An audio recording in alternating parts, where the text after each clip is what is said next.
What a surprise! The flying ant has an ant-sized brain. If you don't want your tongue to be burned off by the sacred flame tonight, I suggest you stay quiet. See those sacred flame pillars? Once you've lit the fire, go light each one up in turn. Once that's done, head down into the cave where the Mountain King slumbers, light the braziers along the way, then bring the flame to the final altar. Then the ceremony is complete. That sounds simple enough. The process isn't complicated, but remember, you mustn't turn back at any point. If you miss a pillar, you can't light the next one, then come back to it. You have to keep moving forward, or it's seen as disrespecting our ancestors. If that happens, you won't receive the blessing of the Turnfire, and you'll have to start over. I made you a diagram that summarizes the steps. Take a look.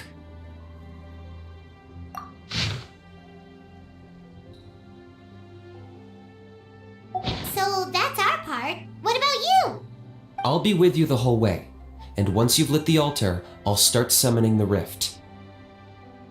You can leave that side of things to me. Just focus on your part. Okay, we'll try to remember all that and get it right the first time. Ready when you are. But I think I saw Huni and the others just now. Maybe you should say hi before you start. Might make you less nervous. Just tell the chief when you're ready.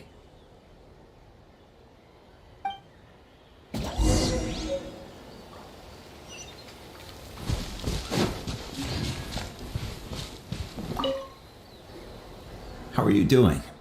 Is all in order? I'm counting on you. Don't forget what we talked about. By past fuel and present flame, life marches ever on. My brothers and sisters, the time has come to light the fire once again, and let the Turnfire night shine bright in Hoytzitlan.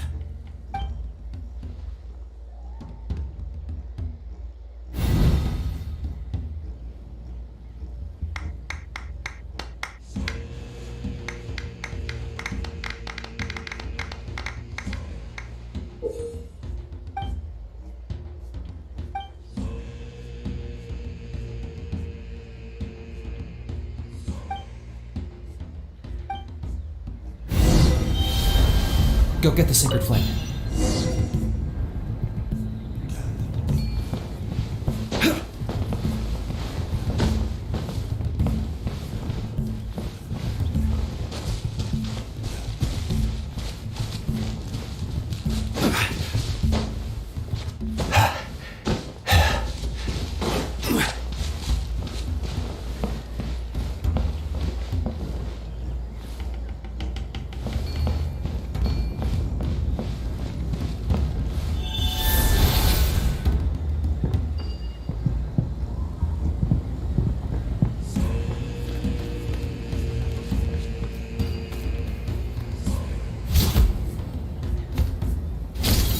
Nicely done.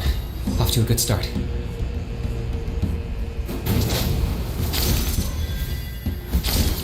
Great stuff.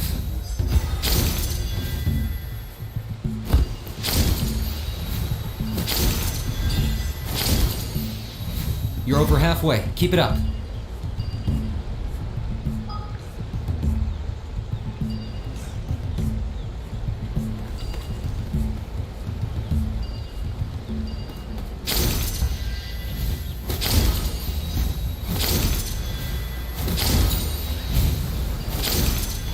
Impressive. Just one more to go. Come on, one last push. The final sacred flame pillar is up ahead.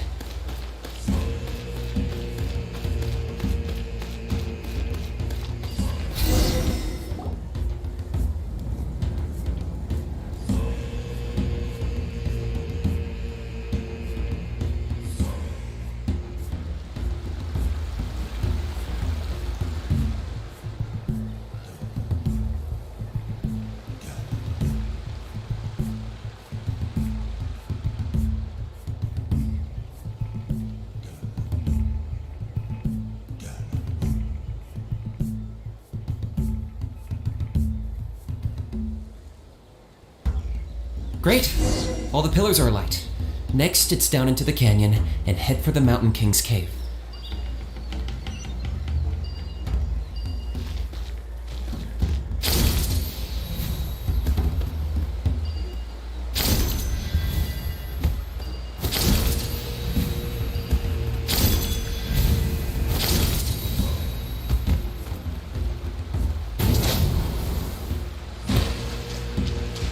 Almost there. The cave is just up ahead.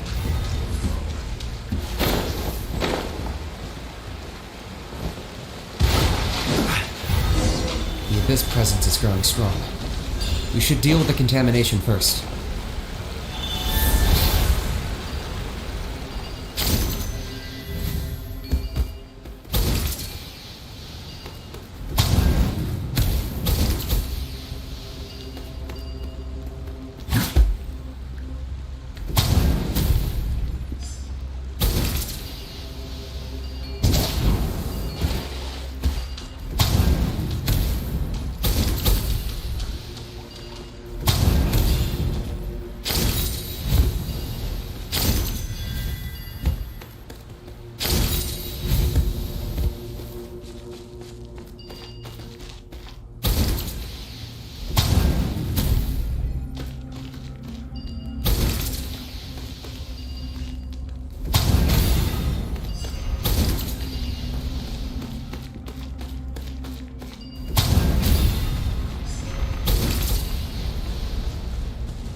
There's the altar of the sacred flame.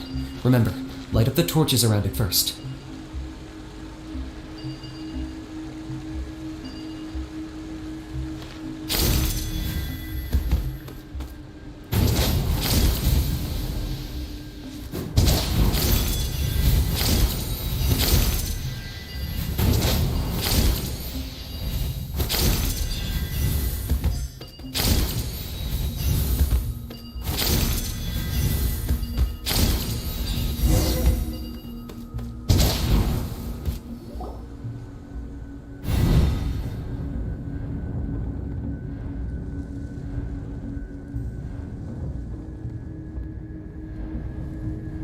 Woohoo! We've lit up the final altar!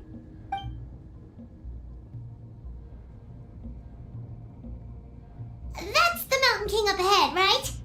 That's him. Kangamato, king of the Yumkasaurs from 500 years ago. He's very powerful. Paimon can tell. He is huge. Let's tread carefully. We don't want to wake him up. You've made it at last. You did even better than I expected. Traveler, now comes the final and most important step of the ceremony. Please use the power of the sacred flame to cleanse the Mountain King of abyssal filth. There's no need this time.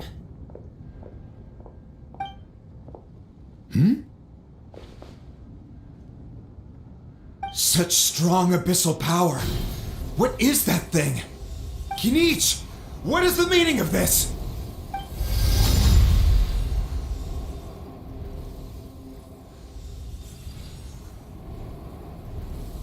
Is that a beastly rift? Chief Waina, Elder Trinidad, This is about to get a little dangerous. You should step back. What do you think you're doing? Solving the Mountain King issue. You mean by having him torn to pieces by Rift Hounds? No, stop! We can't let that happen! Foolish Locust! Can't you see? We're trying to shove your Locust King into the beastly rift! But... I'm sorry, Chief Wyna and Elder Trinidad. This is the only way. Can you promise me that no harm will come to the Mountain King? I can't guarantee it, but I'm fairly confident.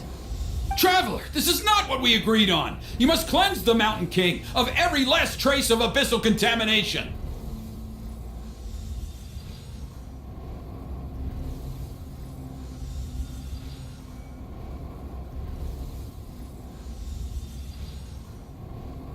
Okay, I see what this is. You've been in cahoots this whole time!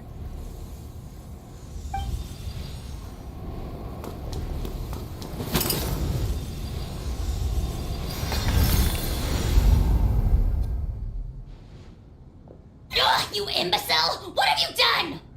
Oh no! The device is destroyed! You forced my hand. I had no choice. Elder Trinidad? What are you doing?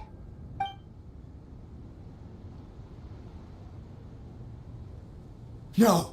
The Mountain King is waking up! He will cause even more casualties! Everyone, out! Now!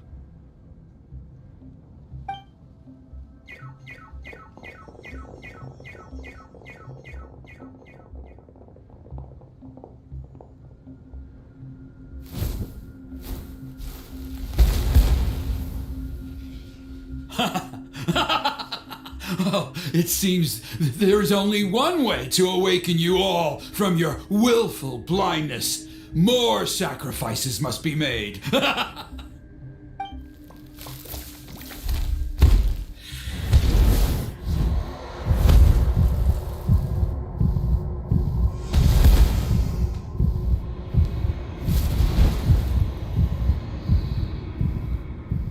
Take me, O Mountain King! Take me as your next sacrifice!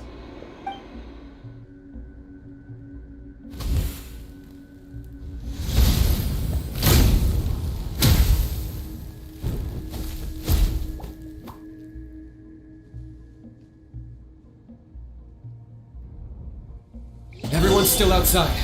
We have to keep the Mountain King here. Give me a hand.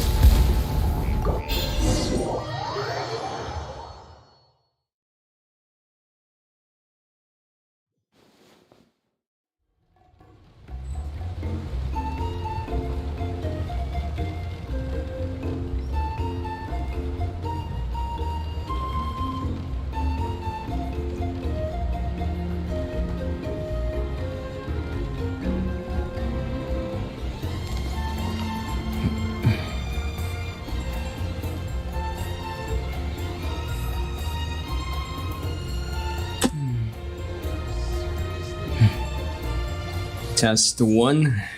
Yeah, it's up, Holy. It's working again. Definitely, everything's way smoother.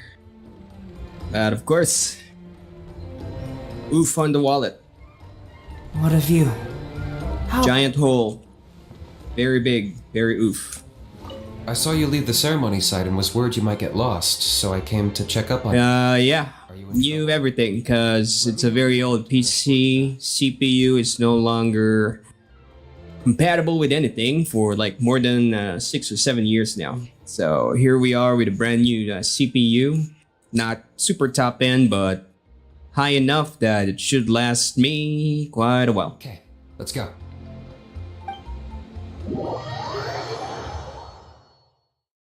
Yeah, went over to the red side, AMD this time around, just for the, oh my god.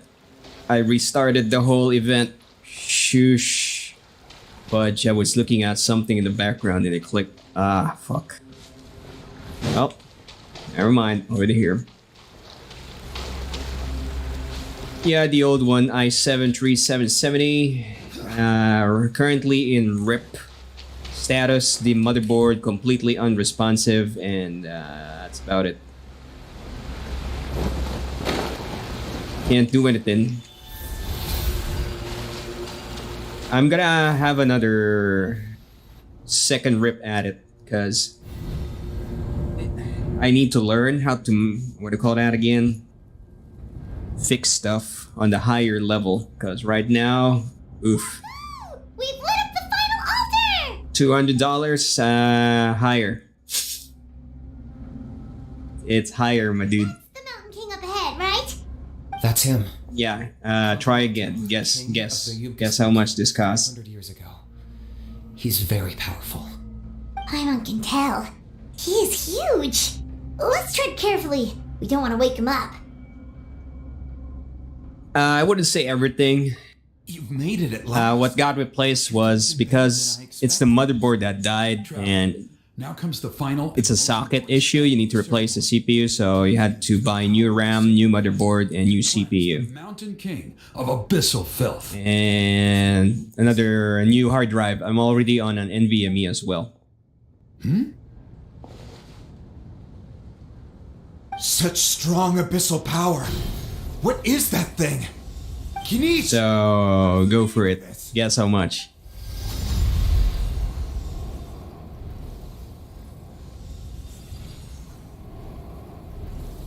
Is that a beastly rift? Chief Wina, Elder Trinidad, this is about to get a little dangerous. You should step back. What do you think you're doing? Solving the Mountain King issue. You mean by having him torn to pieces by rift hounds? No, stop! We can't let that happen! Foolish locusts! Can't you see?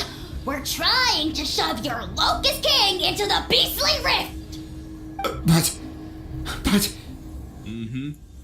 I'm sorry, Chief Wina and Elder Trinidad. Yep, keep going. Can you promise me that no harm will come to the Mountain King? I can't guarantee it, but I'm fairly confident. Traveler, this is not what we agreed on. Yeah, remind me to update the spec sheet on Twitch. Of abyssal contamination. Do that next time.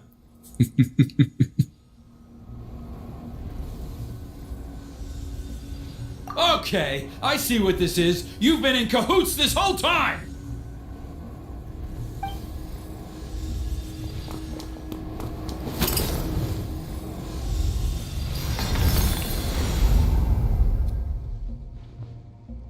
Ugh, you imbecile! What have you done? Oh no! The device is destroyed! You forced my hand. I had no choice. Elder Trinidad? What are you doing?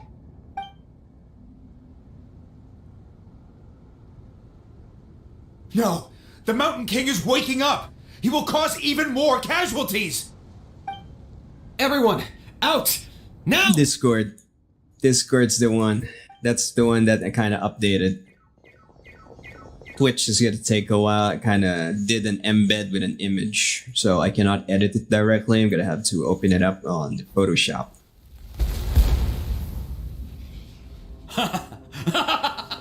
Oh, it seems there's only one way to awaken you all from your willful blindness. More sacrifices must be made.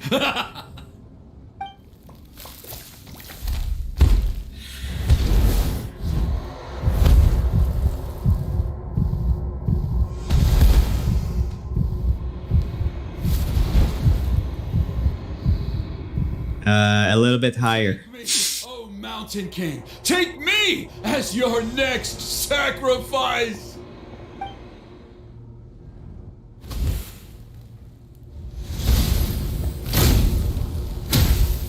So I wasn't joking.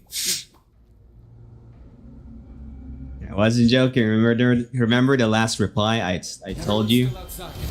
We have to keep the Mountain King here. Yeah, look at collab chat and check out my last reply on the amount. Yeah. Everyone on me! Live! Witness my great undertaking! Watch out for the fruits he's spitting out. I can use those against him.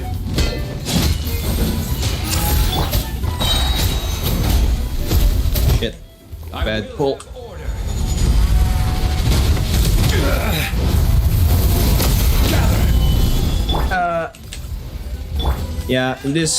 But in this case, it's a little bit higher. Ended up with 400, roughly about 425 bucks. US dollaro.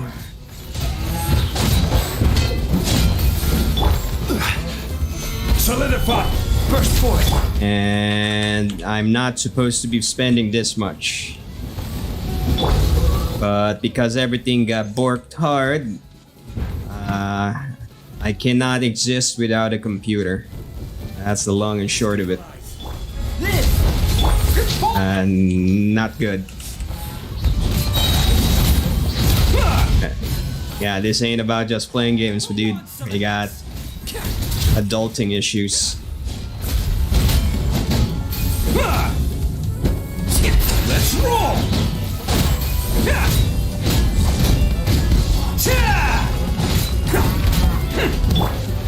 Gather! Order guide you!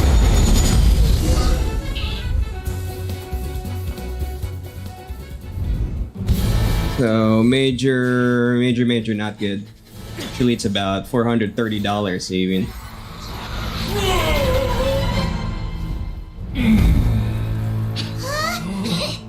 What do we do? We can't open the rift. Yes, but of course the other issue is, the performance definitely. I'm no longer gonna get gimped by my sudden 15 FPS drops in the game. Yeah. Put an end! Points at launch! Shame!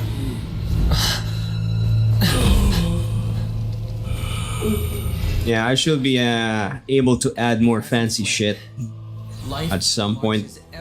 But that's gonna take a while because I need to migrate to Windows 11. And my rigging, everything needs to be reset, everything. So much. It's gonna take a week or two. Because everything's custom. Patience. And not all the software was able to migrate without any issues. I have compatibility problems. Never look back. That's what I was been dreading. As we are now. Else I've already been already transferred to Win 11.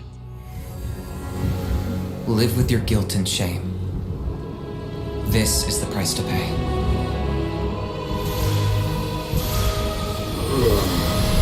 Heir to the Turnfire, please use my ruined vessel Nah, nope. to train the heroes of the future. The programs is what enables what you're seeing right now. All the rigs you're seeing is still in the Windows 10 drive. I'm running dual boot. I'm running both my Windows 10 and Windows 11 side by side.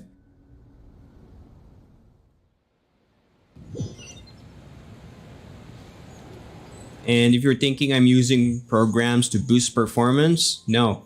There's none of those. There's no software to actually boost programs. Most of the software claiming that they can boost performance is just 100% grade A, triple grade A bullshit. Sad to say. There's no program that enhances performance whatsoever. The programs that I'm having issues right now is the back end. My OBS, some of the plugins, and some of the scripts I was running before no longer works.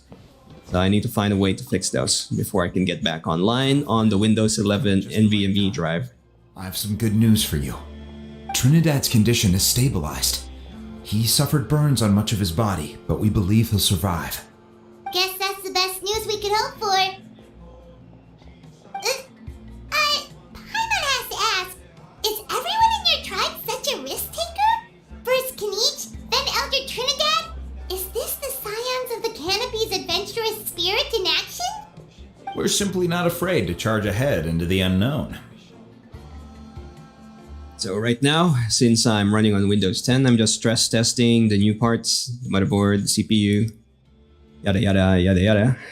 Making sure everything is stressed with normal usage so that if ever there's something does happen within the week, I can just have it exchanged directly.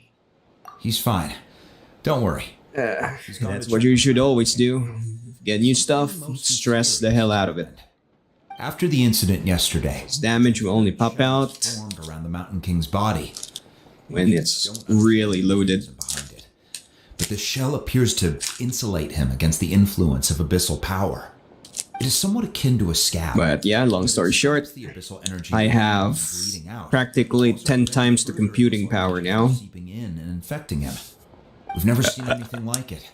The tribe's most senior elders believe it was caused when he was burned by the sacred flame. Similar to the way Originally, my OBS on the old CPU eats 15% usage.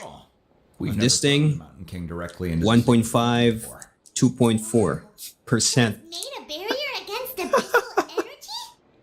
That's a good thing. That's part of the reason why you should be hearing that my voice has an extra layer of It means that the clarity now, level of abyssal energy is now stable. as my audio is no longer being affected as much by the CPU. Ceremony. Wow, that's amazing! I know what you're thinking.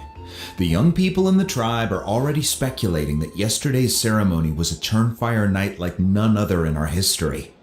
Because you and Kenichi, you summoned the very flame that appears in our ancient legends. A great transparent ball of fire. And that fire is what saved the Mountain King. Whoa, so that was the real Turnfire? I may be the chief of this tribe, but I've only ever known the Turnfire as a concept in our legends. I cannot answer that question.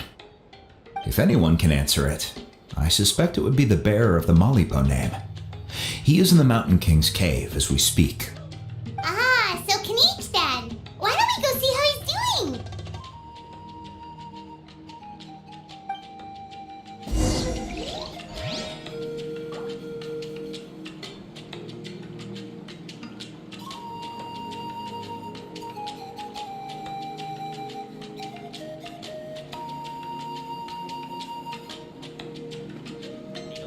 Osmanthus wine tastes the same as I remember. But where are those who share the memory?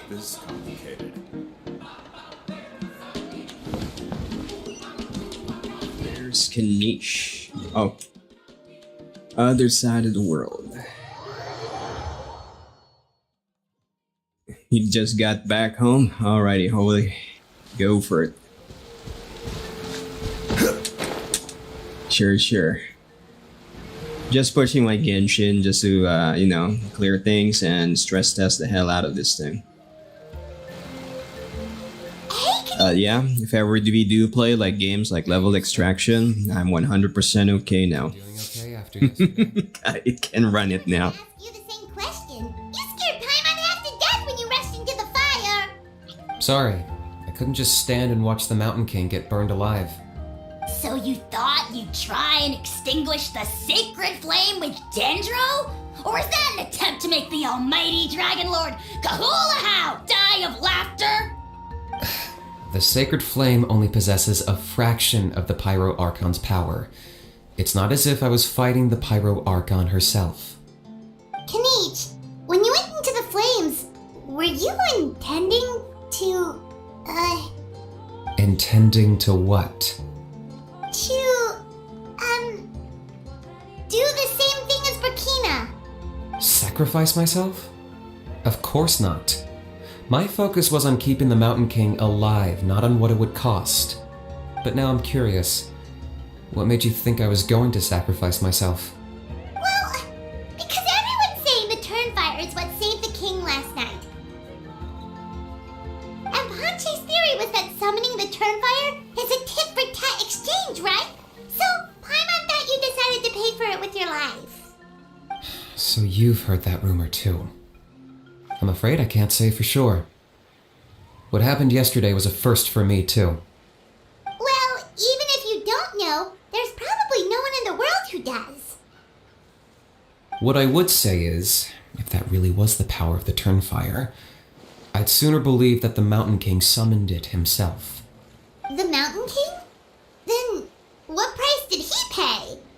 The core meaning of price is not atonement or compensation, but what you're willing to give up in order to obtain what you want.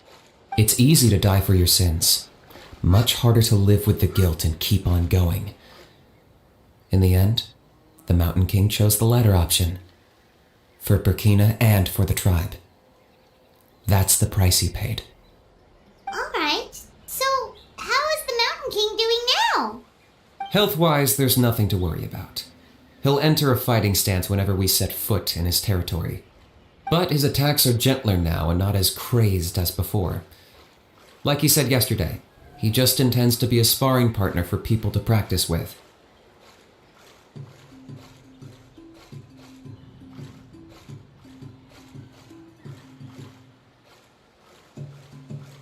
Yeah, I tried communicating with him again, but he didn't respond. We dare say that Locust King has well and truly lost its mind. The lights are on, but nobody is home. Its body remains fighting fit thanks to the perverse power of the abyss, but time has been less kind to its soul. It was ground to a pulp long ago. But we saw him come back to his senses yesterday. That was merely one last burst of brain activity before it croaked. As you humans would say, it went out with a bang. Oh, come on! Stop being such a doomer. Paimon bets the Mountain King has finally let go of the tragedies of the past now, and is focusing on moving forward. That's why he doesn't have time to chat with us. He's too busy thinking about the future. Well, at least it means my fellow tribespeople can move forward now, too. Thank you for your help, Traveler. I owe you one.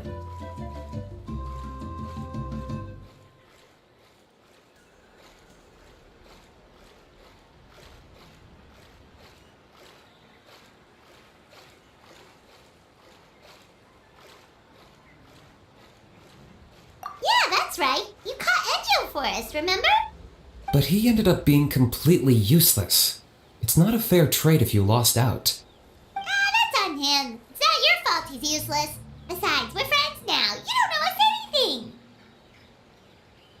Friends? But your friendship is an even more valuable gift. I can't in good conscience accept it for free. So promise me, if you need anything in the future, you'll come to me. For you, I'll do anything.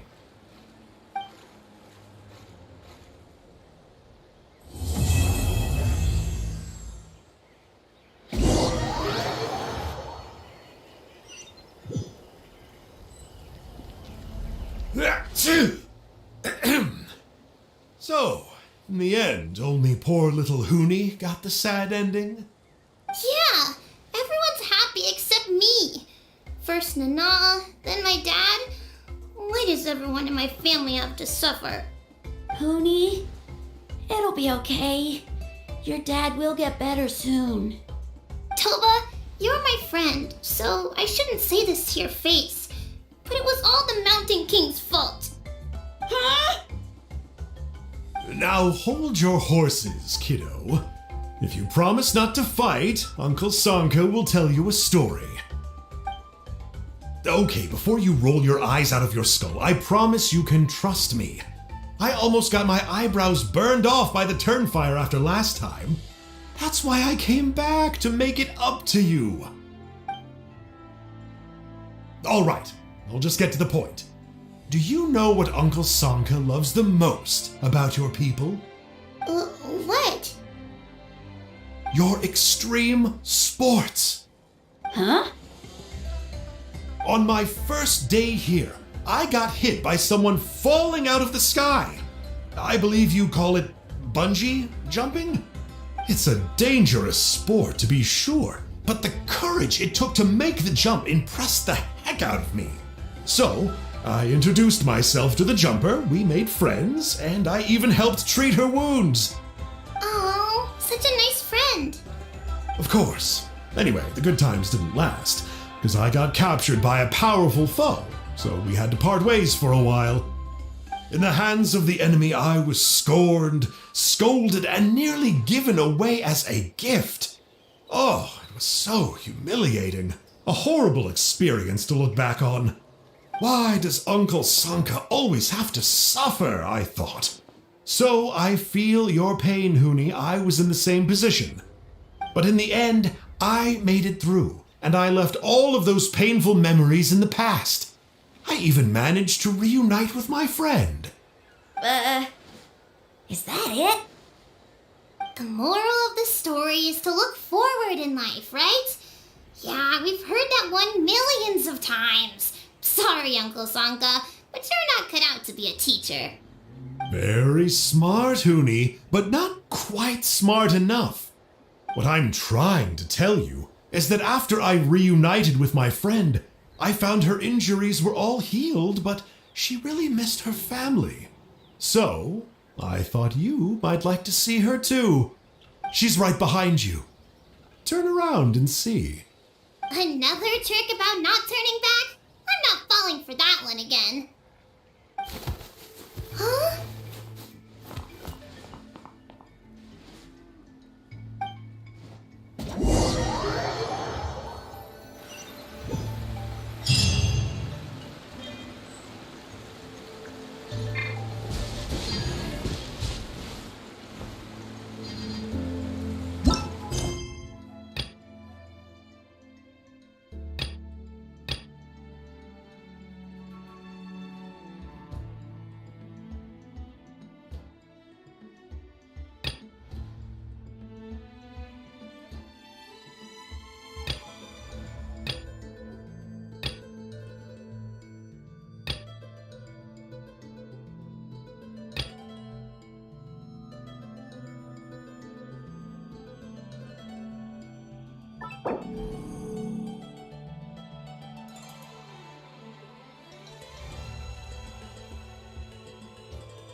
Still no dice? Not at all. And I've asked pretty much everyone in the court of Fontaine already. Lynette's ears drooped as soon as she heard that we'd have to be out and about for days on end. And Fremine, he hid himself under his helmet as soon as he realized there'd be people around that he didn't know. What about Chiori and Charlotte? I feel like both of them would be more than up to it. I've asked them already, but they're both pretty busy right now. I just gave the members of the Spina a few days off, too, so I don't want to bother them either. This is getting pretty difficult. Nadia, Cloran, what's up? Oh my. Well, if it isn't my dear partners. How are you all doing? Huh. Navia? Huh? Oh, you mean... Yep, this is our chance.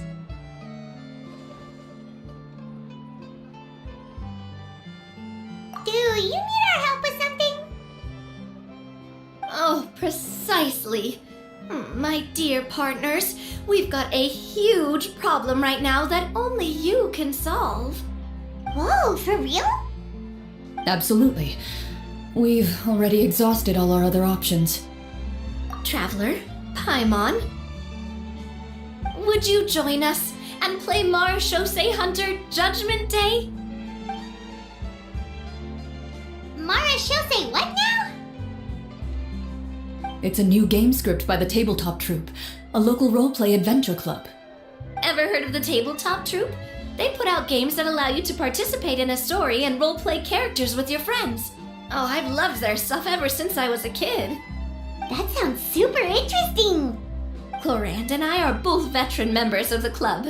Recently, someone came up with a new script and was looking for people to help playtest it for them.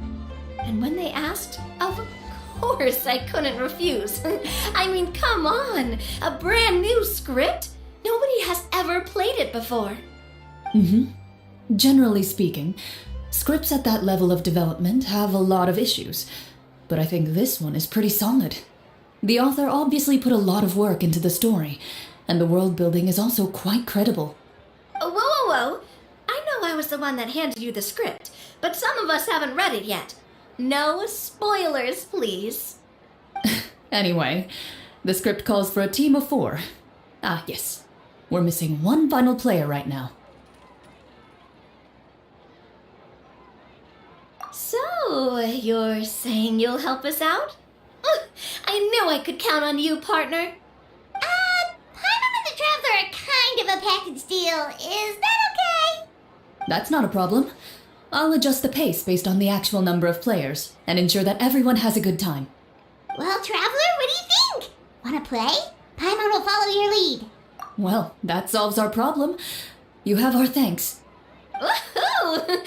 I'll go grab the script manager from the club right away. The script manager? Didn't you just say that you gave Claren the script? The club introduced a completely new kind of gameplay for the script. In this iteration, the Game Master's version of the script is incomplete. The script manager provides the next part of the script only after players have completed the current list of objectives. On top of that, in order to increase player immersion, the club has created some of the story's sets and scenes in real life. We'll only know where we should go once the script manager reveals the starting location. Wow, you're right. Whoever wrote this script really did put in a lot of work. And it's got a real healthy amount of suspense, right? I mean, even the GM doesn't know how the story will end. I look forward to experiencing it with you all. Why don't you go meet up with the others first? They should all be waiting at Chioriya Boutique. I'll come over with the script manager as soon as I find them. Sounds good. Remember to always watch where you're going, and don't rush. You say that like I'm 6 years old or something. Let me think. What kind of character should I play this time? I just hope you'll pick up some useful skills this time. Oh, and stop trying to persuade every animal you come across.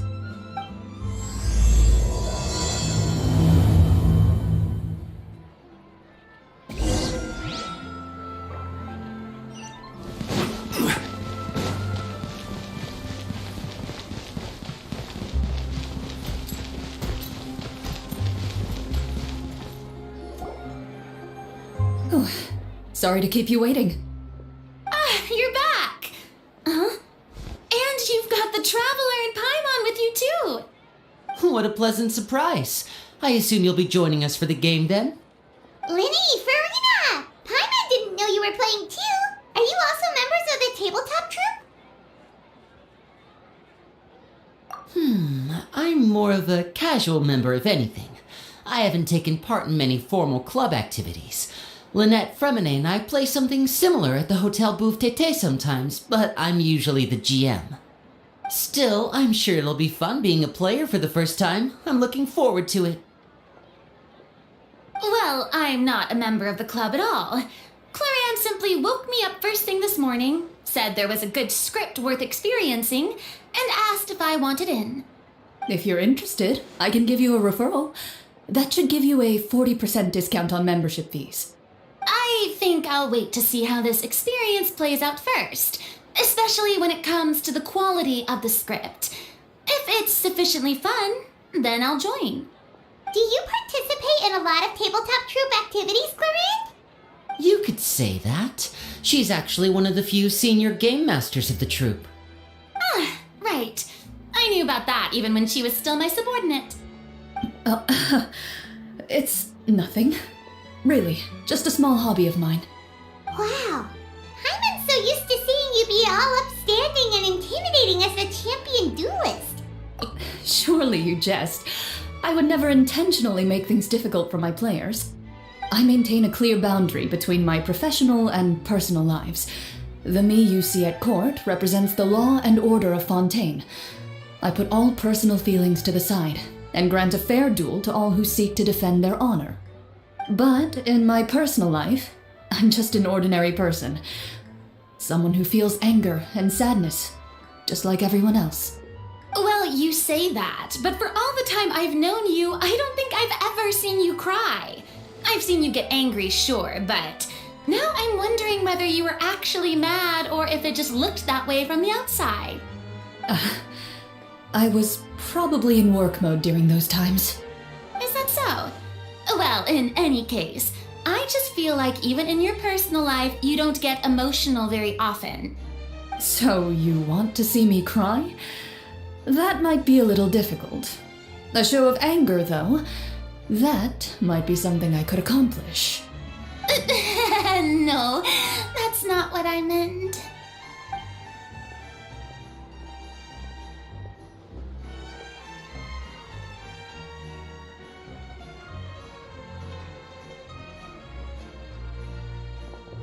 Ah, I'm back! Here, allow me to introduce you to the script manager, Mr. Florian. Pleasure to meet you all. Hello. Wait, are you a champion duelist too, Mr. Florian? Oh, no. This is just the costume provided by the club. I occasionally play a few of the roles in my scripts. That sounds like a lot of work. It's nothing. It's the least we can do to give the players a more immersive experience. Anyway, allow me to give you a brief introduction of the script. This script was adapted from the real history of the Marashose Hunters. You all will play the role of hunters from a bygone era and resolve a series of events unfolding in the capital. Paimon's not super familiar with the history of the Marashose Hunters. Is that a problem? Oh, no problem at all. I can give you a brief rundown. So, basically, Marashose Hunters were people who dedicated themselves to hunting monsters and protecting the city by using a special swordsmanship technique passed down over generations. Their story can be traced back to the ancient Remurian dynasty, as well as the first hunter, Cassiodor. But I'll leave the finer details for you to seek out and discover later. And I'll provide additional commentary as the story progresses. In that case, brave hunters, are you ready to set out on an unknown adventure? Whoa, just one sentence and it's like we're in the story already! Aha, I see many a determined gaze before me. Very well, head over to this location and begin your heroic journey. So, as we follow the story, it leads us to specific scenes? Ooh, sounds pretty innovative. What does the message in the envelope say? It's the exact location of the scene, as well as the formal permission to use the venue. Seems like they have everything prepared.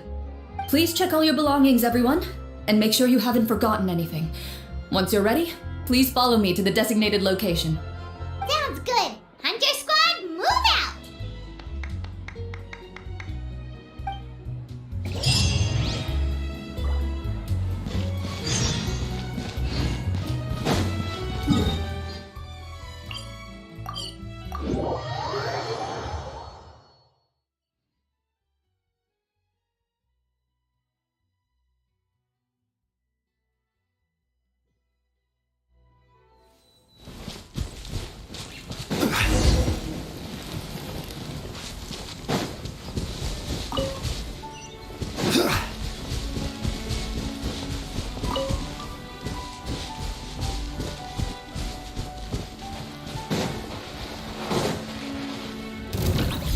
Stabilize!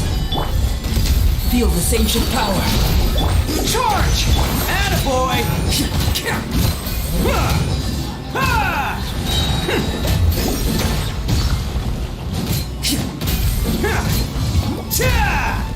Let's roll!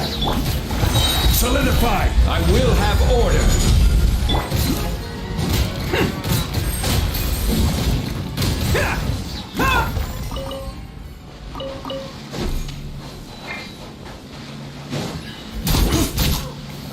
Stabilize!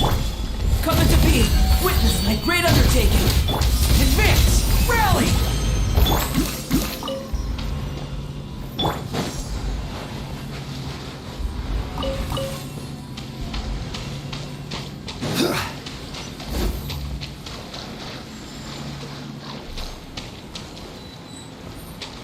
What's up, Yuki? welcome to the channel. Currently going through all the backlogs in Genshin. I think it's the last 3 character quests for me.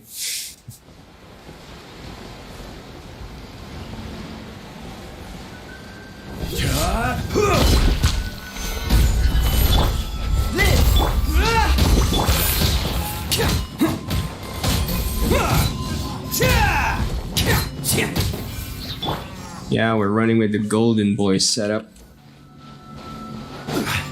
No reaction, but brute force works. They really have thought of everything.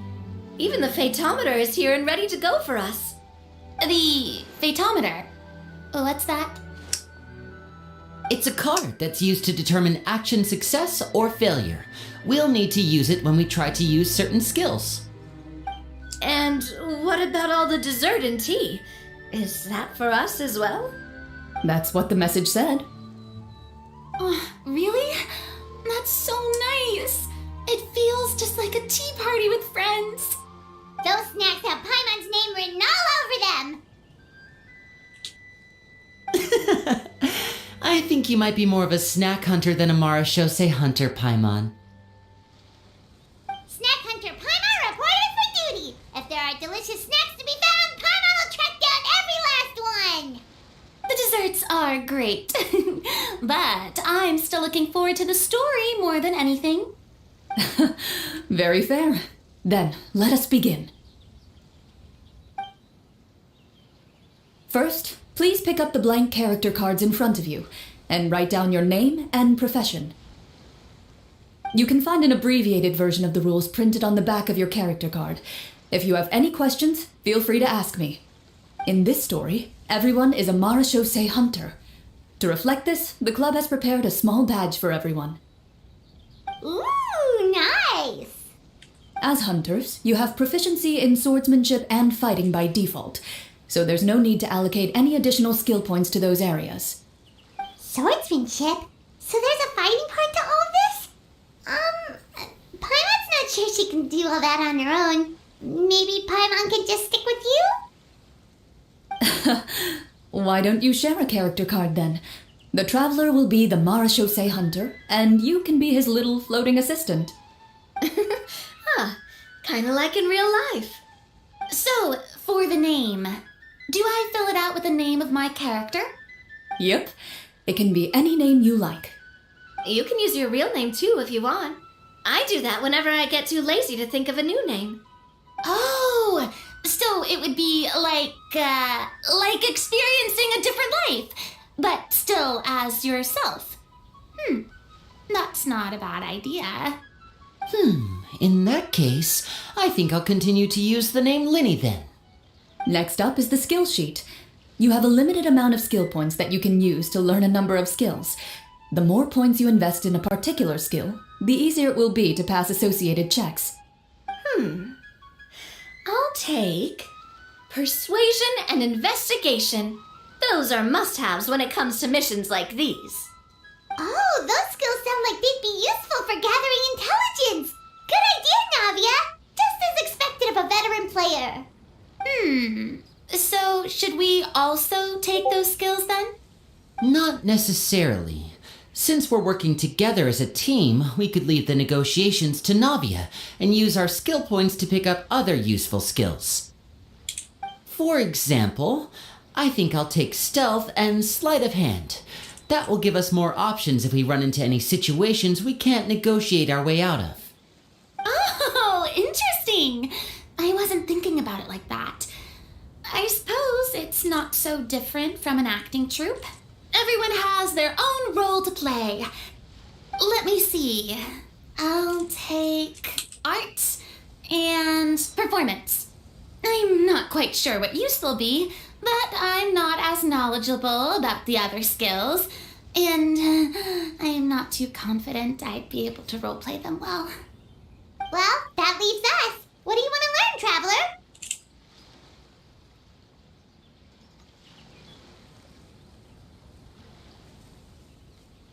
Oh, something that'll help you get a read on other people's thoughts. Sounds useful.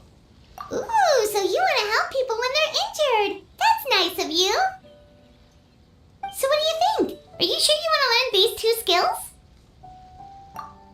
Let's see. Oh, looks like you each have enough points to choose one final skill. You've all picked such classic skills. It's fine to go a little bit out of the box, you know. Why do I get the feeling she's getting ready to cause trouble? For example, this one here. Summon. Doesn't it sound super mysterious and cool? Oh, I saw that one just now as well.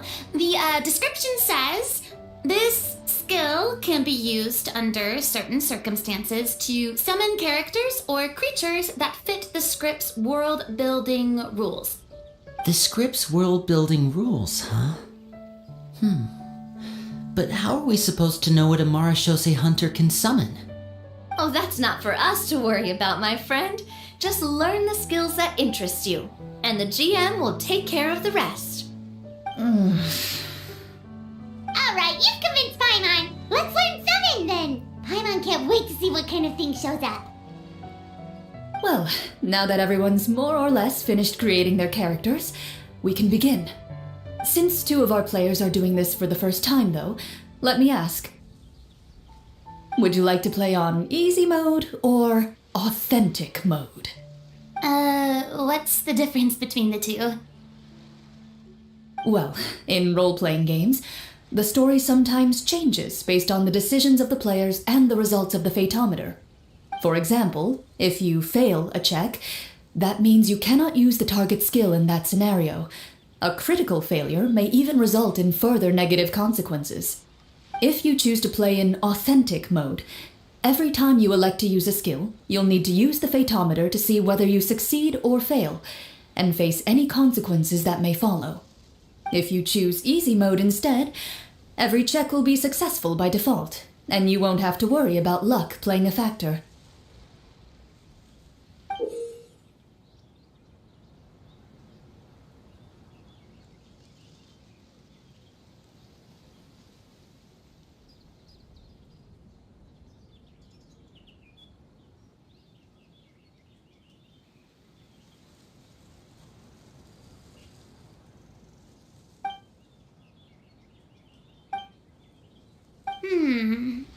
Given that I'd like to focus on the story, I suppose I should pick easy mode.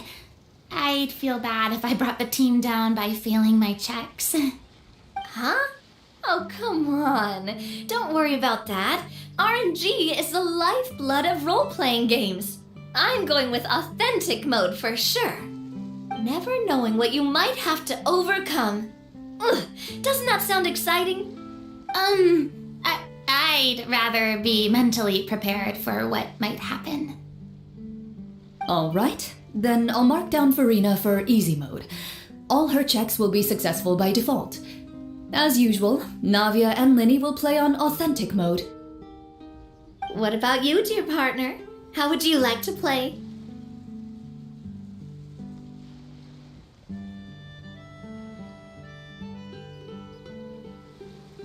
Are you sure? No need to worry about the pesky Fatometer. Pretty good choice if you just want to relax and play the game. Honestly, I don't think Clorand would make things too difficult for us no matter what the Fatometer says. Isn't that right, Clorand? No promises. That wasn't super reassuring. Well, anyway, enough talk. Let's get started. I want to experience at least a good chunk of the story today. Speaking of the story, why is the beginning scene on a beach? Well, that's because... a long time ago, back when human civilization was still in its infancy, powerful demons and evil sorcerers ruled over the land. They created a host of monsters and sent them to slaughter all humans in existence. Soon, a group of human rebels banded together. With their swords raised, they swore to brave the darkness, and in doing so, subdue each and every monster that sought their destruction. They became known as the Marashose Hunters.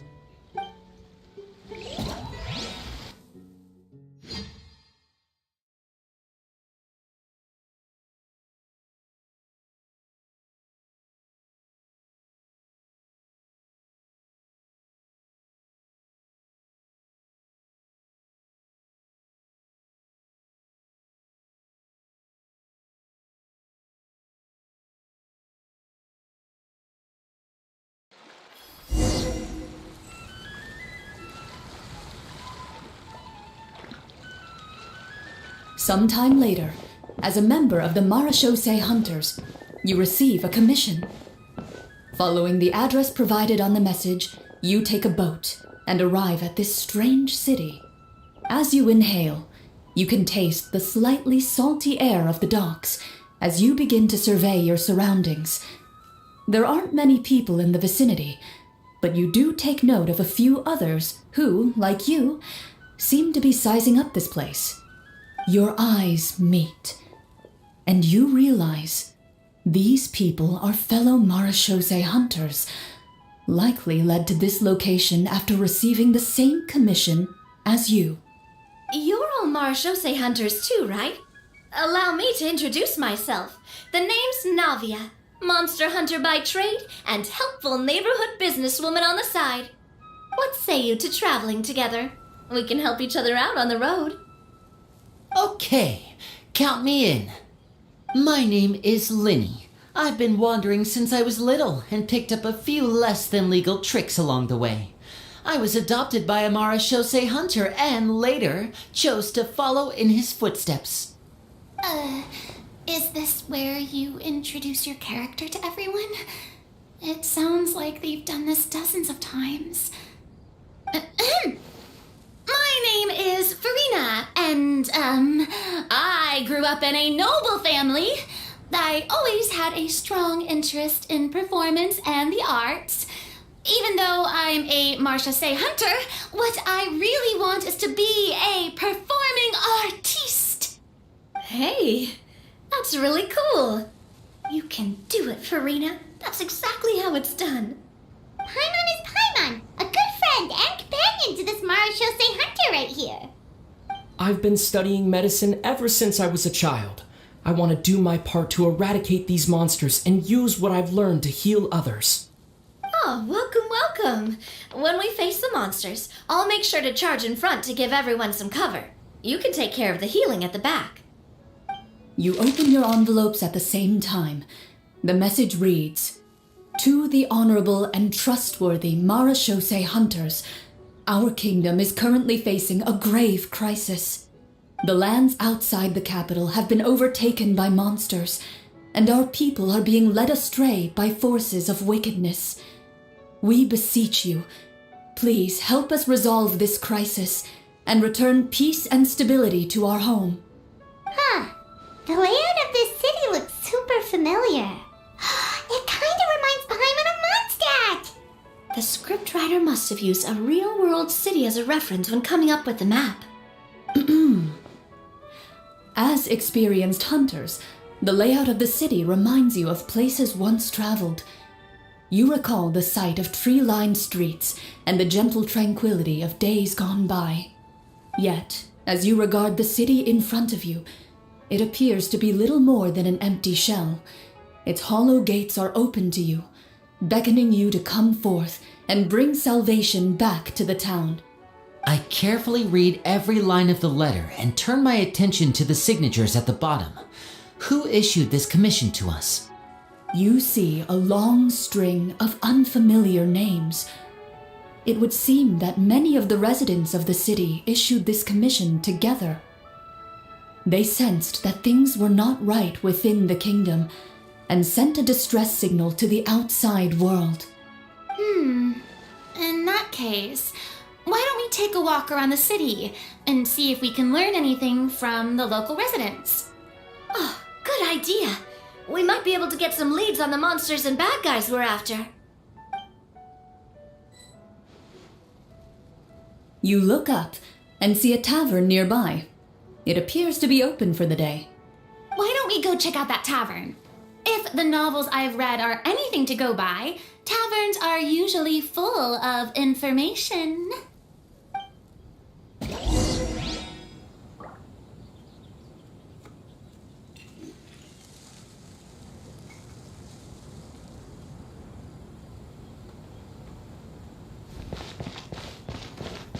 As you approach the tavern, you find a plainly dressed woman standing nearby.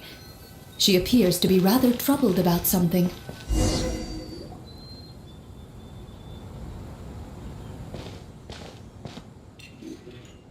Greetings, friend. Lovely weather we're having today, don't you think? Oh, hello. I suppose you're right. The weather today is quite lovely. If only those monsters out there would stop causing trouble. It seems like every character included in the script has a certain amount of useful information to offer. If we keep asking questions, we might be able to get some good leads.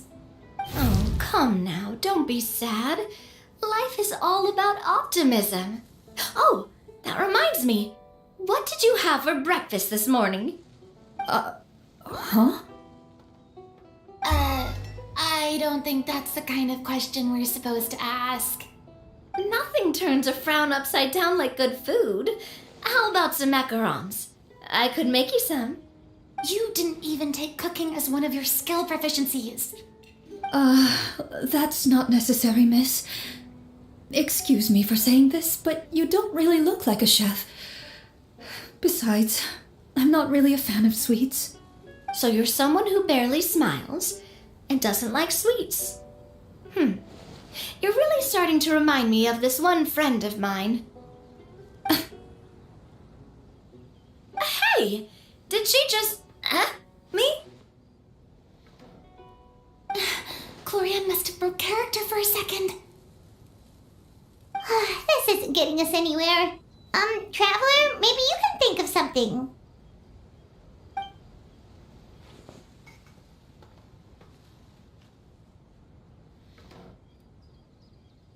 The results of insight checks aren't disclosed to the players, so I'll be the one consulting the phaetometer.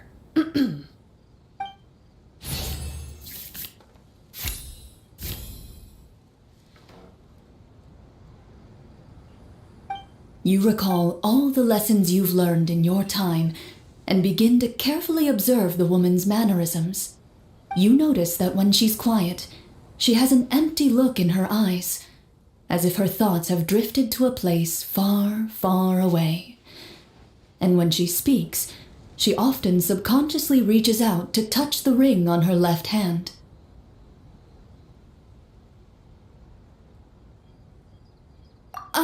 So you noticed.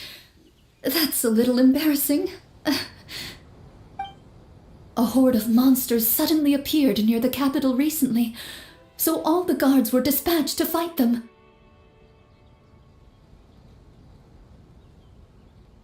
Do you remember when those monsters appeared?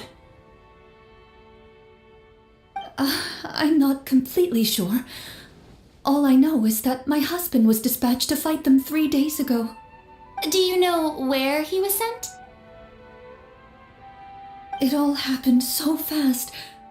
When we said our goodbyes, he couldn't even tell me where they were sending him. You have our thanks, friend. We'll find and defeat those monsters as soon as possible. We sincerely hope your husband will be able to return to your side soon. Oh, thank you. Don't worry. We'll find him. Just try to remain optimistic and wait for good news. We don't always get to choose what happens to us, but we do get to choose the little things like what we eat and how we respond to the things life throws our way. I hope that one day you too will recognize the power of something as small and inconsequential as a delicious dessert. I'll do my best. You bid farewell to the woman and continue your journey further into the city.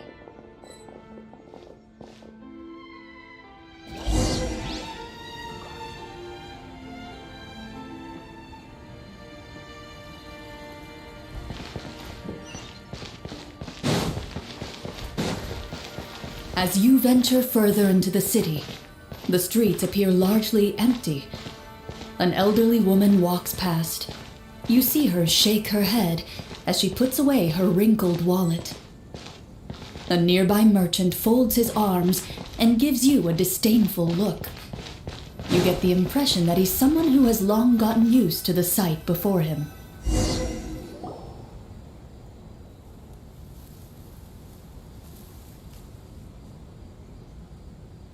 Although he doesn't seem very friendly, merchants are usually a good source of information, right? Pardon me, sir. I'd like to ask a question if I may. That depends. How much are you willing to pay? How about this much? What do you take me for? Some lowly beggar? You can't even buy half an onion with that amount. Surely an onion can't be that expensive, right? What do you know? War's nearly upon us. Everything costs several times what it did before. If you're not gonna buy anything, then scram. Whoa, what a nasty guy. Maybe we shouldn't even bother talking to him. But he still might have information we need. Traveler, can you think of something?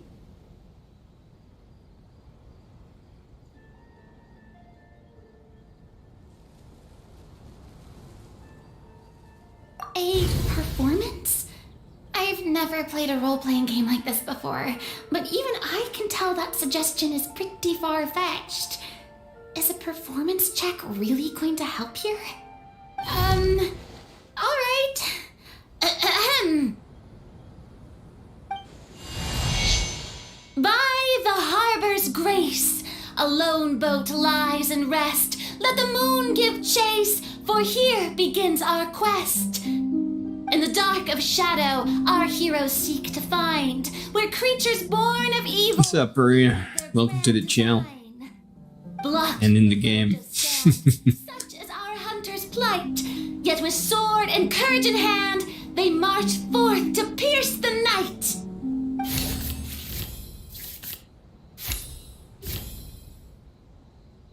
Yeah, I went easy mode for this one. Just need to, relax. I don't recall asking for. Just enjoy the story. Don't expect me to give you any coin. But if you meant what you sang, and you are indeed some kind of hunter, then by all means, please go out and kill those monsters for us. Those monsters are camped outside the city, and they've been destroying all our trade routes. We have limited reserves within the city, so if this continues, we're all gonna be in big trouble.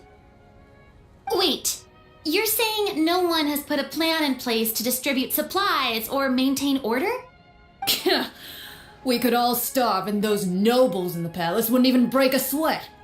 Who knows? Maybe they've been in cahoots with the monsters all along. That is concerning.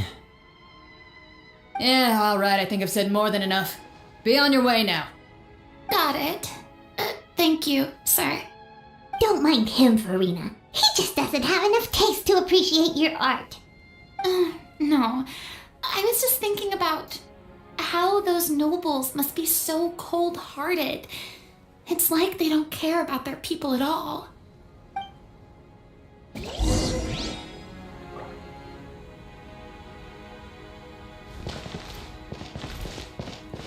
Okay, where do I go? More people? Oh, More people. city square. Follow me.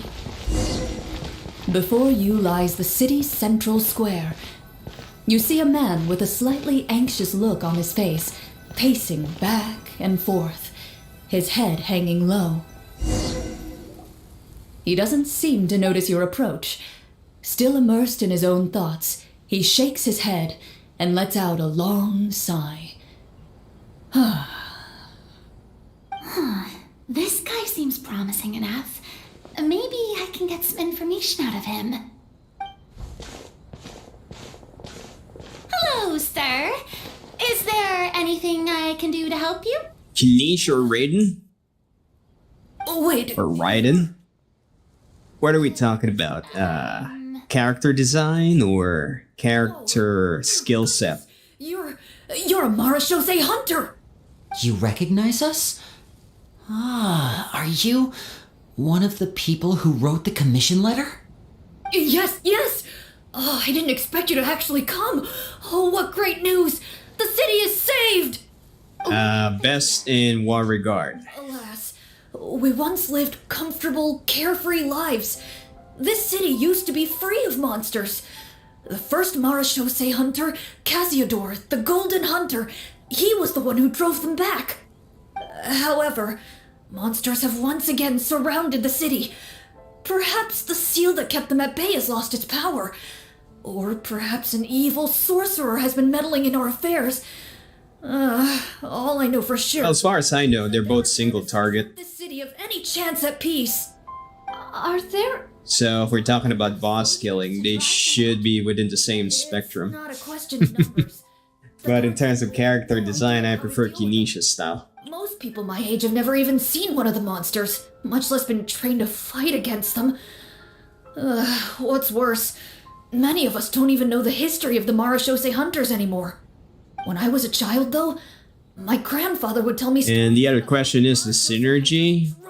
Raiden synergy, I think right now, is pretty much what whichever characters he got released, right? Decided to reach out to you. So you can build your set around Raiden, but Kinesha's, there's still gonna be upcoming new characters, right, for the Natlan update. I finally know that it was true. So it's still kind of hard to say which one is really the best until we see the entire Natlan set already, By your determination out there. His eyes begin to well with tears of relief. Still, if we are going to hunt the monsters, we need to know where to find them. Can you give us any leads? All I know is that the area outside the city is dangerous. I'm afraid I can't point you toward a specific location. Oh, although, if you leave the capital through the main gate and follow the road, you should run into a group of guards. They might know more about where to find the monsters. I see. We'll go look for them then. All right, be careful. Oh, and one last thing. The monsters outside the city are just part of the problem. There are evil sorcerers inside the city as well, so be on your guard. They're actively working with the monsters and have corrupted the court ministers with malicious magic. They're the reason why, even inside the city, everything has been a giant mess. Even one of our kindest ministers has turned into a boorish and unreasonable figure, interested in nothing but enacting laws that exploit the people. Who knows how much longer we'll be able to go on like this. Talk about being stuck between a rock and a hard place. I feel bad for him. Maybe we should try to cheer him up?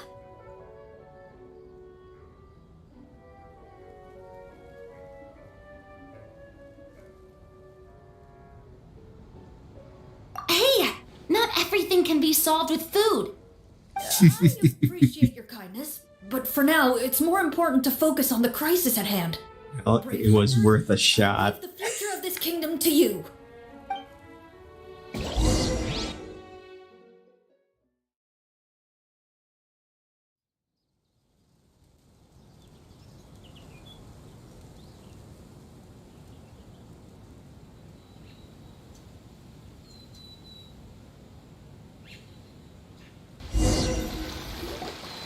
If I understood correctly, there are currently 2 problems in the kingdom that need solving, right? Exactly. We need to defeat the monsters outside the city and take down the evil sorcerer stirring up trouble from within. But which problem should we tackle first? Well, this seems like a good moment for a break. Take some time and discuss what you want to do. Let me know when you've made your decision. I really didn't expect the people in the city to keep us at arm's length like that. I totally thought the hunters would be treated like heroes. Well, Clarence said the script took cues from the real history of Fontaine, right? Maybe the real-life Marashose hunters were also treated like that. I wouldn't say it's a perfect representation of history, but there are definitely some similarities. Would you like to hear more about it? Sure. As long as it doesn't spoil anything in the script. You brought up bits and pieces of the hunter's history before, but it was all in passing. What's up, Backshots? Too. The hunters were super powerful. Welcome, welcome. Were they all from a special line of supernatural beings or something? Kind of like the yokai in Inazuma? No. All Marashose hunters were ordinary mortal fighters. The only thing that set them apart were the special sword techniques passed down over the centuries. Huh? So you mean anyone can become a Marashose hunter? In theory, yes. All you would need to do is survive the rigorous training and master the swordsmanship techniques required to fight the monsters. Still, most people dropped out at the early stages, and others called it quits the minute they saw a monster in person, To become a hunter, you must be strong in both body and mind. What kind of monsters did the hunters fight exactly? Oh, and the evil sorcerer the script mentions. Did they exist in real life too? The land of Fontaine once played host to an ancient dynasty known as Remuria. After that dynasty fell, monsters began to appear, intent on obstructing humans from establishing a new social order. One of the ancient sorcerers of Remuria used his power to assemble a formidable army of golems. He sought to use that force to establish himself as king. Now, wait a second. Don't tell me that guy was the inspiration for the evil sorcerer in the script. We still haven't found any in-game information on him yet.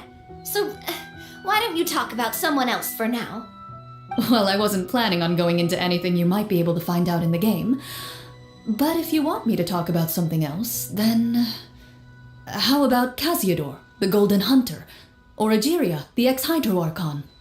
Wait, but those people are all from a super long time ago. Where did you learn all this, Claran? From my master. What's that? You've been trying to give away one of your Genshin accounts before you go to boot camp. Oh. Okay. Someone you know? Absolutely. Miss Petronia and my father were... But why though? Back in the day, she would often bring Clorand over. Are you gonna be like, Let's not get... How many years does it take? If you don't mind me asking me. Why are you going... Why are you gonna give it away? Egeria's call, a number of warriors followed Casiodor into battle against the monsters. This group of warriors, under Casiodor's leadership, became known as the Marechaussee Hunters. Yet, as Fontaine entered an era of peace, their work gradually became obsolete. The Marechaussee Phantom, originally an association made up of hunters, eventually came to be predominantly comprised of Melusines. Ah, I see. That explains why most of the people in the script have forgotten the hunters or think of them as nothing more than a legend. Is that really a bad thing, though? It can get tough always being the one shouldering everyone's expectations. Depends on who you ask, I suppose. If the name of the organization no longer commands respect, investigative work is bound to suffer. Speaking of investigations, which problem should we tackle first? Monsters or evil sorcerer? I vote monsters. That's the main duty of the hunters, right? We can come back to the sorcerer later. Well said, Miss Farina. Plus, if the sorcerers really are the masterminds behind this whole thing, defeating the monsters could give us some clues on their intentions as well. You won't be able to complete your only goal in Genshin to get every Archon. You cannot get every Archon? Oh, you mean you cannot pull it. If, for example, you're in the boot camp and then they release the banner. Okay. Nah, I think you shouldn't give it away, man. I mean, if you can find a good friend that's not going to boot camp, or whichever is close, or maybe a relative, maybe you can kind of just, you know, make them pilot your account. I think that's a better option, dude. I mean, you're not wrong. I mean, you put in that much effort. If you can find someone to just use your account More often while you're in the they're boots, very formidable the opponents. boot camposaurus, so, Now right? might be jumping the gun a little bit. You have no one in real life that plays Genshin. Okay, that one's a little bit on the oof side, gotta admit. I wouldn't rule out the possibility. Then it's settled. Let's go hunt some monsters. All right. After some discussion, you decide to turn around and head out of the city. Well, only other choice, I guess, is you start making more friends.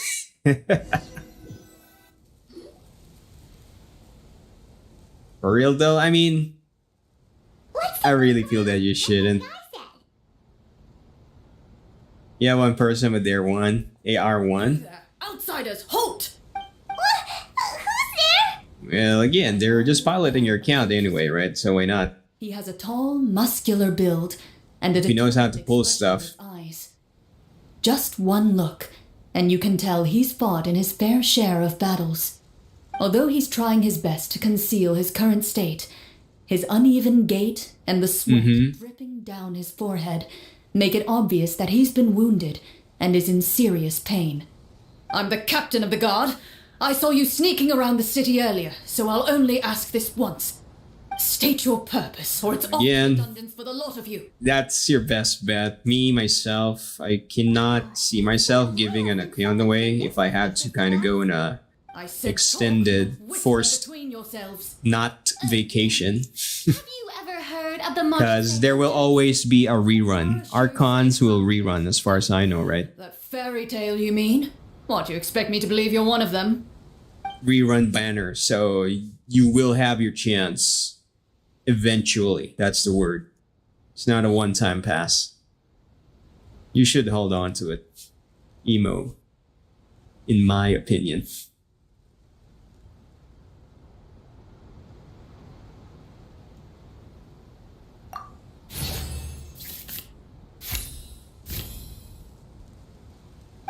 While everyone is talking, you begin to carefully observe the captain's mannerisms. Every so often, you see him glance toward a particular direction, with a pained expression on his face, as if an invisible thread is tying him to an unknown place. As you follow his gaze, you vaguely recall that the location he seems fixated on is known for its difficult terrain. Any battle that breaks out in a place like that is likely to be prolonged and devastating. Is that where the monsters are? Outside the forest in the area with the difficult terrain? The captain is taken aback by your sudden question. Still, his shock only lends credence to your theory. You're looking to fight the monsters? Well, we're Marshose hunters after all. You could say that's basically our job. He shakes his head and continues to regard you with skepticism. In the end, he decides to inform you of the locations where the monsters have appeared. Those monsters aren't easy to deal with, but if you insist on going, I won't stop you either. I just hope all the guards will be able to come back to their families alive. I wish you the best of luck.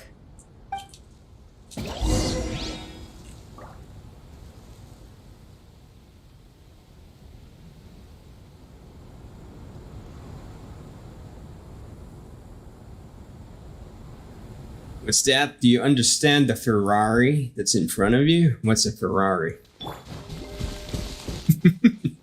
I mean, besides the car, what are we talking about? Based on what the captain said, the monster should be right up ahead. Let's go. Hopefully we're not too late.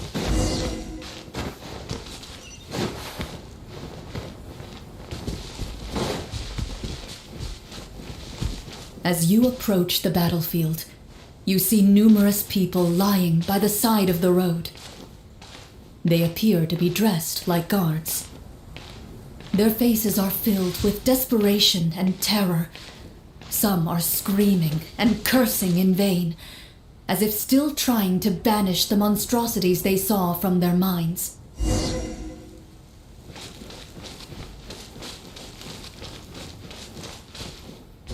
A few of the wounded look up at you in shock and disbelief.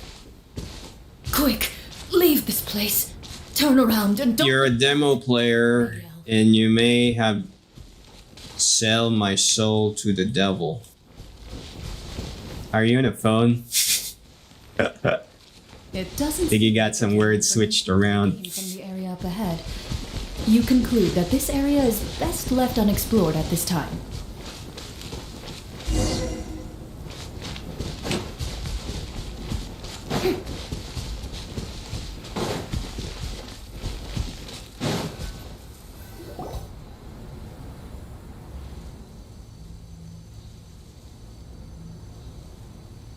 This is the place he mentioned, right?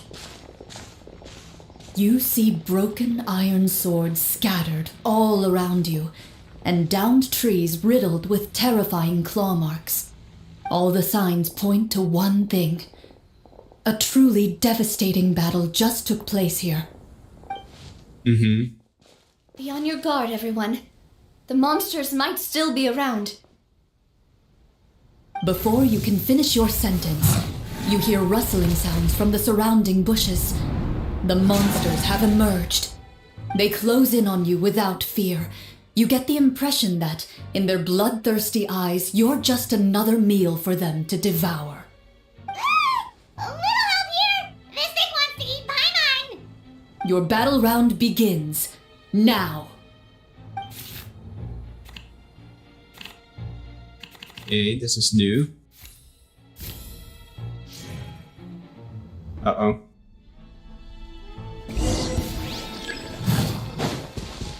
Show a new praise! Let my name echo in song!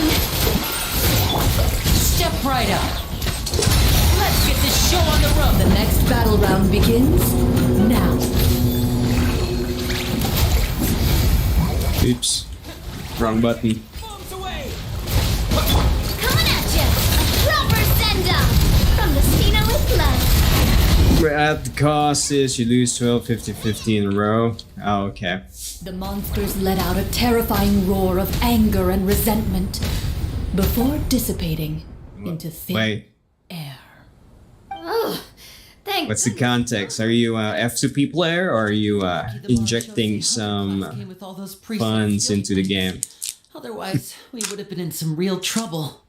I never knew the photometer even determines the amount of damage. F2P? I see. If you get You lose 12, 50, 50 in a row. right then and there? I have a feeling that fun. you're kind of upset if you're losing that much. Their appeal.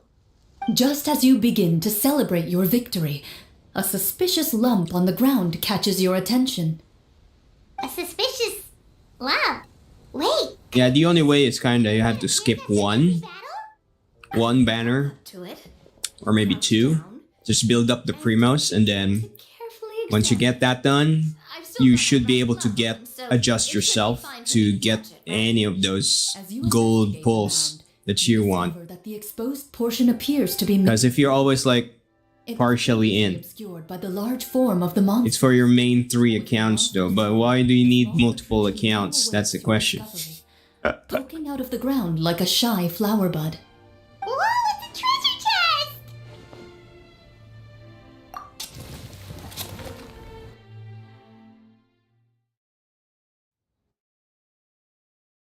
I don't think that's gonna be healthy, my dude. You're a demo player. I see. You successfully excavate the wooden chest from the ground. Even without opening it, you can tell Is that what you mean by demo? scattered around the chest that it must contain quite the fortune. Makes sense. We worked hard for this. Let's open it and we can share what's inside. I can understand your excitement, Paimon, but think about it. Doesn't it seem like there are people out there who need this treasure more than us? Yeah. Think about all the people suffering in the capital. So you're telling me you need 3 friends? Because if you can't play one account, that means you can't play the other accounts. Is that how it works? Paimon thought since we were the ones to dig it up, we could just take it for ourselves. Well, let's put it this way. Any decision you make during a role-playing game can impact the future course of the story. But would the people really believe us? It's hard enough for us to prove we're Marcia Say hunters. What if they think we procured the treasure illegally? They might get even more suspicious of us. That's definitely something we should consider. Maybe we can come up with an explanation in advance. Well, if donating it could cause that much trouble, why don't we use it to buy some gear and fill up on good food? Then we'll be ready to fight even more bad guys. Looks like you're facing a difficult choice once again. Well, it's getting late. Why don't we call it a day for now? Wow, where did the time go? I'm not sure if it's because I'm having so much fun with you all or because the story is particularly enticing, but I feel like I could almost keep going. Here, here. Ooh, how about we play through the night? I'm not sure I'll have enough energy for that. Yeah, that won't work for me either. Lynette will give me an earful if I get home too late. I understand how you feel, Navia, but we have to change venues for the next part of the story anyway. Huh? Is that back? One for shits and giggles, another for testing, and then the main account, normal playthrough account. For the next part of the script. Ah, okay, got you. You really pulled out all the stops for Are you the type that did you come in early with a Genshin where everybody's going for, what's his name again, the red hair? And hear Cloran finish her story, right? Paimon wants to hear more about the history Yeah. of the hunters. Trying to pull for a good one. A good start. You just want to finish the That's why they got multiple accounts, 2, 3. Going for Dillik. Then once you got Dillik, that's what your main account is now. Finishing free food feels even worse than having to buy your own. And anyway, Paimon really does want to hear more about Cloran's master. Well,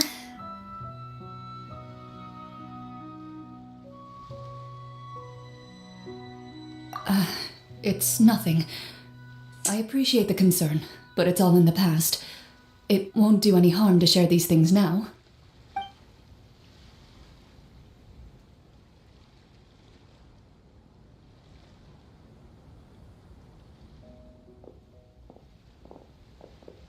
My earliest memories are of living with Master.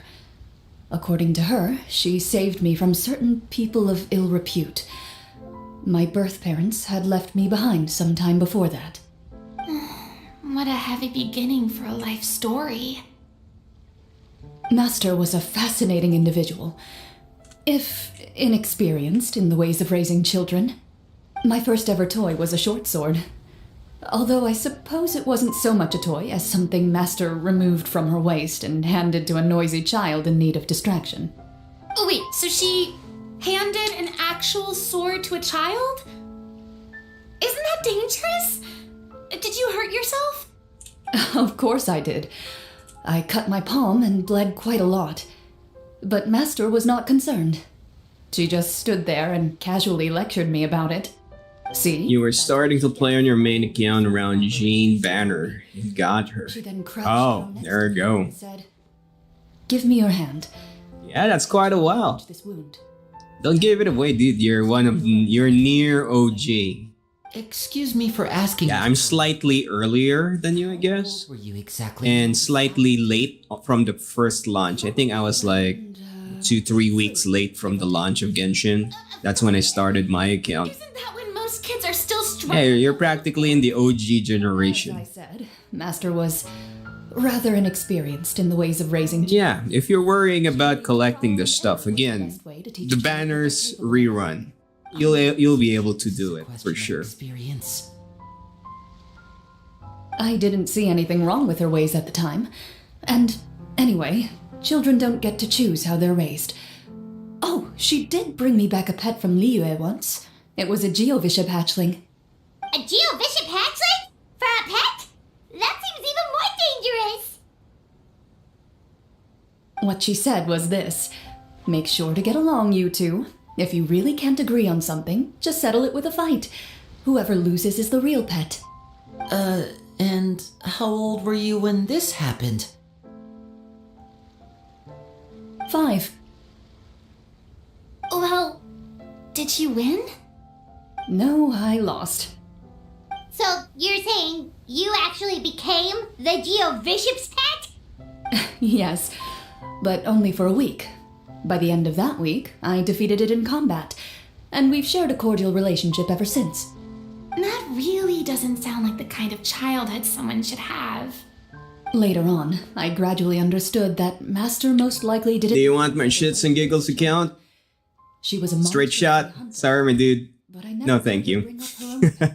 I'm good. Thanks to her, I learned how to navigate. I'm not super hardcore in collecting stuff, and I'm more I'll grab everything that I can that's in front of me Made sure to take me traveling when she had the time. We met at a natural pace. those days. That was also how I met Mr. Callis and his family. I still remember the first time we met. You were too scared to join our picnic and hid behind Miss Petronia the whole time. I still hadn't really met many children my age at that time, so I didn't know how to interact with others. After that, though, you started coming over a lot. You loved challenging people to shooting competitions, remember? I don't think many members of the Spina ever beat you in one of those. I had a lot of fun during those days. I enjoyed them too. Oh, do you remember that one time we went exploring around the Spina together? We overheard Papa call your master Fontaine's Protector of Justice. We tried to pretend like we never heard anything, but you nearly let it slip that one time.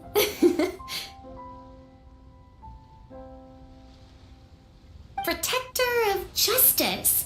Oh, wait, you mean that vigilante hero from 20 years ago? The one who is always active at night? Like I said, if you're trying to give it away or sell the thing, no thanks, my guy. Where she went or what she was doing. Not my thing. I'm a one account dude kind of thing. Mr. Callis that night. 20 years ago. Organic gaming style. I still remember the guards leaving all kinds of witness reports about her on Nervalette's desk. My apologies. Oh, there's no need to apologize. You had nothing to do with it. And anyway, everything she did was for a good cause. Although, calling herself the Protector of Order was a bit much. Especially when she deliberately operated outside the law. Huh? When did the Protector of Justice become the Protector of Order? Oh, she had a bunch of code names. I heard she would just come up with a name on the spot whenever she was asked. Later on, she probably got sick of answering those questions and decided to stick to just two. The Protector of Justice and the Protector of Order. That sounds like her, all right. I bet she forgot which of the two she'd use by the time she got back each night. Well, she certainly sounds like a fascinating individual. With her strong sense of justice, it's no surprise her student followed in her footsteps. It's true. I always wanted to become like her. Someone powerful, independent, and with a strong sense of conviction. But...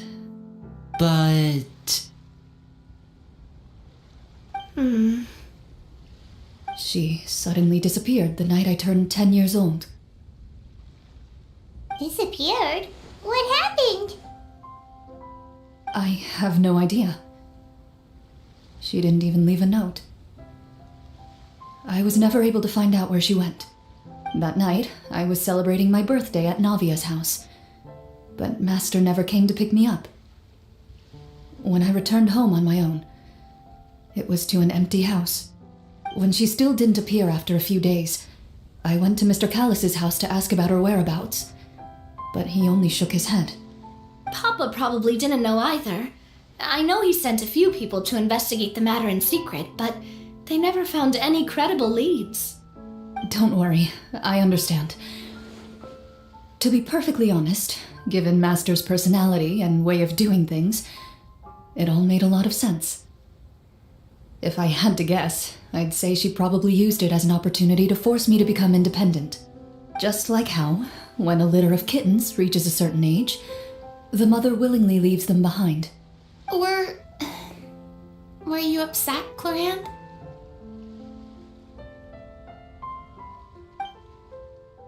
I was at first, but not anymore. I don't believe Master would suddenly disappear for no reason. There must have been something she just had to do. Well, despite everything, you still managed to follow in her footsteps and become the greatest champion duelist in all of Fontaine. You're practically a living symbol of law and justice. I suspect my position would be far too by the books for her. Master always did whatever she pleased. But you're right. I suppose I do take after her in some ways. Who knew Clorinde had such an interesting past? I never had the chance to ask her about it before. And I wonder, if Clorinde's master were the champion duelist back then, would that duel against Mr. Callis have gone differently? Oh no. Judging by the atmosphere, Clorinde and Navia are probably thinking something similar. The mood just got super awkward all of a sudden. Well, anyway. Would you look at the time? It's getting dark, so we should probably call it a day for real this time. If we keep talking like this, we really will be here all night. I had a great time today, Miss Clarant. Thank you for being our GM. Anytime. The script was good, but I've got to say, your childhood stories were even better. Hey, you should tell us more about that fight against the Geo-Bishop sometime. Maybe your master was onto something. You could be right. What does she mean, onto something? I certainly don't know any 5-year-olds who want to fight a bishop in their spare time. Guess I'll head back as well. I need to save my energy if I want to continue enjoying the story tomorrow. You're that excited to hear about my fight with the bishop? I was talking about the script.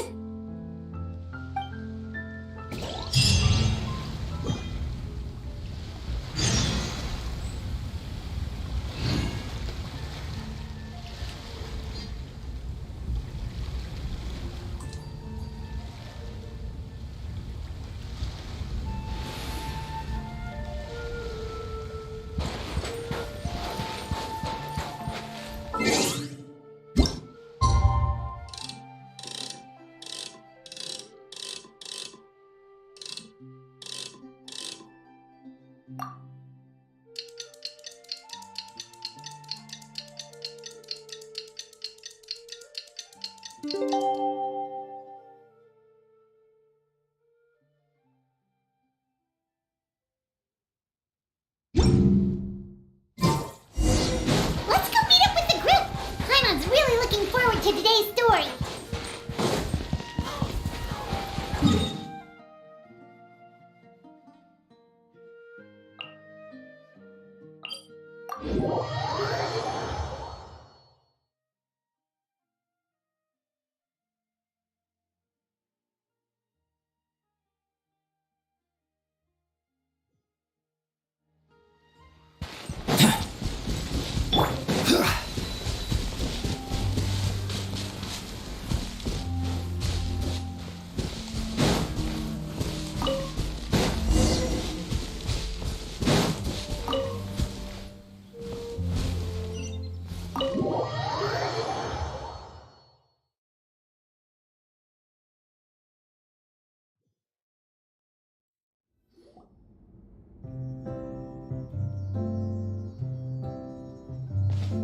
Looks like everyone's here. Now, before we begin, why don't we finish where we left off yesterday? There was an important decision to be made, yes?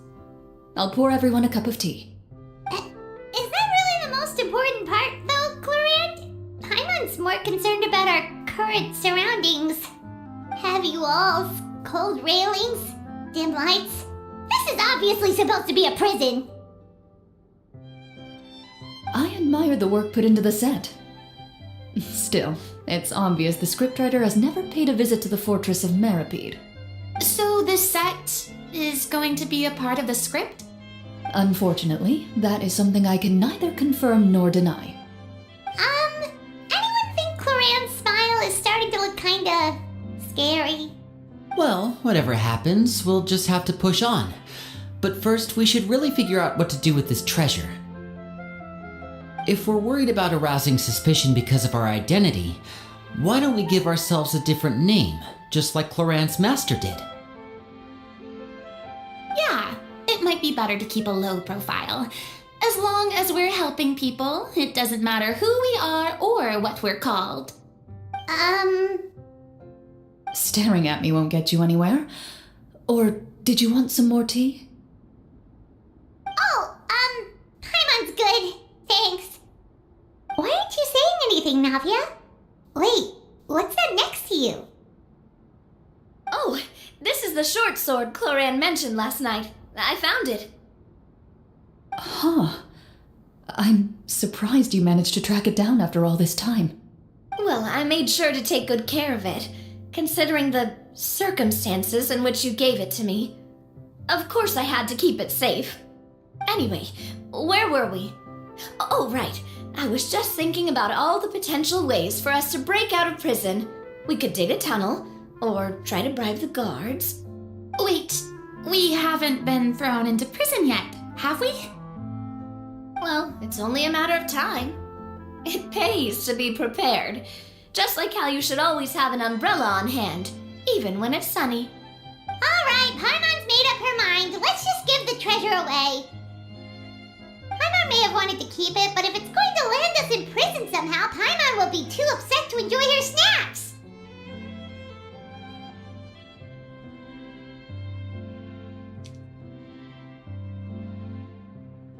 So, you've reached an agreement? Alright then, we can continue with the story. Oh, and we'll collect all the scattered pieces of treasure on the ground as well. Alright. You collect the treasure and make your way back to the capital with your bag of loot in hand.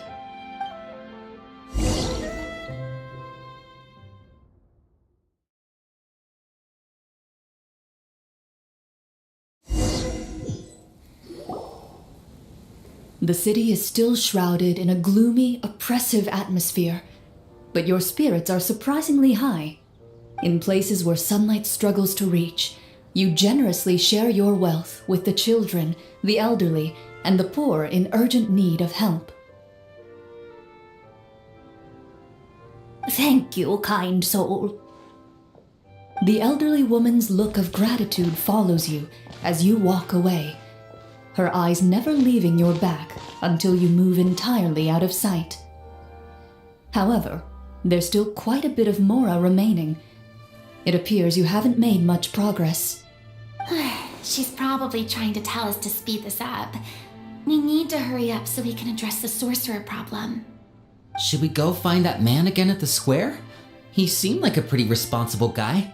I'm sure he knows the people here far better than us. Oh, good idea! Just as you start to make way to the square, intent on finding the man again, there's a voice.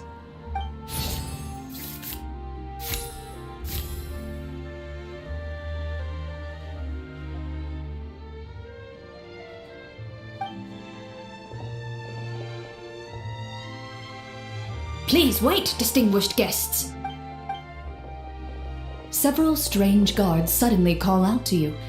They run forward to meet you and proceed to politely pay their respects. Greetings, gentlemen. Are we being invited for afternoon tea? Surely you jest, my lady. That would not be our place. It is His Excellency the King who requests to meet with you. Please come with us.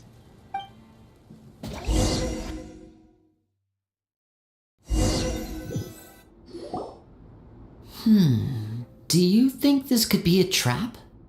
Well, we have to investigate the court at some point, right? Meeting the king himself would be a fantastic opportunity to do that. I say we go for it.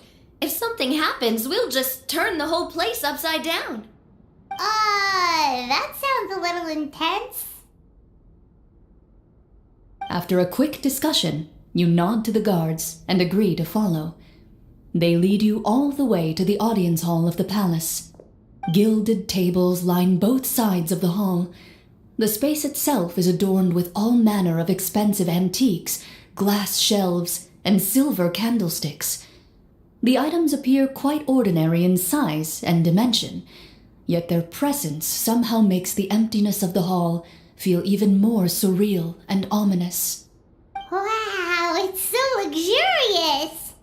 The elderly king, clad in a magnificent robe, sits upon the deep crimson throne before you. He wears above his head a majestic crown, with a gemstone the size of a bird's egg set right at the very front. As you observe it, you see a complex pattern of light reflect off its surface. They're here, Your Majesty. A man dressed in dark clothes, likely a minister, shields his mouth with his hands and bends down to whisper a few words to the king. After a moment, he lowers his hands and stands back up. His gaze shifts to fixate on your group, but he does not move from his place at the king's side. The king does not appear entirely aware of his surroundings. The man by his side, though. We should keep a close eye on him. The king remains still and says nothing. The minister is the one who speaks. Esteemed guests, allow me to thank you for coming to our faraway kingdom. Unfortunately, His Majesty the King finds himself quite exhausted from work, so please allow me, his Prime Minister, to welcome you in his stead. I've heard tell that your group, the Marechaussee Hunters, used your exceptional ability with the sword to repel the monsters near the capital. Such a great deed deserves to be rewarded.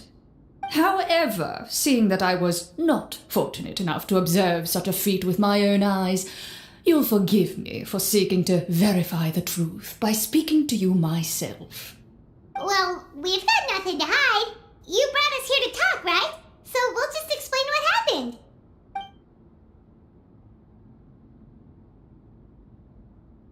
The golem's blades were so powerful, they could cut down trees in a single swipe.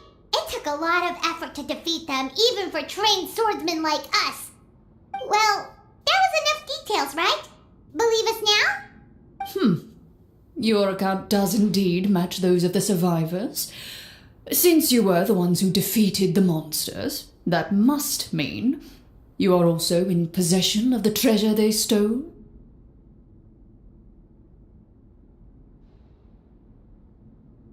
Well, we did take the treasure, but...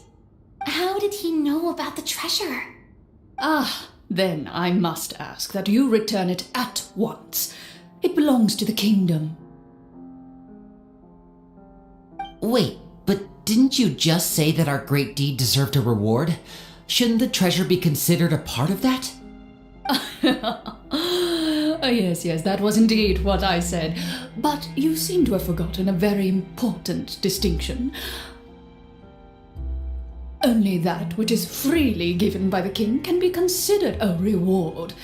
Taking the rightful wealth of a kingdom without said permission, on the other hand, is a crime. But that's completely unreasonable. Yeah, that makes no sense! If it weren't for us, the treasure would still be buried underground somewhere! Maybe so, yet the fact remains. You tried to dispose of the treasure without reporting it to the court and without receiving permission, yes? What, no answer? Surely you're not insinuating that you, a group of legendary Marechaussee hunters, sought to take the treasure for yourselves? Well, what about the king? Is he just gonna let this guy talk for him the whole time? Clad in his magnificent robe, the king remains seated, with his hands resting on either side of the throne. His posture is rigid and unmoving. He stares forward with an empty look in his eyes, completely unmoved by the events before him. From the look of things, could the Prime Minister be the evil sorcerer? Or could both the King and the Prime Minister have fallen under the evil sorcerer's control? I would like to observe the number of guards stationed in the hall. The guards in the palace appear fully armed, their expressions solemn. Sensing the tense atmosphere in the room, they stand at the ready, each with a hand placed upon the hilt of their sword, as if prepared to draw their weapons and surround you at a moment's notice. Well, there goes my plan to turn the whole place upside down, I guess. It appears we've been visited by nothing more than a group of ill-intentioned imposters. What a pity. Guards, take them away and throw them in the dungeons. Before I decide your fate, however, I must first determine whether you have any accomplices outside the court. Can't we try to slip away? Or maybe start some kind of riot? But if we try to fight the guards right now... Don't worry. At least we figured out who's behind all this. Let's just play it by ear. If you're scared, Paimon, just hold my hand. Thanks, you guys. You allow yourself to be led away by guards surrounding you on both sides.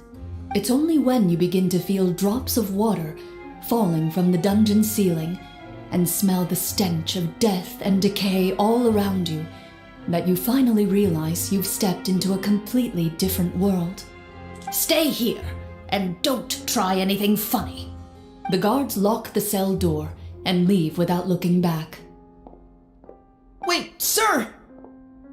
Your voice echoes through the dark hall, but the only response you receive is the sound of water dripping from the ceiling.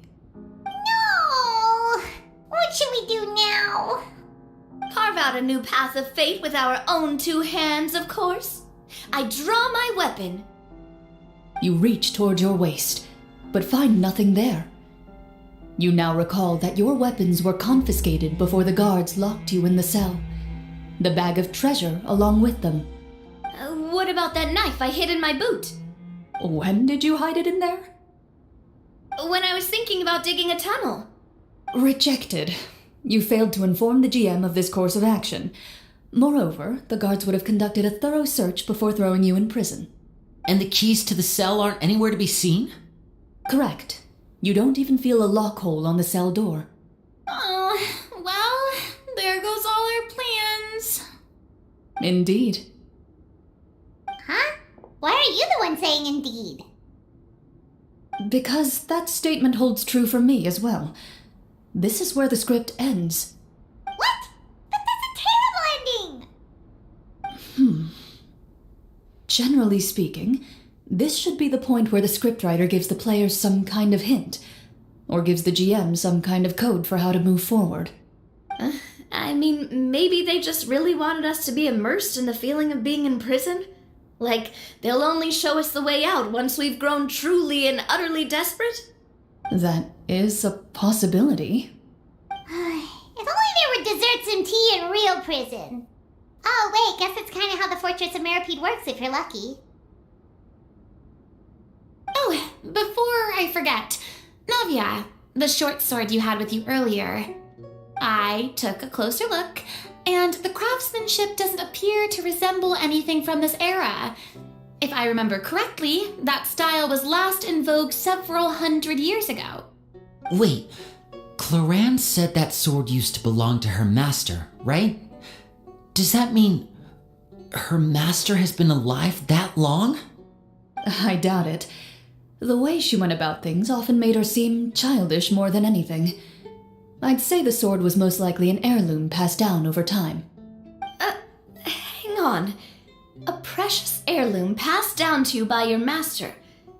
And you gave it to me just like that? You weren't worried I might lose it? Master left many things to me when she disappeared. There was the sword, an old key, and a good amount of junk she probably just didn't want to take with her. I gave you the sword back then because I didn't want our friendship to end. Wait, when did this happen exactly? After the duel between Mr. Callis and myself. Before that, Clorand would have meals with us and even stay over at the Spina some days. She was on great terms with Papa as well. After the duel, though, there was a period of time where we simply didn't know how to face each other. She entrusted this sword to me and never came back. We were both sad and conflicted and totally overthinking everything as a result. Whenever I looked at this sword, I couldn't help but wonder if Miss Petronia had never introduced us to each other at that picnic. Maybe part of the sadness I was feeling could have been avoided. Back then, it felt like I hadn't just lost a father, but a close friend as well. No one can change the past. The most important thing is that you two found your way back to each other and can enjoy things like this together. Yep, you're right. I'm sorry, you two. I didn't mean to bring up any sad memories. Think nothing of it. No one here is at fault.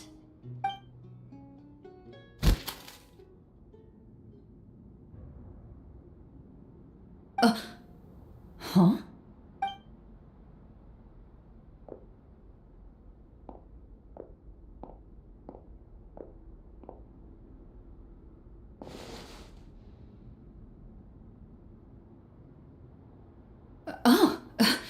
Looks like the next part of our script is here. Perfect timing. The situation was really starting to get desperate. And not just because of the prison thing. From Corinne's face, I really can't tell if it's good news or bad news.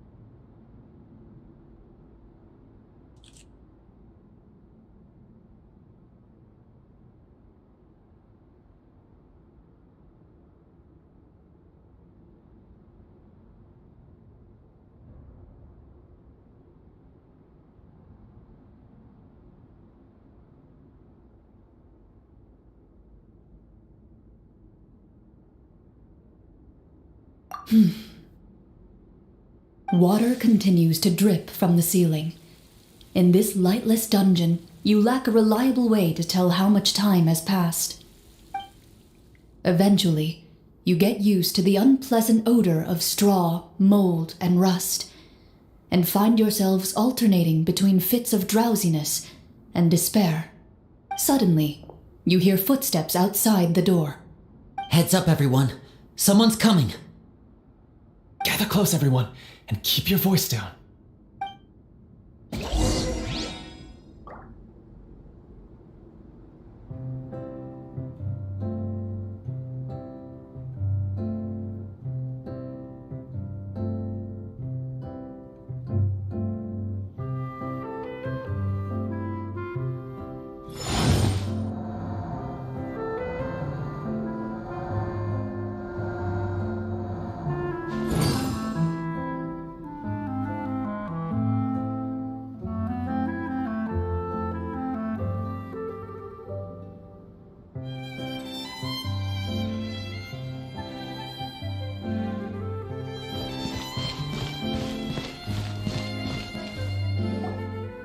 Who are you?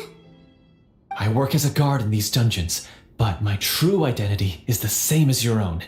I'm also a Marashose hunter. Huh? Shh! I've already sent away the other guards, but if we make too much noise... I understand, but how can we be sure we can trust you? The king has issued a formal decree. In light of the irrefutable proof of your crime, you're to be executed before tomorrow's sunrise. If you want to escape, it has to be now. Executed? We barely did anything! Monsters appearing at the same location as the treasure. Could this entire thing have been a trap? There will be time for speculation once we're out of here. As for my identity, I have no way to prove that to you just yet. Infiltrating the capital was difficult, and finding a chance to speak with you has taken a lot out of me. I could go on, but I think we can all agree that now is not the time for details. Taken a lot out of me. Have you seen our weapons anywhere, sir? Don't worry, I brought them with me. They're just behind the door. Still, these weapons alone won't be enough to defeat the true enemy behind the scenes. His faction is too powerful. The guards are all under his control, and he's even stationed a number of golems in various rooms throughout the palace. To defeat him, you must find a secret vault. It is said that within that vault, the Marashose hunters of the past left behind a treasure with the power to defeat the sorcerer. You're not coming with us? No, I'll remain in the dungeons to deal with the guards. I'll try my best to distract them so they don't go after you. As long as my identity is not revealed, I'll be able to aid you when the final battle comes. In that case, please stay safe. Thank you for your concern. I will do my utmost. As for the location of the vault, here, this map should lead you there.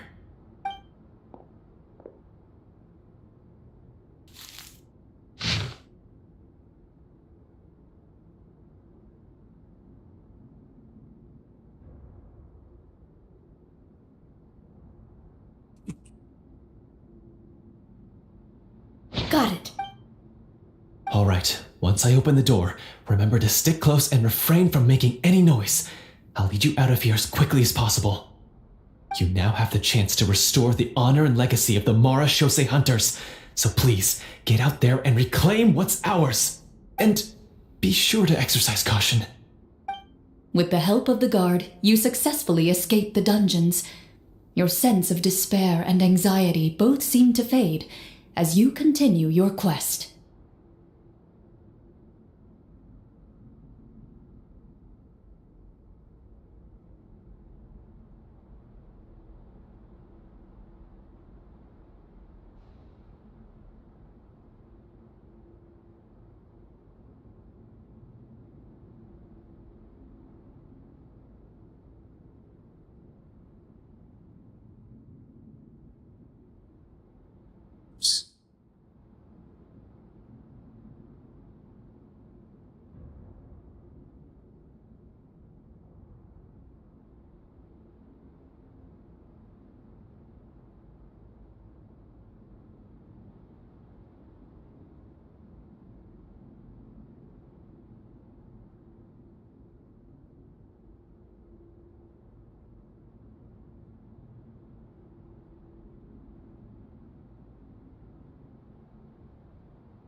Wait, we didn't get to use our skills at all while we were in prison. Who knows when we're gonna get the chance to use that cool summon spell? That is a pity, but we can only continue to move forward.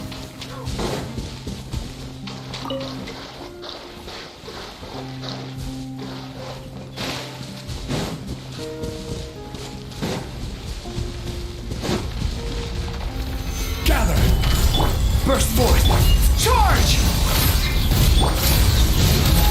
Oni coming through!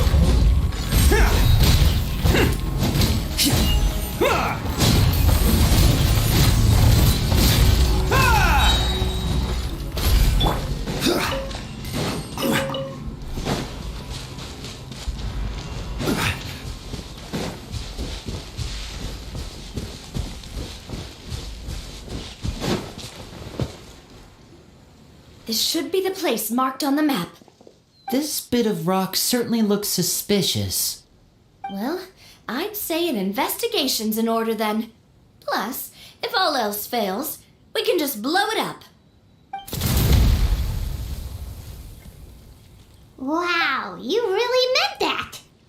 Before you lies a serene stretch of open water, its surface shimmering a brilliant shade of sapphire blue. Well, guess this means it's time for a swim!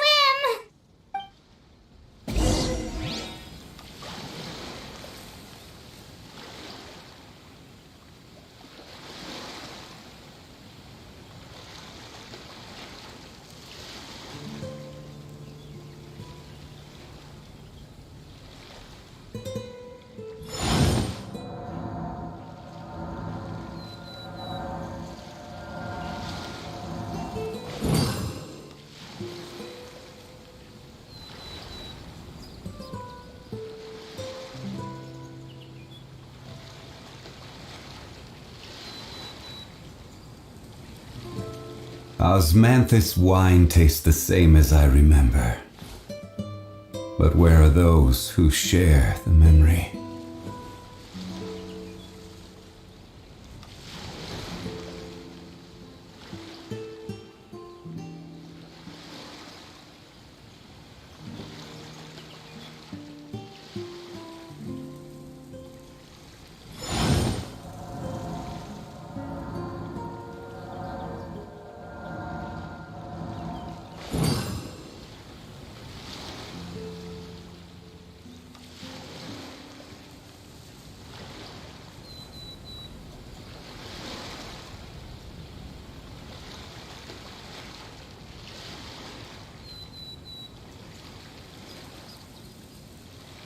Osmanthus wine tastes the same as I remember. But where are those who share the memory?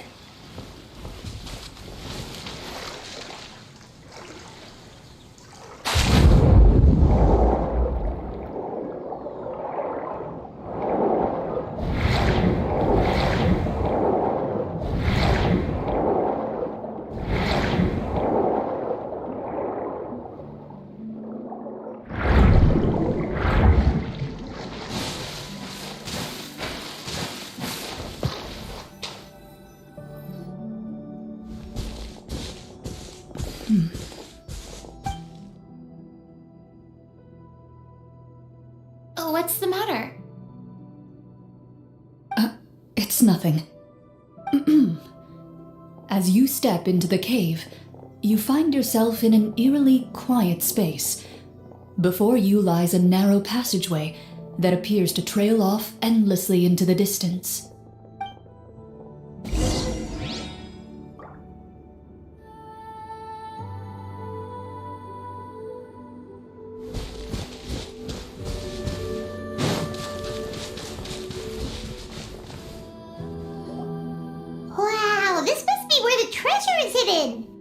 But this door is blocking our way in. It almost looks like it's been here for quite some time. I've got to hand it to the tabletop troupe. They really went all out with the props. Huh. What have we got down here? A kind of mechanism connected to the door? It looks like we might have to arrange it into a certain pattern. A pattern on a stone door. That's something Master mentioned before. Is something wrong, Clarent? After a long, difficult journey, you finally arrive at the location indicated by your map. It appears to be an ancient site of some sort, where treasure likely awaits. Your surroundings are exceedingly quiet and serene, as if the secret that slumbers here has never once been disturbed. If you listen closely, you can almost convince yourself you can hear the sound of its calm, gentle breathing. That description makes Paimon feel kinda bad for disturbing this place. We're doing this for the sake of the people, to free them from the evil sorcerer. I say it's time for this treasure to once again see the light of day. Linny's right. We need to keep going. The future of the kingdom depends on it. The next part of the story requires us to solve the puzzle, right? Let's start exploring the area. Yes, that should be fine. Something feels off about all this. Guess I'll just have to improvise.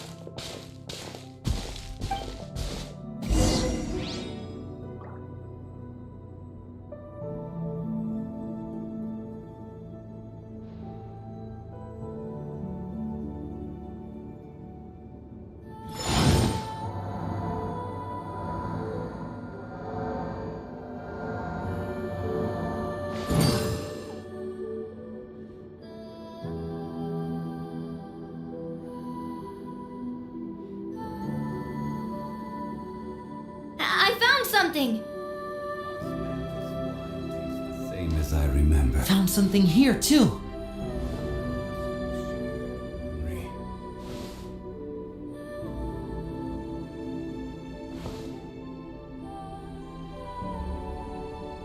Same here!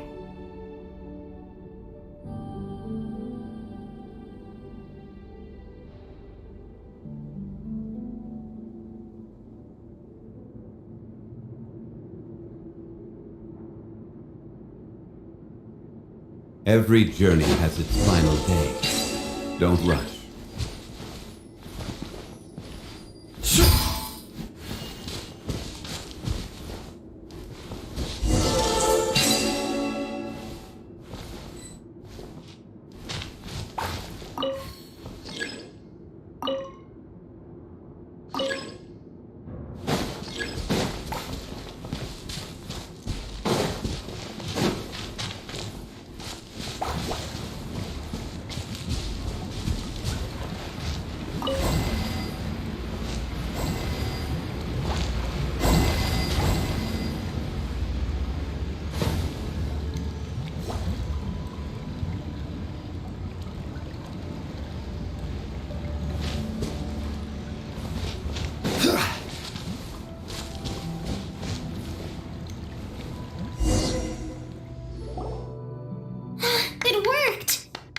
Something just appeared.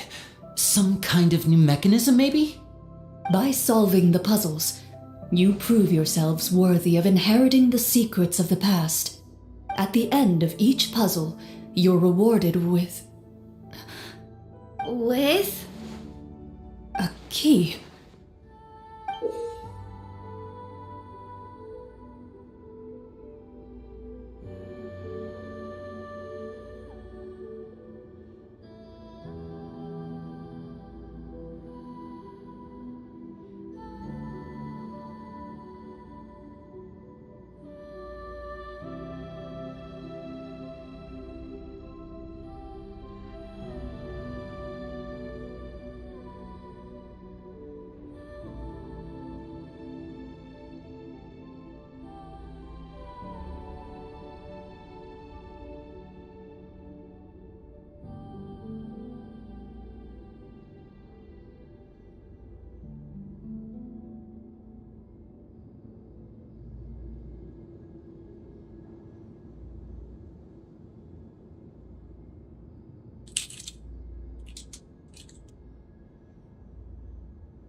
It must be the key to the big door. Huh? This is one of the Marashose Hunter keys that are passed down from generation to generation. It looks just like the one Master passed down to me. It is said that 4 keys in total are required to form the final, complete key. And it seems like we just collected 3 of them. That must mean... Huh? What's wrong? You hear a few strange noises. Suddenly, all the torches in the ruin go out at once. Huh?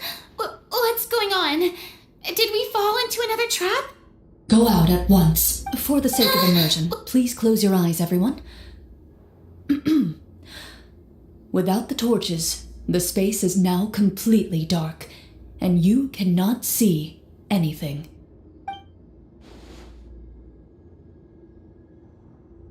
But Paimon can still see a little bit over here.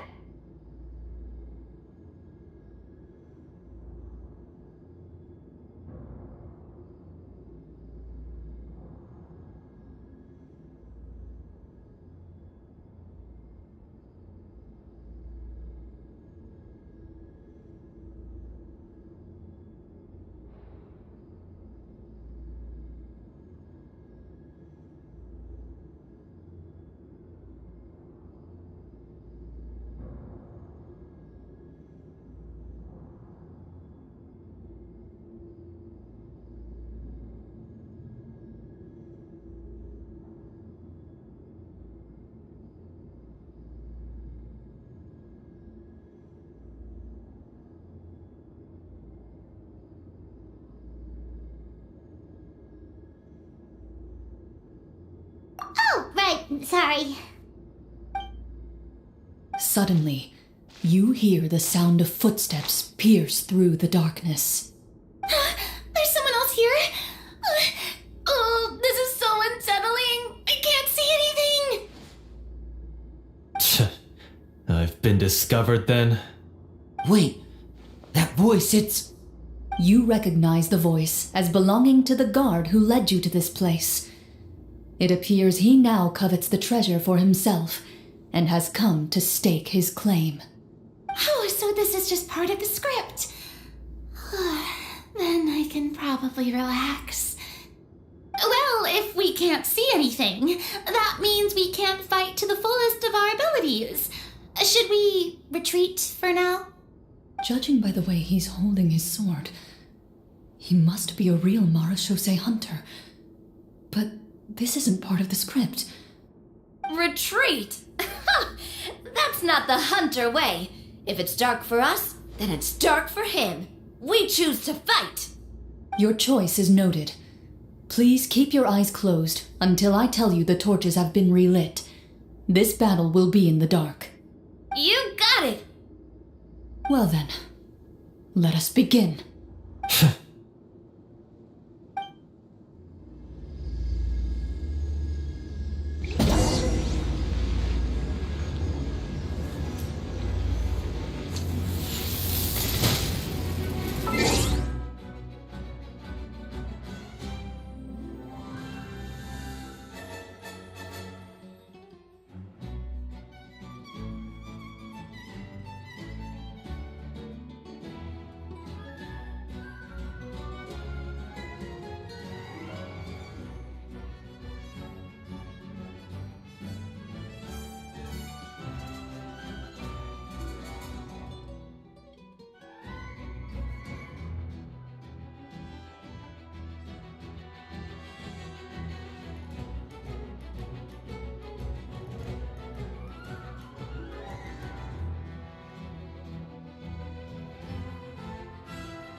Into the shadows.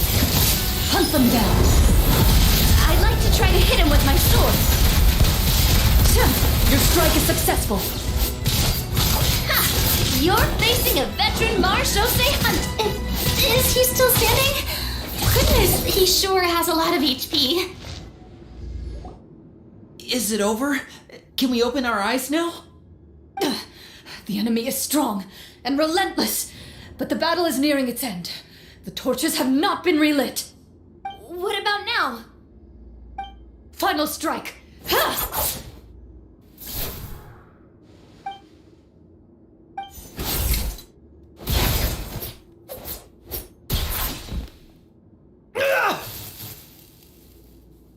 Oh, well, did we get him?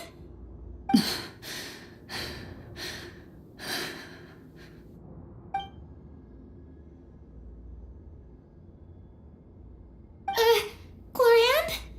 Warm fire flickers across the walls once more. Your vision is now clear.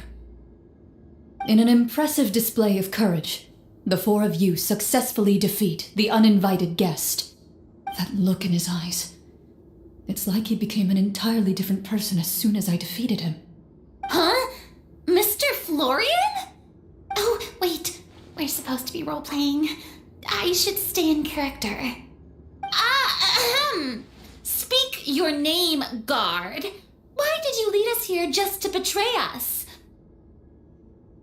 Is this treasure really more important to you than bringing peace to the kingdom? What kingdom? What peace? Those were nothing but lies! I, Florian, am a true marechaussee hunter, descended from hunters of ages past. So he's also using his real name. Or, wait, was that the name of his character from the very beginning? Then I'm even more confused. If you truly are a marechaussee hunter, shouldn't you want to help us just like you said before? Shouldn't we fight together for the sake of the people? What do you know? In this day and age, there's no glory to be had as a marechaussee hunter. What's that supposed to mean? My skills were passed down to me by my father. We lived a life of obscurity in the remote wilderness. Still, he devoted everything he had to being a marechaussee hunter. And what did he get in return? A life of poverty and pain. In a world that forgot all about him. When he died, not a single person came to mourn his passing. The marechaussee hunters were the ones who saved this city. We're heroes. We deserved more recognition and respect than this. Is he talking about how no one in the capital seems to remember the hunters and their legacy? I didn't expect the script to contain this level of social criticism. So that's why you want to take the treasure for yourself? You feel like you're owed fame and wealth?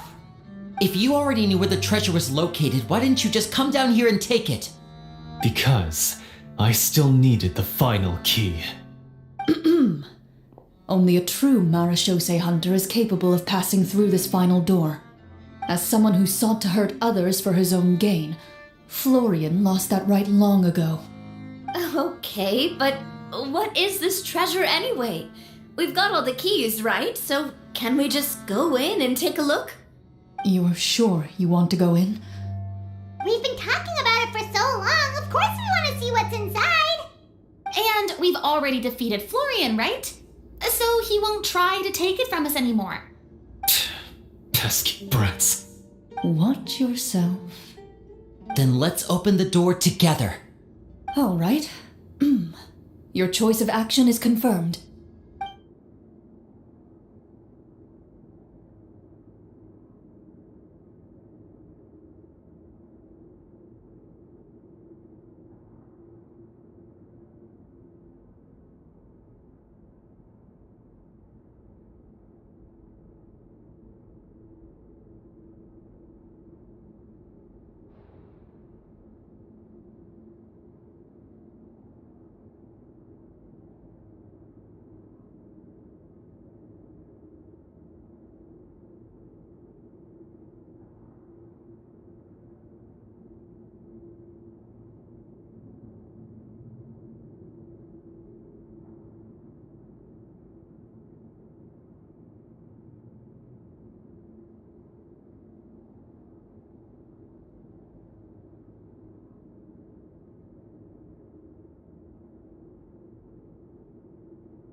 Before you, the door to the treasure, sealed and undisturbed for more than 100 years, finally swings open.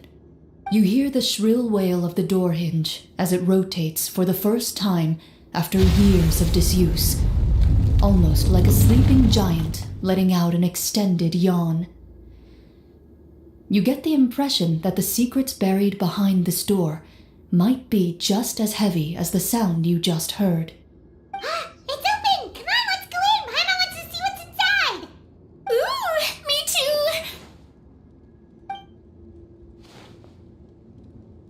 Ugh, uncovering hidden treasure is the most exciting part of adventuring. What do we have here? Uh-huh.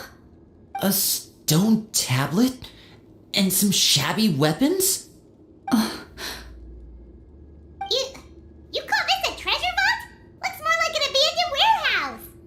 Maybe the troop ran out of budget at the end? They provided a super immersive experience at the beginning only to drop the ball at the most important part?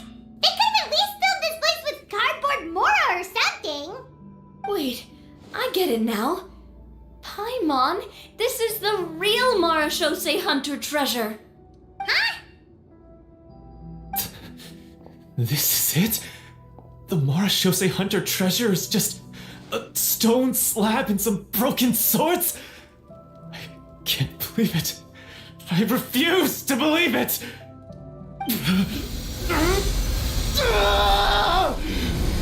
Whoa, are you okay?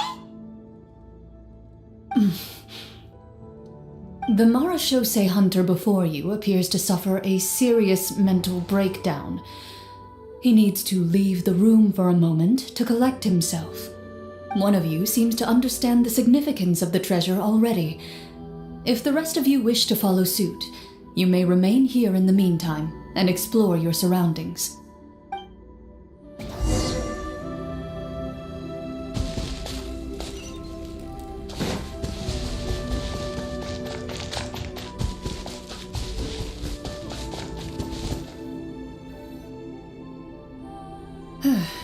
So, how are you doing?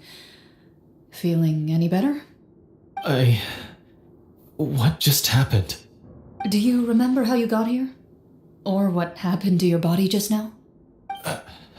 I remember now. I brought you here because I wanted to... The explosives in the cave! You mean these? Huh? How did you... I could tell something was off the moment I stepped into this cave, so I kept an eye out. I've already dismantled the whole thing. So the strongest champion duelist in all of Fontaine saved the day once again. Guess I shouldn't be surprised. It would seem your skills as a Marashose hunter are as sharp as ever. I deserve some answers, don't you think? Tell me why you wanted to lure me here. Everything you said earlier sounded like the truth. Luckily, your monologue was dramatic enough to convince my friends you were just role-playing. I don't know. I just always felt like there was something in my heart that didn't belong to me.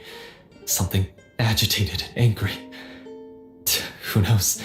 Maybe it was my own anger all along. I could never really tell. The feelings about my father and the other Marashose hunters are real.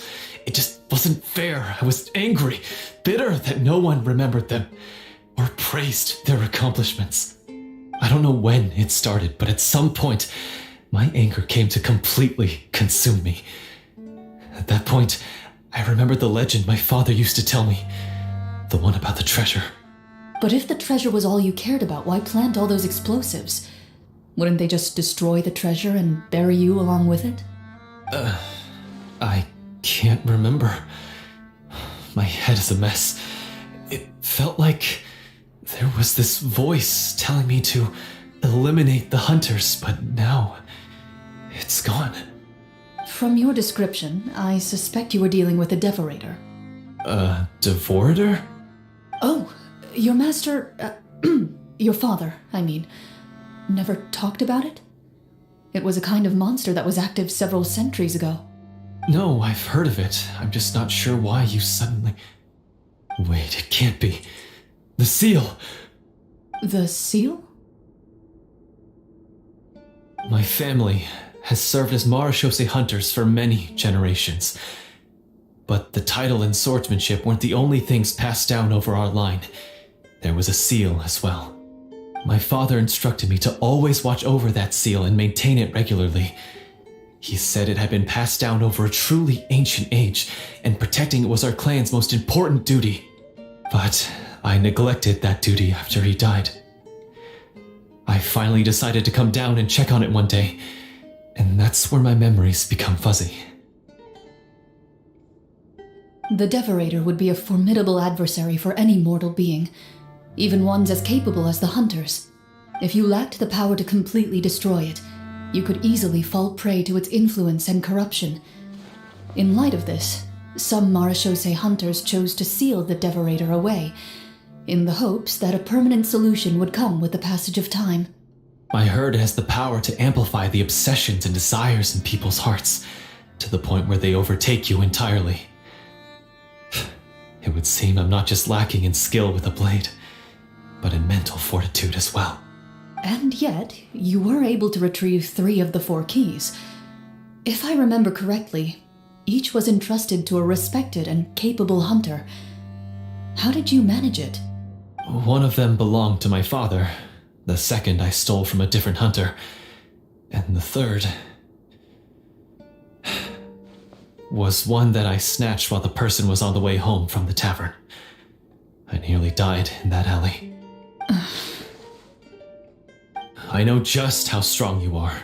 It's as clear as day to everyone in Fontaine. I observed you from dusk to dawn, but could never find any opportunity to sneak up on you. I never even saw you drink a single glass of liquor. The only way I could think to obtain that last key was to lure you here using your hobby, and then... Oh, I get it now. That monster, it wanted to bury you here alongside the treasure. I won't comment on anything else, but the script was good. Well, I did pour my heart and soul into it. The stories my father used to tell me about the glory of the heroic marechaussee hunters and how they came to be forgotten. It's more than just a story. Huh? You're proud to be a hunter. You're still holding onto that part of yourself, no matter how small. I have done so many despicable things. I have nothing to be proud of. Then explain the purpose of the evil sorcerer in your story. Isn't he the true antagonist? The one who sought nothing but his own gain, and used the people as pawns to attain it? In your heart of hearts, he was the one you truly wanted to defeat. But I've already tainted my sword. I no longer have any right to... Wake up, Florian. Remember how you introduced yourself earlier. Do you really think the hunters acted out of a desire for honor and glory? Or to be loved and acknowledged by the people? What did your father teach you about our order? You do not wield your sword for yourself, but to protect those you serve. There's nothing special about a blade. It's the intentions of the wielder that matter above all else. Do you still not understand? Even after seeing the treasure for yourself? The contents of that room, they represent the true legacy the hunters left behind. You're right. I am a marechaussee hunter. It's time for me to redeem, no, to finally serve the people I vowed to protect all along. I wouldn't be so quick to push aside the need for redemption. I know. That's a charge I won't bother to defend myself against. Good. Then, come with me, and help me see the script through to the end. Huh? See the script through to the end? But there's no more script left. Never finished it, huh? No, I mean, I wrote the script with the sole purpose of luring you all here. There was no reason to write beyond this point. Then we'll just have to keep writing it. The evil sorcerer still needs to be defeated. You mean the Devorator? Are you saying I have to make up the rest of the script as we go along? Is that really so hard? You've already written most of it. Surely you can write an ending where the hunters win and justice prevails. I'll be there to help you too. You aren't afraid your party will fall into danger? I know what my friends are capable of, and they're all quite skilled. Besides, I need their help. Then, are you going to tell them the truth about all this? I don't intend to spoil the fun. Sometimes protecting dreams and fantasies is more important than exposing the truth. Don't you think?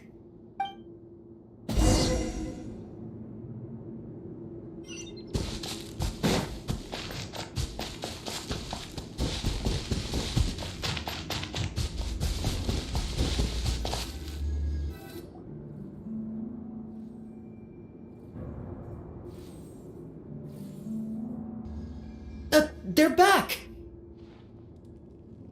That took a while. Ahem!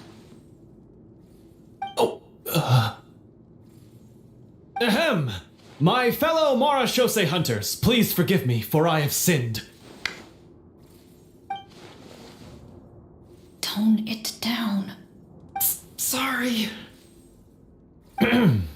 After crossing swords with you and witnessing your courage in battle, I've rediscovered my true self and regained my pride as a Marashose hunter. Oh, do I smell a redemption arc? I confess, I was brainwashed by the evil sorcerer. He asked me to lure you here so he could bury you in this cave. That little... Wait, you're saying all of that wasn't you, but the evil sorcerer? That's right. He's adept at manipulating the hearts and minds of the people. I fell under his influence because I did not possess a strong enough sense of will. Huh! And how are you going to prove that you're a changed man? We're not going to fall for the same trap twice. To be perfectly honest, I only came to my senses after seeing the treasure. It reminded me of my father's past teachings. The treasure was actually... The names of all the Marashose hunters from ages past and their weapons? Wait, you already know? Of course. Don't underestimate a veteran role player's exploration skills. Oh, wait, I mean Marashose hunter Navia's exploration skills. We just finished reading through the content of the stone tablet. That tablet recorded the lives of some fascinating people. For example, this Marashose hunter called Est. She inherited the responsibilities of the Golden Hunter and passed judgment on many people. But in private, she had a very easygoing personality. Her favorite pastime was singing and dancing with her friends, and she was said to have a beautiful voice. So, she was just like you. Oh, you really think so? Well, when you put it that way, I suppose I also have a few things in common with this Walter. Working as an executioner, he supposedly used a countless number of tricks to confound his enemies in battle. Oh, if only I could have seen the feats of magic he pulled off back then. Their lives were all so exciting. You could write so many cool books about their accomplishments. How could they have all been forgotten? Because they chose to be.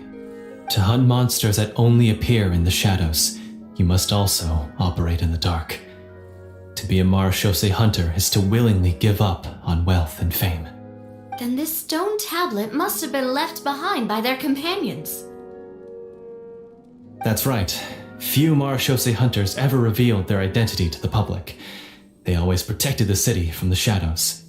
The only time they spoke of their accomplishments would be at night, when they gathered with their fellow hunters in front of the bonfire to share stories of the monsters slain by their hand.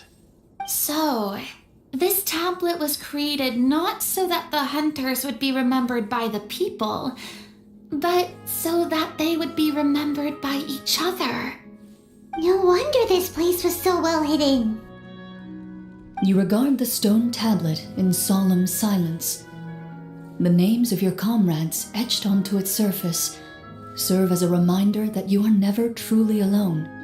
The tablet proves that, although a hunter walks a shrouded path, it is not a solitary one.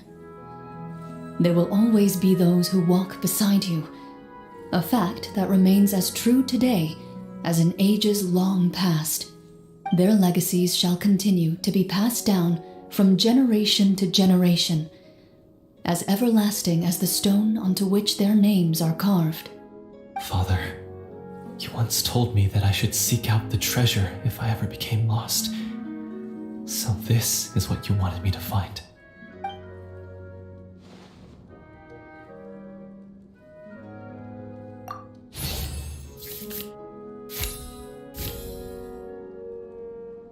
His eyes are sincere, and his words ring true. You can tell that every word he spoke just now came from the bottom of his heart. I implore you, everyone, please give me a chance to make up for all I've done. Allow me to fight alongside you and defeat the evil sorcerer that threatens the peace and prosperity of everyone in this kingdom. Well, I say we let you join. Sounds good to me too. Everyone makes mistakes. What matters is what you do to make up for them. I have no objections, but Mr. Florian, do you even know how to defeat the evil sorcerer? When he took over my mind, I gained some insight into his thoughts. Every time I thought of the treasure, he reacted with a strong sense of fear. Huh? He's afraid of the treasure? But there's nothing here except some broken weapons and the stone tablet. What if the secret's hidden inside these weapons? GM, permission to investigate.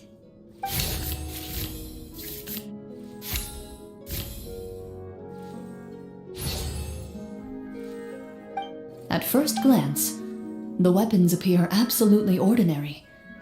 But as you observe them, you notice a faint energy emanating from within. These blades have slain countless monsters. Though it's been a long time since they were used in battle, their edges remain sharp, as if they're simply waiting for the next worthy hunter to carry on their legacy. So basically, take these with us, right? I'll take this weapon, since it used to belong to Est. Maybe it'll find comfort in being held by someone who appreciates the arts. Good idea. I'll take Mr. Walter's bow then, from one archer magician to another.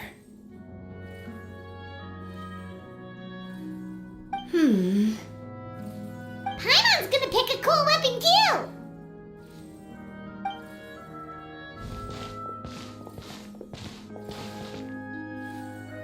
As you grip your weapons, you can almost feel the will of past hunters coursing through your being. It's a feeling of courage, determination, a silent vow passed down from generation to generation that says, eradicate the monsters, no matter the cost.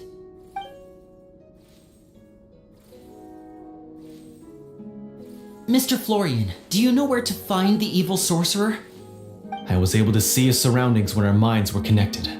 I believe he's currently hiding out at the church in the kingdom. We must be extremely careful. He's spent so long living among monsters that he's now taken the form of one. He will not be easily defeated. Then why don't we explore some more and try to find some higher level gear? We don't want to just fight him and lose, right?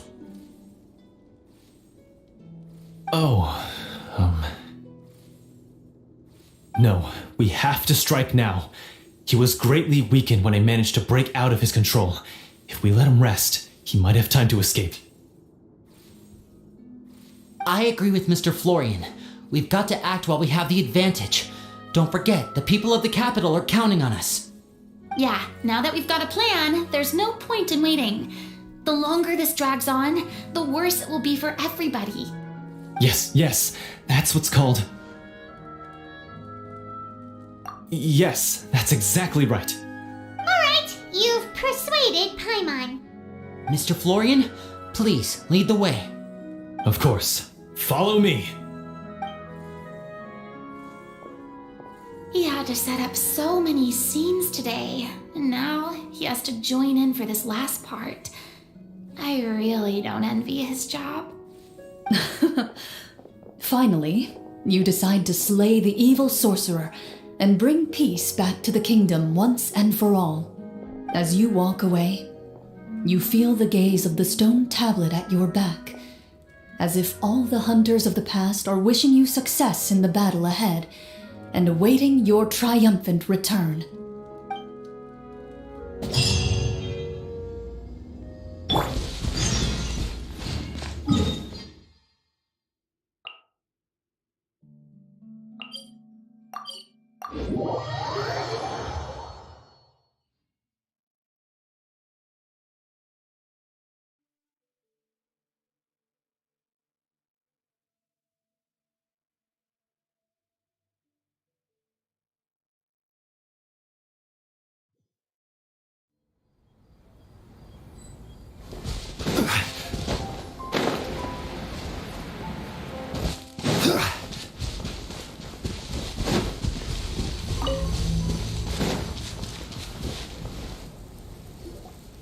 Finally, you arrive at the church Florian described.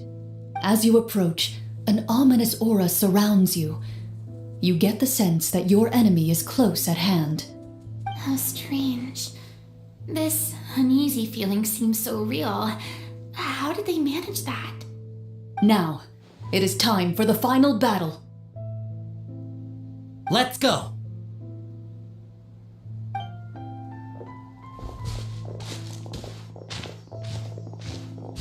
Florian, wait. What's wrong? I think you should wait outside. You've already been corrupted by the Devorator once.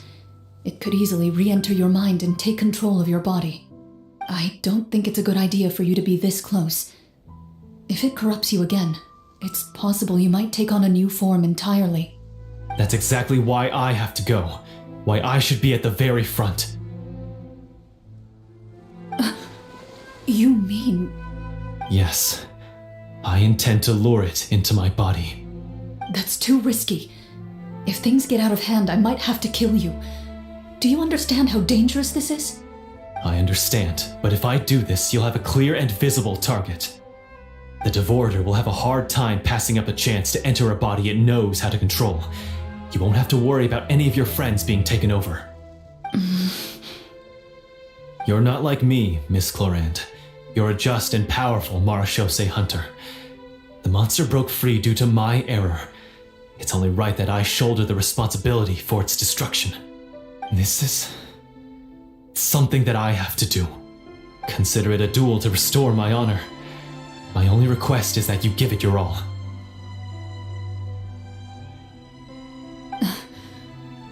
I understand. Then, as a champion duelist, I hereby accept your request for a duel, and extend to you my most sincere regards. Thank you. The battle is now upon us. Let the Devorator once again tremble under the blade of the Marachose hunters.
This foe is not invincible. You hold the treasure. The power to defeat it in your own 2 hands. The treasure? You mean... The names! It's the Marashose Hunters' names! How are we supposed to... You forget, Paimon? There's still one skill we saved until the very end. Hunters fight not for fame, but to aid the people whenever they are summoned. Walter the Marashose Hunter, master of 1,000 tricks, executioner of the Phantom Hunters, I call for aid! Est, the Marashose Hunter, inheritor of Cassiodor's will, judge of the Shadow Hunters. Answer my call!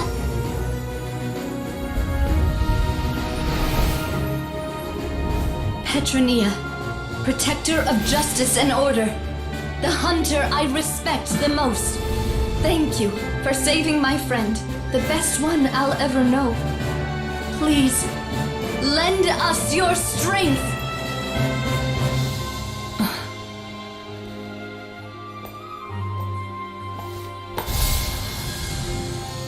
We have come to answer your summons.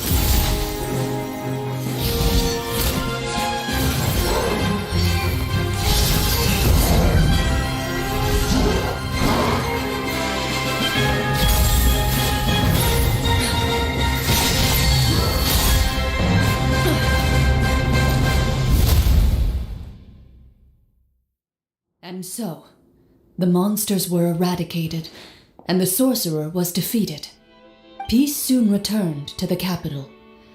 Those in the court, manipulated by the sorcerer, also recognized the errors of their ways. Some remembered the names of the heroes who saved their kingdom, but others simply continued their lives none the wiser. Such is the story of the Marashose Hunters. They pursue the phantoms in the darkness and exterminate all who pose a threat. They will always protect the city and those within it, even should all memory of their accomplishments be forgotten by the very people they serve. I'm assuming we've finally reached the end of the script. Yes, you've reached one of the better endings. It's a pretty solid story overall. I thought it was just an ordinary adventure at first, but the further we got into it, the more impressed I became with the production and the plot. That final battle especially! All the effects were super realistic. Oh, right. Yeah, totally. That's a really good point. I never expected the weapons we picked up from that vault would have that kind of effect. Yeah, mine nearly scared the daylights out of me when it started glowing. I took a good look at it after we got out, but I don't think it ever lit up again. Oh, we should probably give these props back, right? I'll just leave mine here. Did you have a good time? Of course. Let me know if another script like this comes around. Sure, no problem. Then I'll head back for now. I think I need some time to fully digest everything that just happened. Once Mr. Florian is awake, please pass on my regards to him. He must be extremely exhausted to have passed out cold like that. You're right. He's had a lot to deal with. Well, see you all some other time. Toodaloo!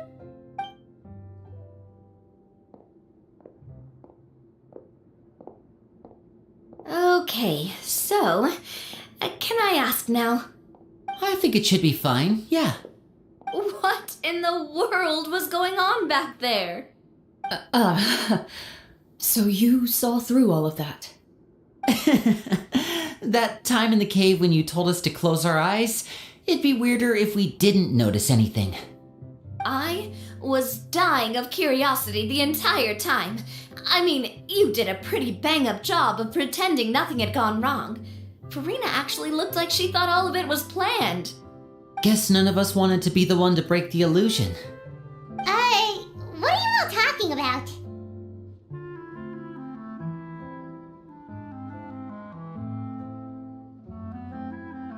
Oh, wait. Don't tell me Paimon never...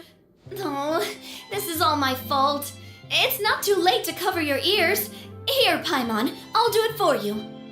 A bit late for that, don't you think? You're saying everything that happened back there wasn't actually part of the script? It's probably more accurate to say this was never a real scripted story to begin with. What?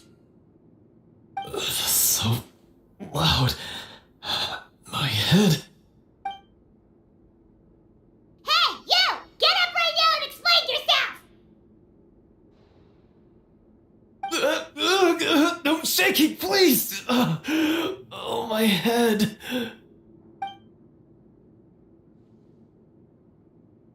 Did Paimon just hear that right? You guys made up that whole last part on the spot?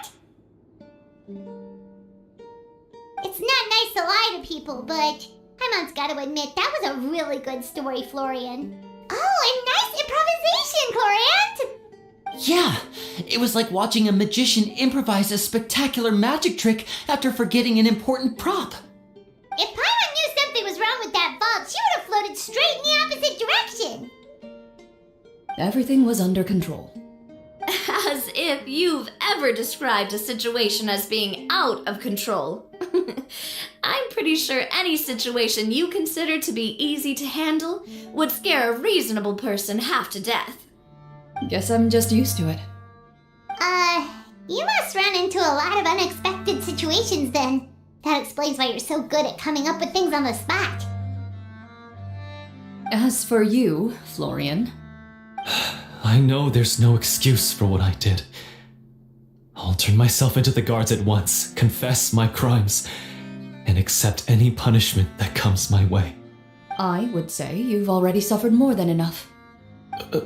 What? You may have been blinded by fame and fortune in the beginning, but your actions during the final battle had proven you to be a true Marechaussee hunter. You'll be far more used to the city above ground than below. Your job as a hunter is more important. But... Of course, you'll still need to take the keys and pay a personal visit to the 2 hunters you wronged. Prepare to accept any terms they give you as well. Yes, of course. As far as I'm concerned, though, your showing in the duel was enough to prove your honor. Then I'll do exactly as you said. I'll go return those 2 keys right now. Thank you so much, everyone. I'll do my best to prove myself worthy of the second chance you've given me. I swear this on my name and honor as a Marechaussee hunter. Until we meet again, everyone.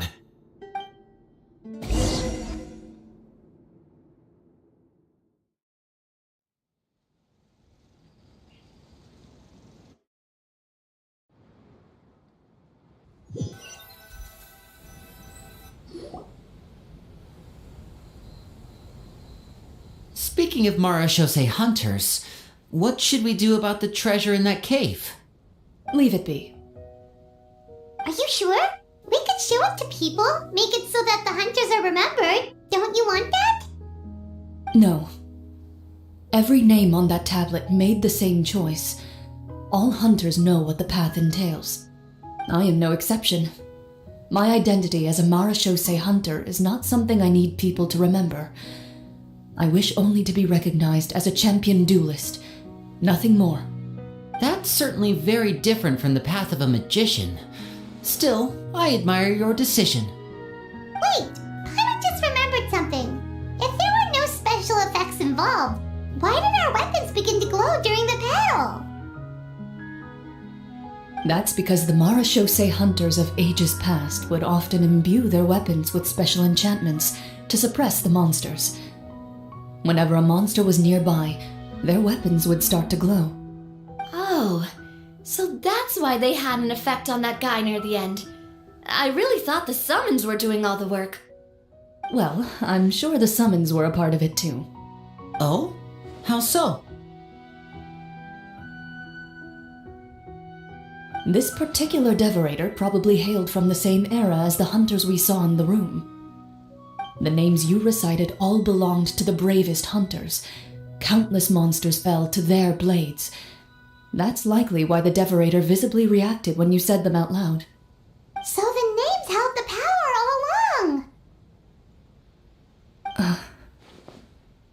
Navia, everything you said during your summon. Huh? Oh, I meant what I said. I mean, it was true to my character, so yeah, I'm glad you heard it. Just don't make me repeat myself. It's embarrassing. I really appreciated those words. All right. Don't get all sentimental on me. Anyway, let's not talk about that anymore. I'm going to go on ahead. Don't fall too far behind now. She ran off! I should probably head back as well. This story was truly incredible. I might have to spend the whole night telling my siblings all about it.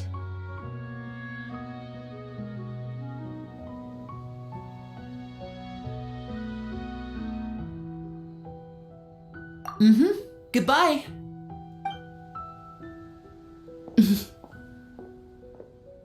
Traveler, should your name and deeds be forgotten, what do you think the significance of your journey will be? I suppose the significance would be the journey itself and the world we helped create. There's still value in the time I shared with everyone here, in the things we were able to accomplish, even if no one remembers them. A great answer. I'll remember it.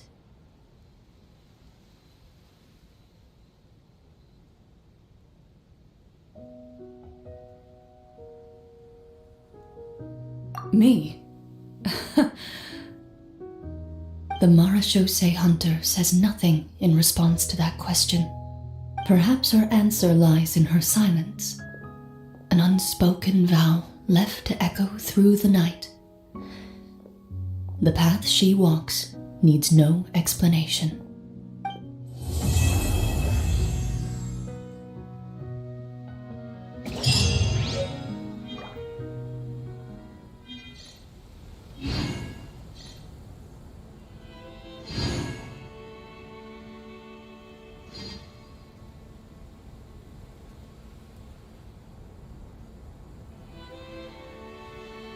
Osmanthus wine tastes the same as I remember.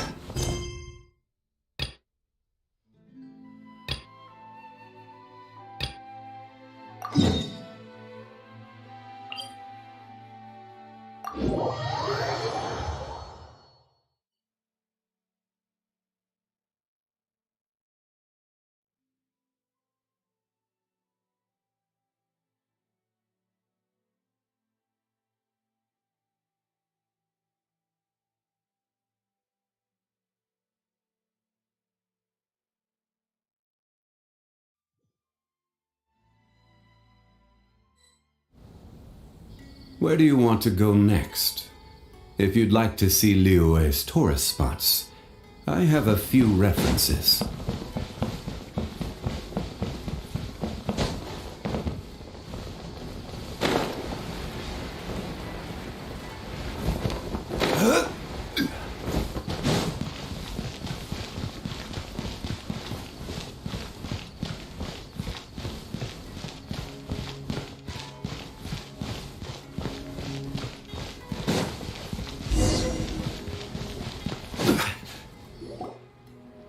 I told him to spray it with water to retain moisture before applying the film.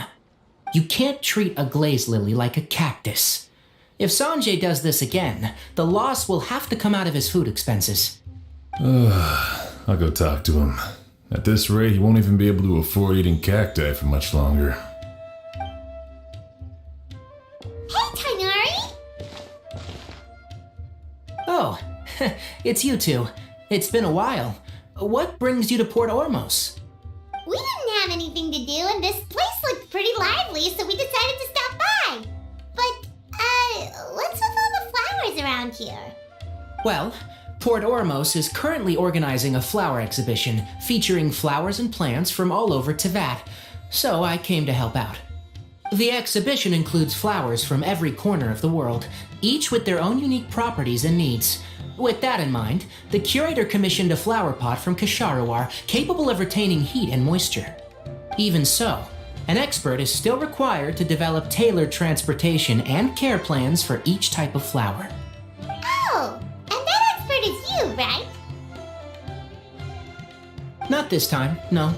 I'm just here to help out. The expert in charge is someone else. Mr. Tainari! Sanjay! He confused the poisonous bulbs with garlic shoots, and he ate them! Never mind. Forget about what I said about the food expenses. Apologies, Traveler, Paimon.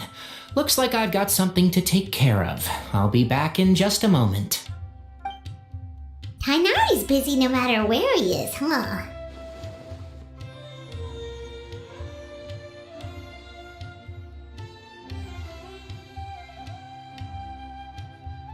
Yeah, seems like it. Hey, don't look at Paimon like that!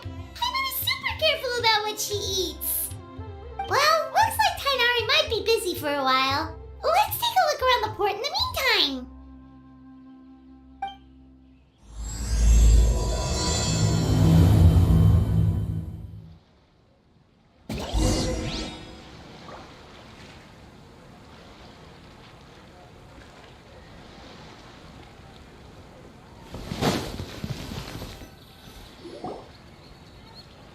Wow, look at these flowers! They smell so... Achoo! Huh?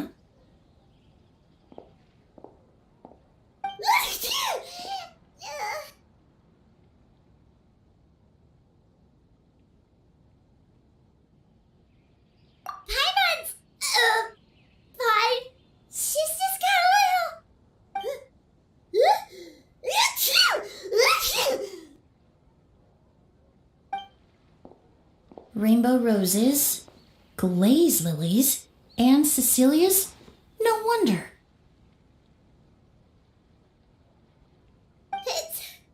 It's getting worse. Why? Achoo! Oh.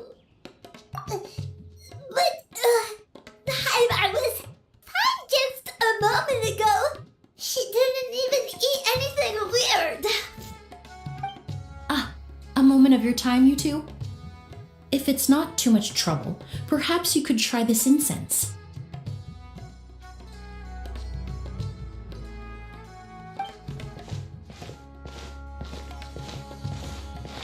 Incense? Oh, the scent is so nice! Wait! Whoa, that was fast! Paimon doesn't have to sneeze anymore! Think nothing of it. From your attire, I imagine you two aren't from Sumeru either. Seeing as we're both travelers from abroad, it's only right that we help each other out should the occasion arise. Oh, so you're here for the flower exhibition too? I suppose that's accurate. Oh, allow me to introduce myself. I'm Emily, a perfumer from Fontaine. Paimon is Paimon! Thank you so much for your help just now. Oh, and this is... The Traveler, right? I've heard a lot about you from the Steambird. It's nice to finally put a face to the name.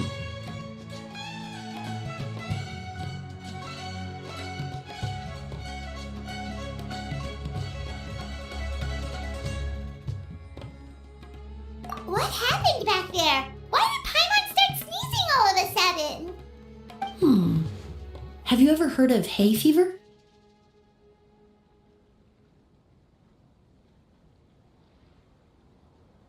To put it simply, when inhaled, certain pollens can trigger abnormal physical reactions. But Paimon has seen these kinds of flowers before and nothing weird happened then. Well, we're all different. The factors that can trigger a reaction to certain stimuli vary by person. In isolation, the effects of certain pollens may seem minimal, but inhaling various types at once can trigger a more overt reaction. But there's no need to worry. Pollen allergies can be effectively mitigated with the use of medication.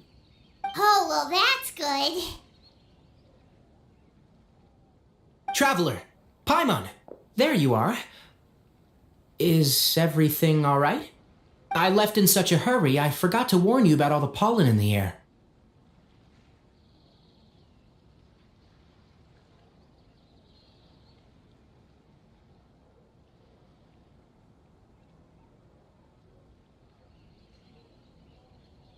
Emily?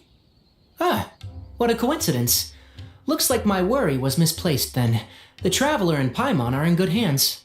It was nothing, really. We happened to run into each other shortly after my arrival, and I offered them a bit of help, that's all. I'm more curious as to why you thought the Traveler and Paimon were in danger. Allergies are highly unpredictable. If you were concerned the pollen might trigger a reaction, that must mean something similar has happened in the past.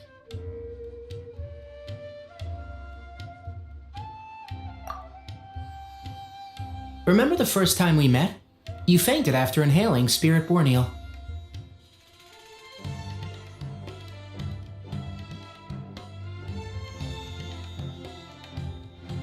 The Spirit Borneal didn't affect Paimon at all, and now she's the one suffering. It makes no sense. It's not really something you can make sense out of, Paimon. There are all kinds of allergies out there, caused by a variety of different factors. Some people are even allergic to almonds. It's not something you can generalize. Exactly. I even encountered a case in Fontaine where someone had an allergic reaction to soba noodles their family brought back from Inazuma. Whoa. Good thing Paimon isn't allergic to anything delicious.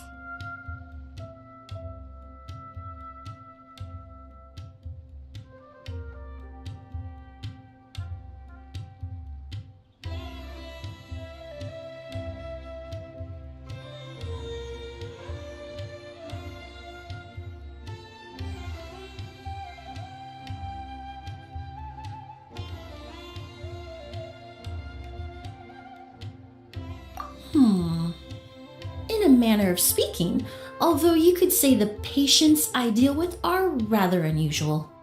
In addition to medicine, Emily is also very knowledgeable about botany. She's taught me a lot about the native flora around Fontaine. And that's where my expertise ends, I'm afraid. When it comes to breadth of knowledge, Tainari certainly comes out on top. A flower expert? Oh, Paimon's got it! You must be the expert Tainari mentioned, the one in charge of the exhibition! Wrong again, I'm afraid. Well, I did come for the exhibition, but only to inquire about the Auguste variety. I'm not involved in any official capacity. Oh, Paimon was sure she got it right this time!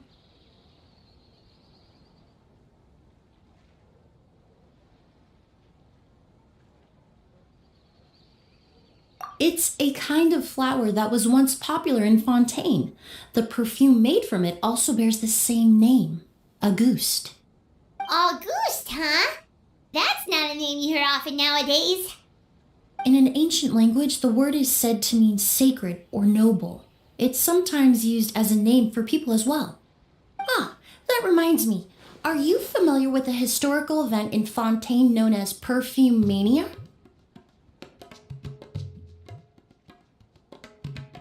Perfume Mania was an event that occurred in Fontaine nearly 20 years ago.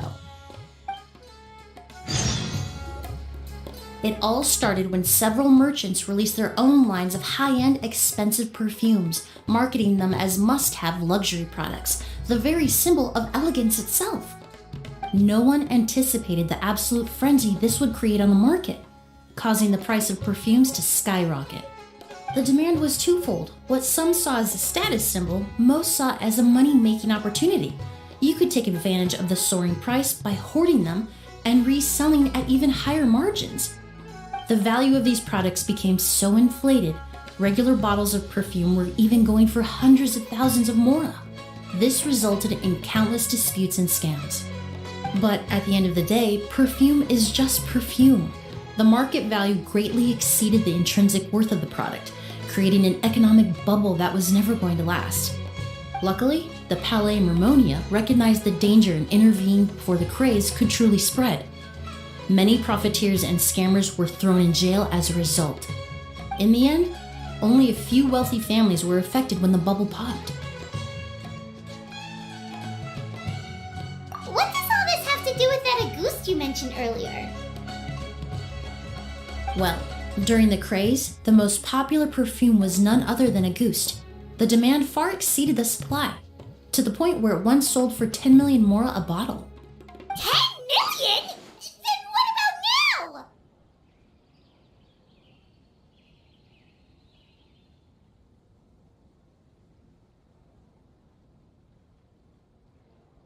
After the mania ended, most perfumes returned to a normal price. Auguste was the only exception. Its namesake, the flower used to create it, went extinct. As a result, no new bottles of Auguste have been made, and the value of the perfume remains exceedingly high.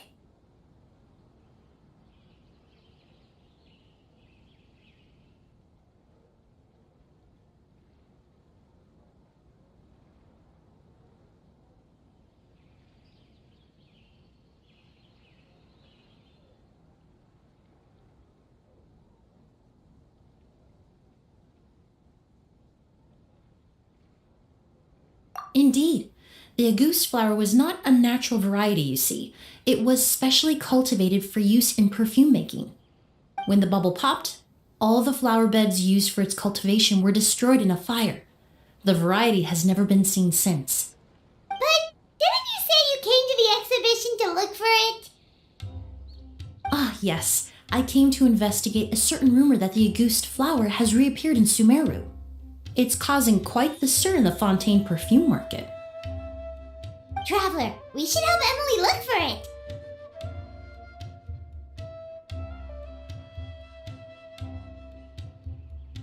I have to agree.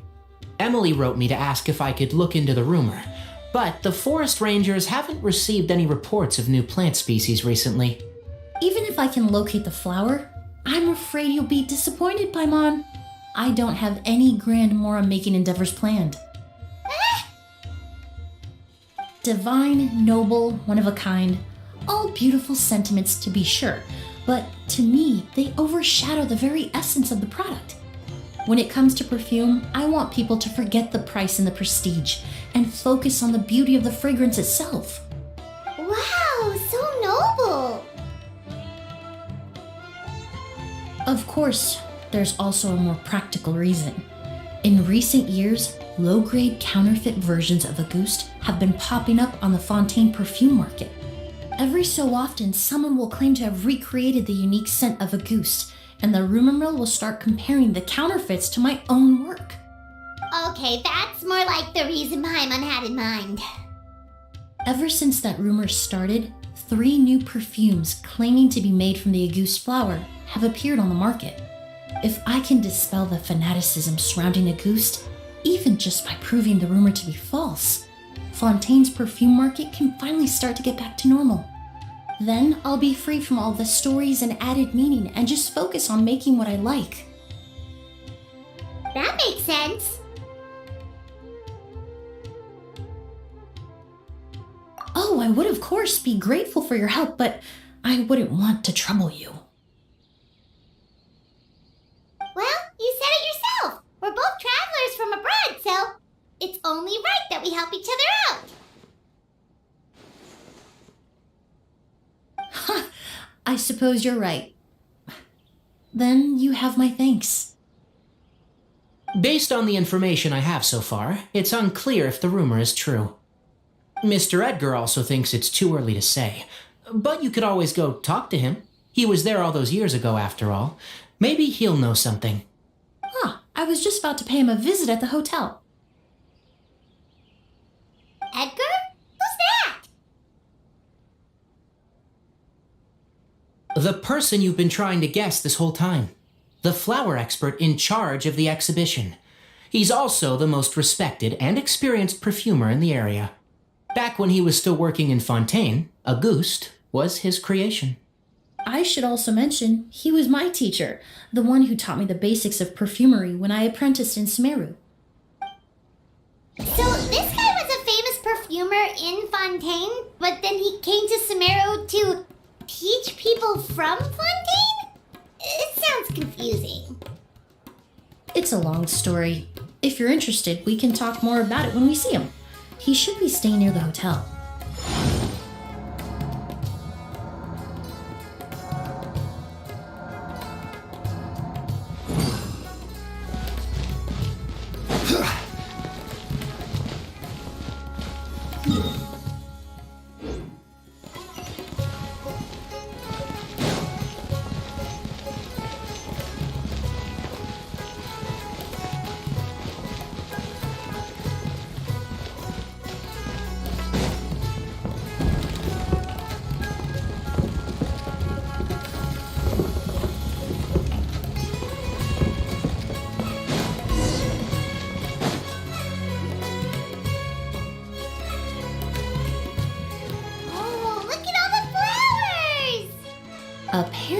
capacity. The exhibitor paid a large sum to rent out the hotel and surrounding buildings.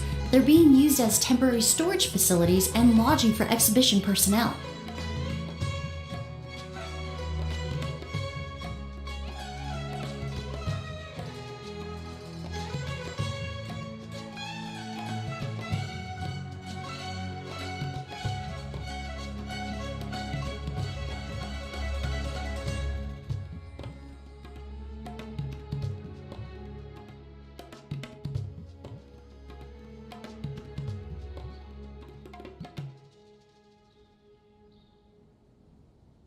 Yeah, what if guests come early? They won't have anywhere to stay. Also, renting out this big of a hotel, how are they gonna make that Mora back?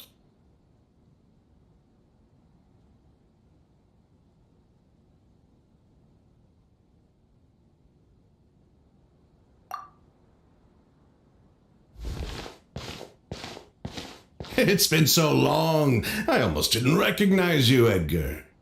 Well, you and your brother haven't changed a bit. Oh, yeah, all this catching up is nice and all, but let's get down to business.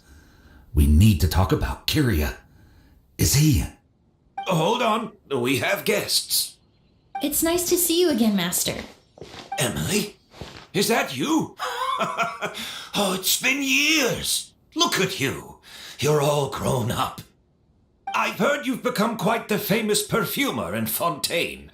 It would seem the student has surpassed the master. Oh, well, it's all thanks to your mentorship. Ah, hardly. I taught you the basics. Hearing you call me master, well, I'm not sure I'm deserving of that title. I've taught many students here in Sumeru over the years, but I've yet to see one turn out quite as accomplished as you. You're the only one who can take credit for that success. And who are these two?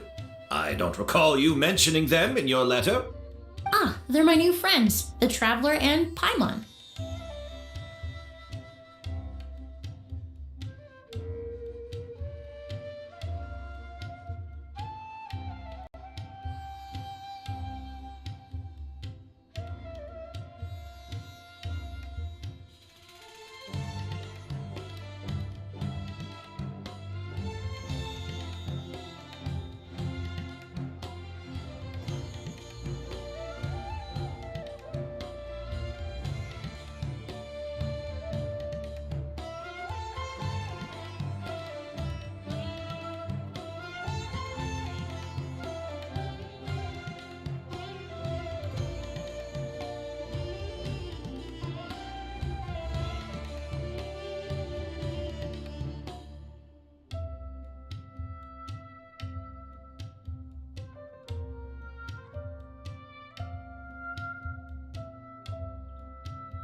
Emily's friends.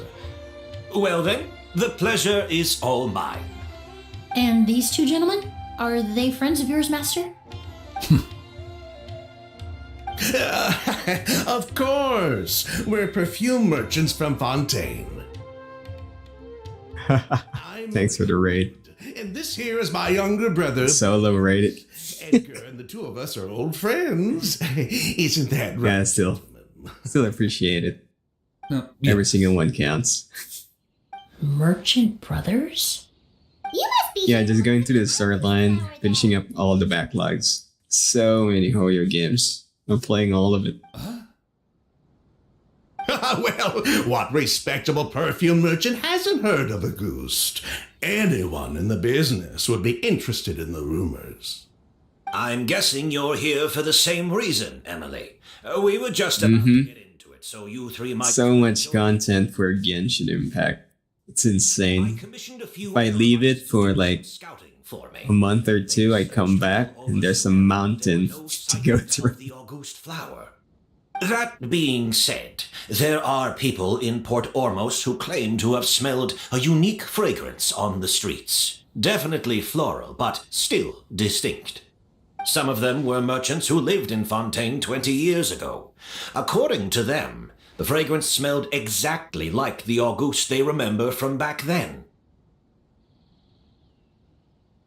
A one-of-a-kind, divine, and noble scent. Maybe someone around here just happens to have a bottle. What's that? You finally got done with Dragon Spine? So you can do the dailies? Oh, wait. So you're fresh in Genshin?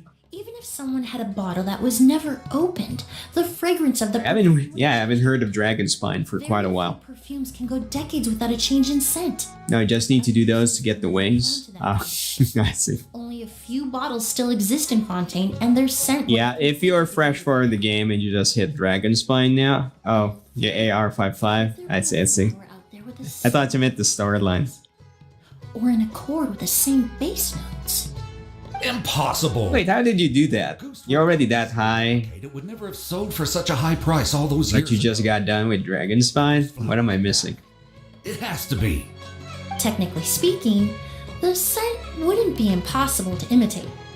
Well, let's table that question for now. Edgar, did any of those people mention where the scent was coming from? No. By the time they realized they had smelled something, the scent was already gone.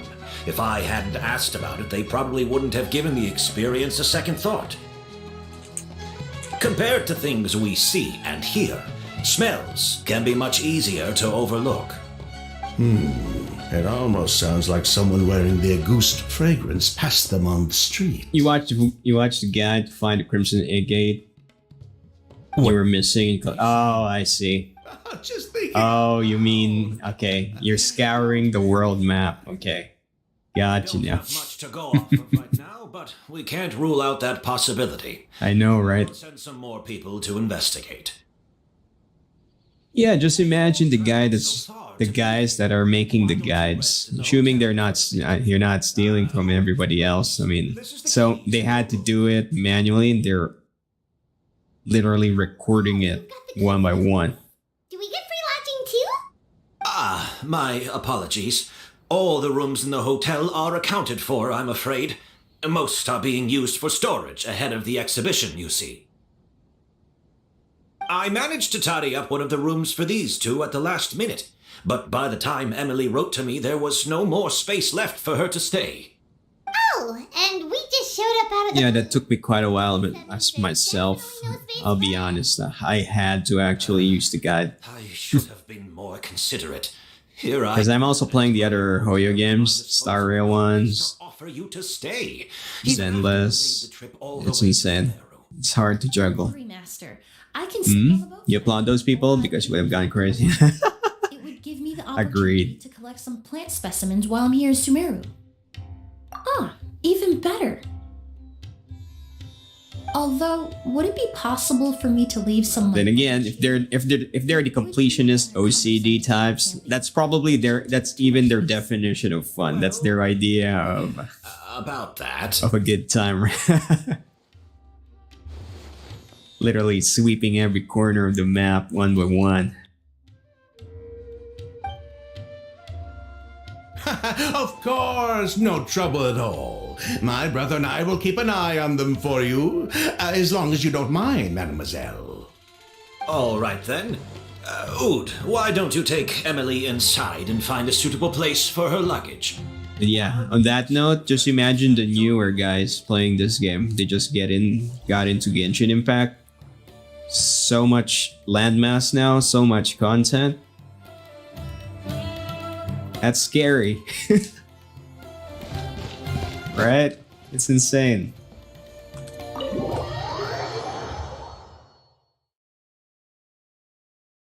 That's not the only thing that's scary. The file size. Yikes. Very big. Very big. Whoa, the smell of flowers is so strong. Let's see how big Genshin is now. Let me see this real quick. There's still so many. 80 gigabytes for a gacha mobile game. The window earlier and his house was packed with flowers. Looks like this exhibition is gonna be huge. You had a funny occasion yesterday. You were doing child in co-op. And the chlorine main hit his electro shield second phase 1. Oh, boom. Oh, that's a florist thing. We work closely with the essential oils. Well, on that note, I am really wishing that they really develop co-op Most perfumers prefer to keep their homes even more. I feel that's what this game is missing, Guess there's just too much to store for the exhibition then. right? Imagine if they can implement a bigger way for co-op, like instead of just kind of chopping the team between people, why not let people bring their own team and then work side by side, right? Something like that. We need some sort of that kind of setup. This room seems to be a connected suite, and my brother will be staying on the other side of the suite. Blaze, while you're out, why don't you bring our luggage over? I don't know, maybe like some giant, typical isekai anime trope giant tower where both of you are fighting to get somewhere. Blaze! A lot of people don't seem to know that he has those retaliation attacks. Right. Where can we find your luggage, mademoiselle? Blaze? Well, a lot of people prefer the simpler things, like one button, then you nuke the entire screen. There's also a case of amber wine that I brought back from Fontaine. You had them ask confused in the chat what happened and explained it to them. It would be the perfect way to repay you for your hospitality. How generous. I should thank you on my brother's behalf. You stumbled upon his weakness. He's a... And again, like I said, most people are going for the simpler things. Is that so? They don't really look at the finer details. Mr. Ood, Mr. Blaze, thanks for... Hey! What are you doing? You should post that on YouTube if you haven't already. Yeah, the thing with Twitch is that the clip's kind of hard to traction, right? It's way easier to traction on YouTube if you have one. Oops, sorry, I was drinking. Where was I? There. Drinking water, not drinking. Gotta hydrate. Edgar! Master! Hey, Edgar! Are you alright? Can you hear me? Who did this? Kyria. August. Why do they say it Auguste? Sounds better if they kind of say it like Auguste. Hey, Edgar? Edgar! No, don't shake him. He's injured. Just leave him to me. You two can... Oh, thank you.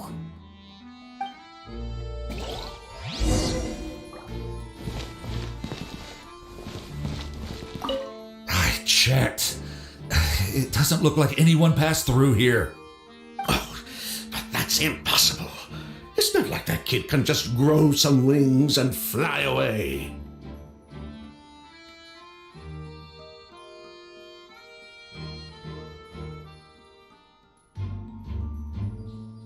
Oh, the culprit, I mean. It's not like the culprit could have just disappeared into thin air.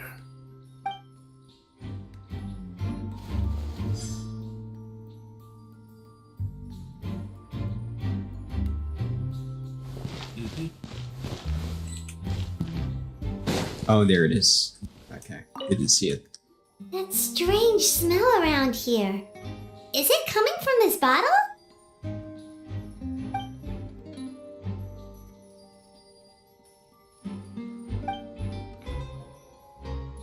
Oh, really? You think so?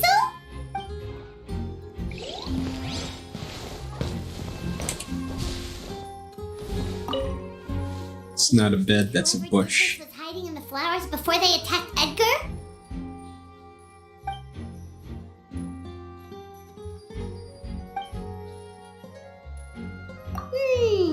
True.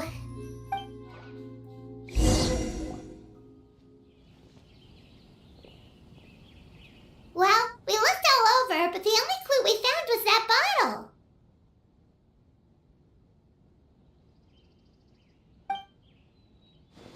The most important thing we can do now is focus our efforts on treating Master. Can you help me move him inside?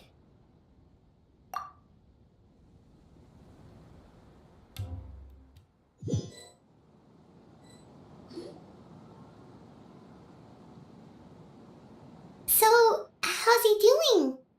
When I administered emergency treatment, I discovered a residue in his nose and mouth. Master was most likely forced to ingest a certain liquid. He's still unconscious, and inducing vomiting could obstruct his airways. We'll have to look into other clues for now.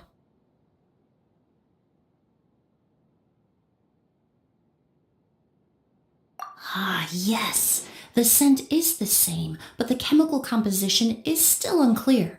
We'll have to do further tests to determine if it's the same liquid and how toxic it is to the human body.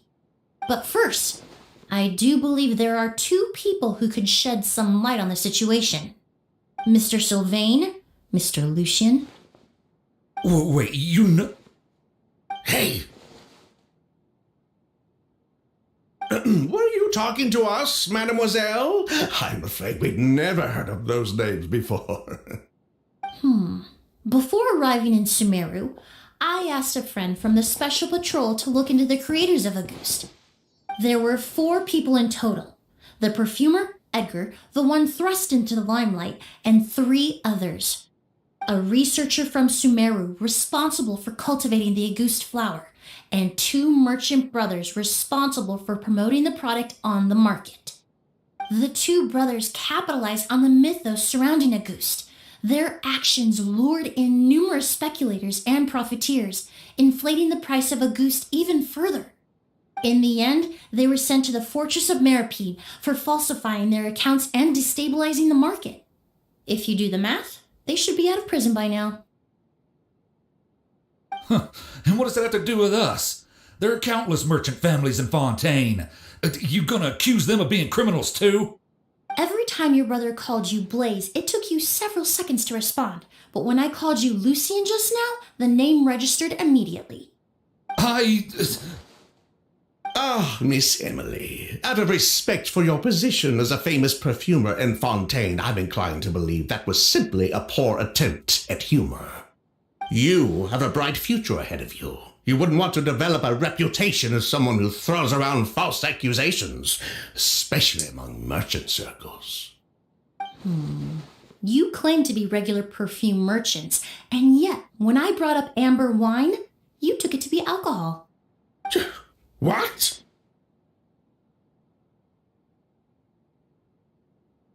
Amber wine is a perfume I created several years ago. It wasn't particularly renowned, but I'm certain any respectable perfume merchant in Fontaine would know of it. Unless, until recently, they were living somewhere completely cut off from the perfume world.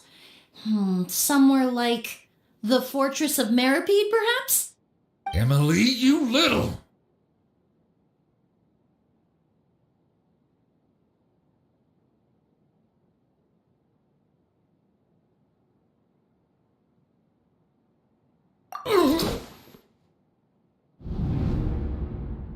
Don't misunderstand, Mr. Sylvain. I don't bring this up to criticize you. No matter what happened all those years ago, the court has already passed its judgment. But Master's life is in danger. We need to learn whatever we can about the person who has done this. If Master's attack had something to do with Auguste, I would imagine the 2 of you might also be in danger. So I'd like to trouble you for some information, if I may. Tell me about Kyria. Fine, as you wish. Sylvain! Lucien, if this will help us find Kyria, then it will be all worth it. Oh, you did? Nice. Stuff the Maison Orderly, anyway. You were right, Miss Emily. There were 4 of us at the beginning. Myself, Lucien, Edgar, and the researcher from Sumeru in charge of flower cultivation, Vijava.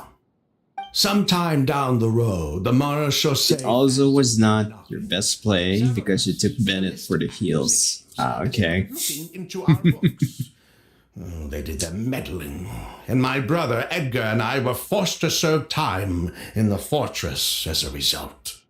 Sounds like he's still upset about that.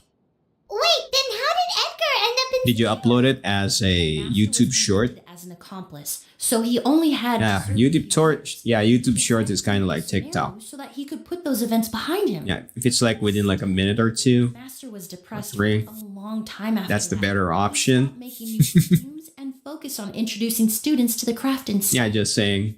That's how I met him. My parents had As a co-streamer. work when I was a child, so I had the chance to study under him for a little while. But we can talk about Yeah, I knew someone that kind of had their clip. researcher, Vijava. They just randomly put it on TikTok and it exploded. Also staring down an investigation from the Mara Chaussee Phantom. Unfortunately, it hasn't worked for me yet. But yeah, who knows? Might be a thing for you. Along with much of the Mora we managed to earn. All the Auguste flowers, everything we worked to create, was reduced to nothing but a pile of ash. But destroying all that evidence, wouldn't that make things worse for her? It didn't matter at that point, because she died in the fire as well. What?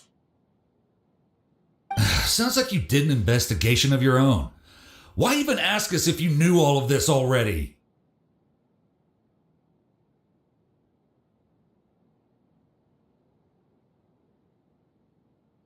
The name wasn't mentioned in any of the files I reviewed either, but you two seem quite familiar with him.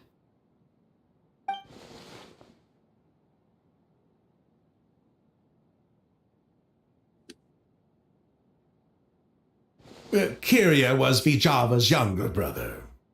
He was just a clueless kid back then. Somewhere in his teens, I think. He helped his sister with her work sometimes, but that was pretty much it. He didn't have any idea what we were doing. Vijava kept him close most of the time. The three of us were probably the only ones who even knew she had a brother. After our operation was compromised, he disappeared. There were no signs of him until recently, when people started saying the Auguste flower had reappeared in Sumeru. So, you think Kyria took something with him back then? Something that allowed him to reproduce the Auguste flower? Vijava doted on the kid like you wouldn't believe. She even told us to give her cut to her brother if anything happened to her. If she left something behind before she died, believe me, Kyria's the one that has it. What's up, Holy? Welcome back. The Auguste flower wasn't the only thing. Yep, I'm still in Genshin. He managed to replicate. I'm currently at the 4-hour mark, and it's still going. It was Auguste. Wait, does that mean Auguste is poison? Poison? No, of course not. No perfume is meant to be ingested. Even small amounts can be dangerous, let alone ingesting a whole bottle at once. Oh yeah, did you see my DM? What you think? Be considered a poison. What's your 2 Have even cents? sold half a bottle back then.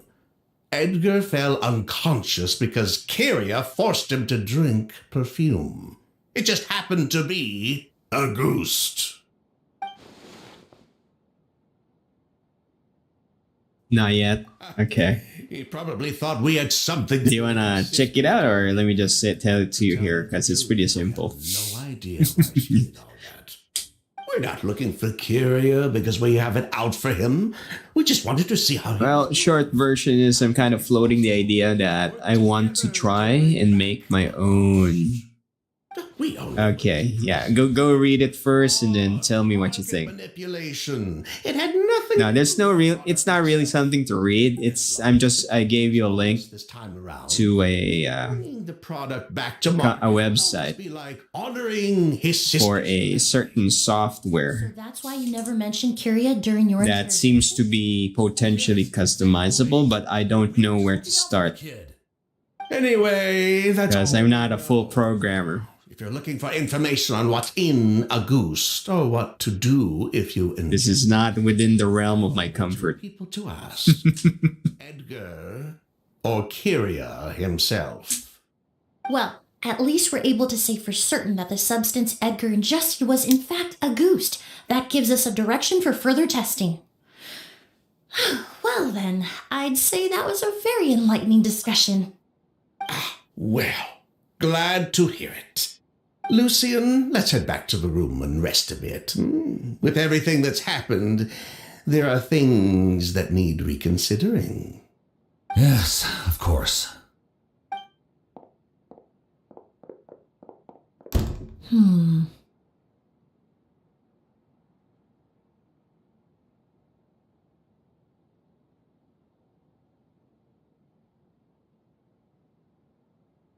Huh, you think so too? That does seem to be the case. Pity we don't have more evidence. But based on Sylvain's tone of voice just now, I suspect further questioning will only result in more made-up answers. The way you exposed him like that, just based on a hunch, that was genius!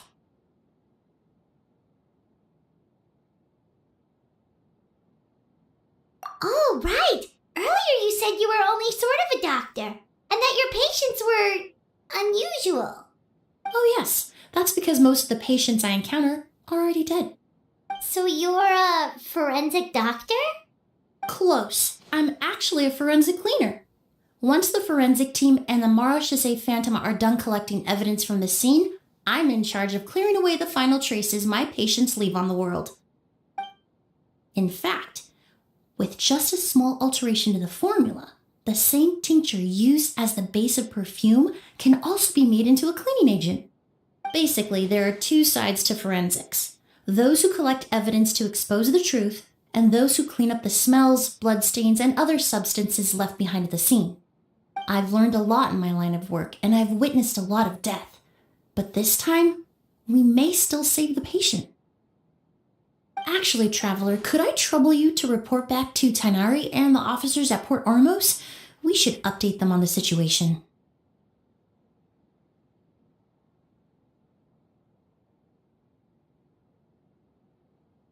I'll stay here and continue to look after Master. Now that we have a sample of Auguste, I'm hoping further analysis won't be too difficult.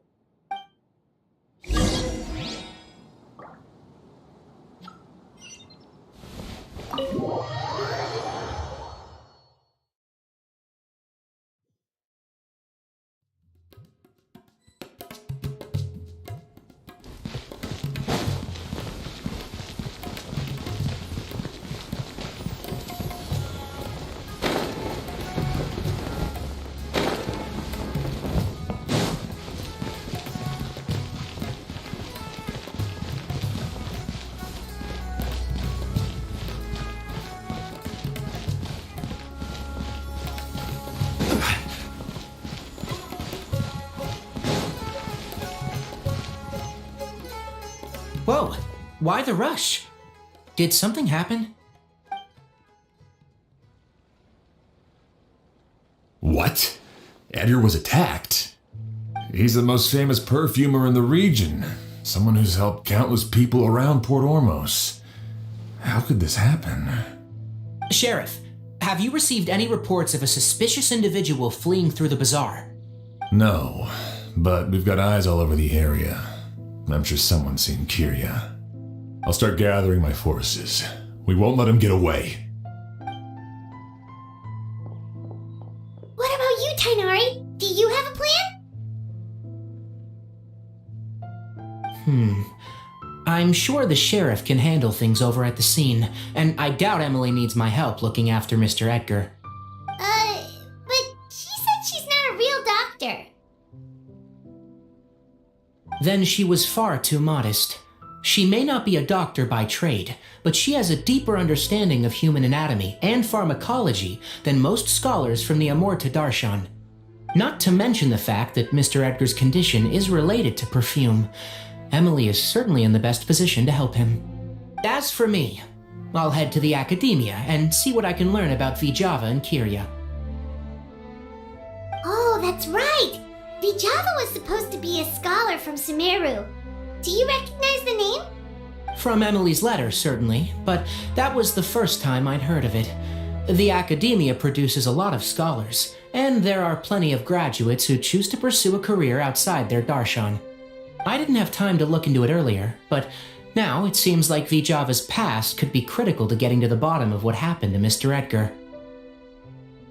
I have friends in Sumeru City that can help me investigate. With any luck, we'll have news to share by tomorrow. I'll leave you and Emily to watch over things here in Port Ormos.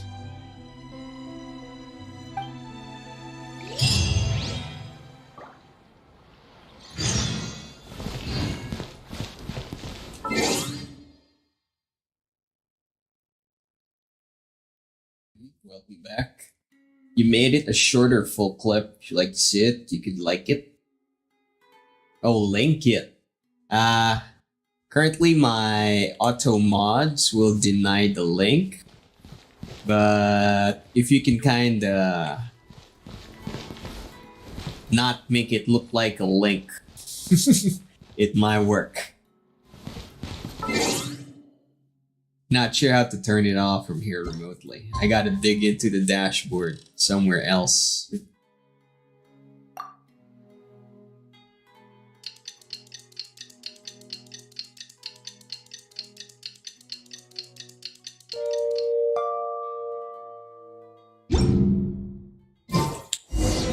Well, it's been a day.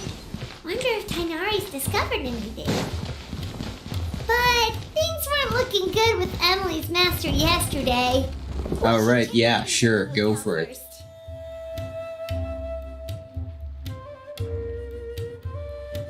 Alright, let's see. Waiting for it. Let me open it up.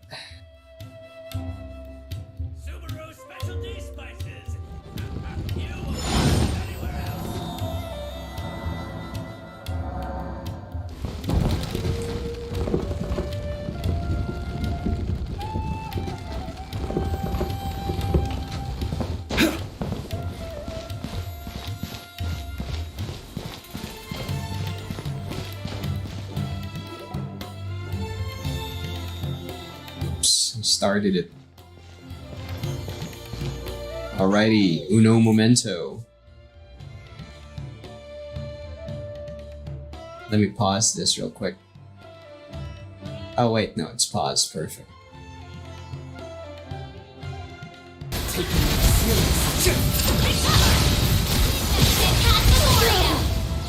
Boom.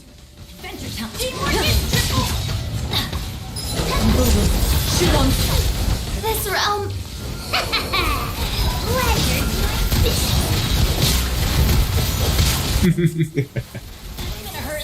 I am defeated. Yoink. Adventure time.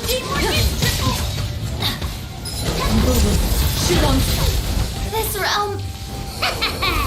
Yeah, you gotta put in some captions.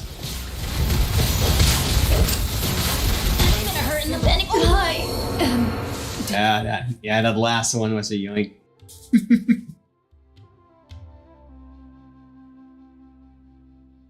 Do you know how to use a video editor?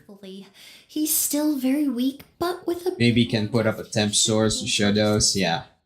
My chemical analysis of a goose also went smoothly, although it certainly raised some questions.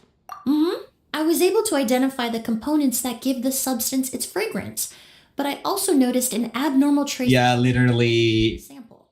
2 HP. Mental energy. Oh, sorry. Yeah, I don't got it set up yet. Let's see. Is there a browser service? No. I might break something here. Hey, what's up, Holy? Welcome back. You saw the thing? So, what you think? Didn't I show you that before? Not yet. That was the first time, as far as I know. Wait, let me go with the browser. Create new. Hopefully this doesn't go explosion on me. It's cool, yeah. I need to learn how to start it, so hoping if you know how to, if you can understand understand it way more than me, I'm gonna need some pointers. One sec, let's see if I can open up the stream on my stream. Give it a look-see, hopefully nothing crashes. Where's the linky? There it be. Yoink. There you go. Adventure time.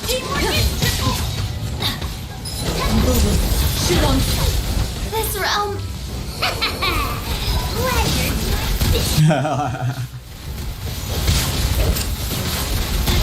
Voila. I am defeated. Yeah, that last hit was kind of sad. One whiff. One whiff of whatever wind and you could have got. Oh shit. Oh shit. Wait, let me close this thing. Nope, stop it. There we go. Sorry. Sudden ads. Yeah, that's a thing. There we go. Yeah, that could have been real good if that last one didn't kick in. Like mixing. I mean, if that last one actually hit. I had to use one of the newest tests developed in Yeah, I know, right? years to even detect the traces present in the sample.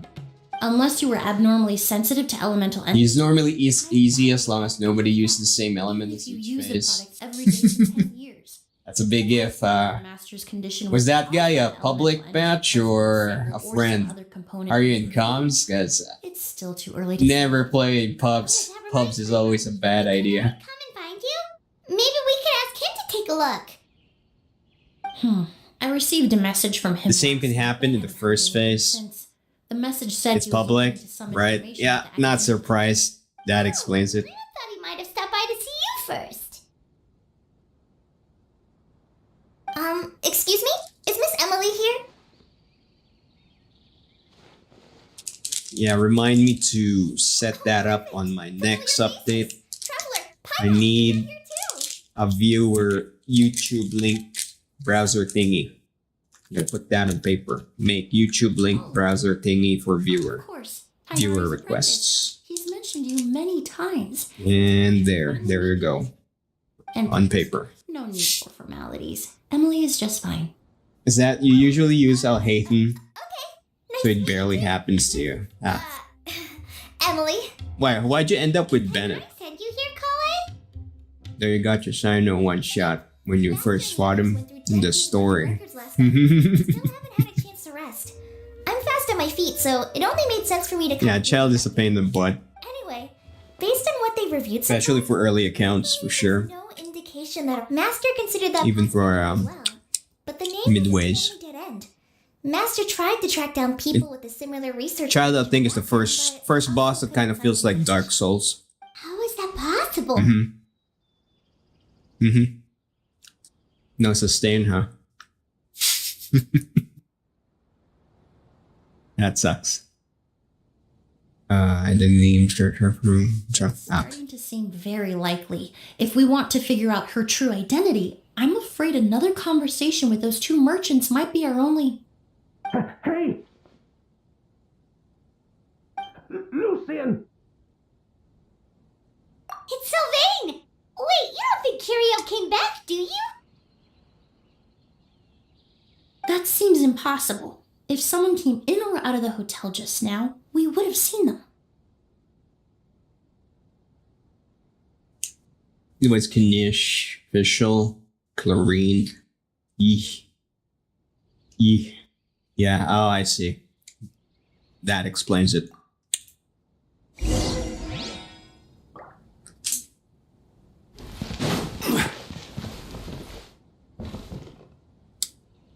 Which one was it again? Lucine, yeah. It's locked?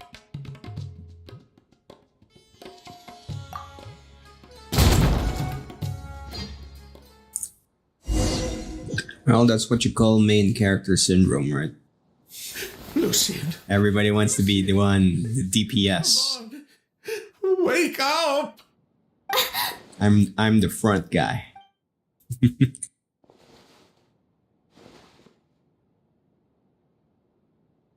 Emily, my brother, he's gonna be okay, right? He's just unconscious. Like what happened to Edgar? I'm sorry, Mr. Sylvain, but we were too late this time. No, that's not possible. Over time, Genshin gets darker and darker, huh? Traveler, Kale, Mr. Sylvain has gone through a huge shock. He needs some space to calm down. What's that? It can work, but only if you have godly dodge abilities? Look at his brother's body like this. Well, Of course. they didn't. Leave it to me. Yeah, Thank you both. that's a big gift.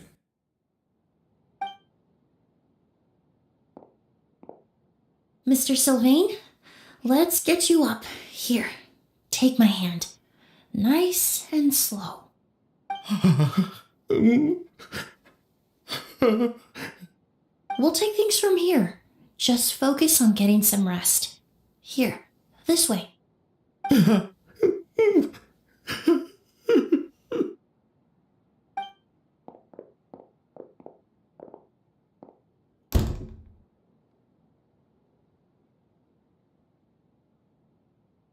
Poor guy. He's like a shell of his former self. He may have It made took you a while to learn that the pyro-infused walls gets rid of his riptide mark? can't help but feel sorry. Oh, really? Good person or bad, the death of a loved one. I wasn't aware of that one. That's new. Gotcha. All the moments he shared with his brother, every hardship and triumph they endured together. This way you can also avoid the other one-shot attacks. I see. If Kiria really was behind this, then what exactly did he do to Lucian? Is that holy? Genshin logic, the more innocent it seems, the darker it is. By his death, most certainly can. I'm seeing that now, for sure. Covered here at the scene. I'll leave you to. It's getting worse. Definitely getting worse. One of their writers is probably goth emo in secret. Who would have thought? Yeah, people are actually dying now. At first, when Genshin released, everybody survives no matter what happens. Forensic doctor. Have you been able to discover anything? Oh, I'm not actually a forensic doctor. I just happen to have some relevant knowledge. I did take a look, though. Judging by the temperature and rigidity of the body, it appears the time of death was some... Yeah, like this character. She's supposed to be a perfumist. Perfumer. But she's also a mortician. Tainari said we could trust her judgment if something like this were to happen. Handles dead guys. Of course, I appreciate So, the trust. because she became a perfumist because of the smell Investigate the better. of the dead people. We don't know much about Yeah, that's weird. but you can leave the other Dark. to us. Hidden dark. Is that Holy Mondstadt 0, Leeway 0, Nizuma 0? Yep. After that, yeah, dead everywhere. Pretty sure someone inside their team just went, we need more edge. This game needs more edge.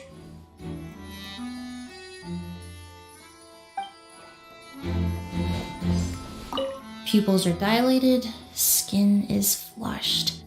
Look at that script. Overt external injuries or signs of a struggle. Actual mortician. And kids are playing this. Or want to be, or still trying to be kids.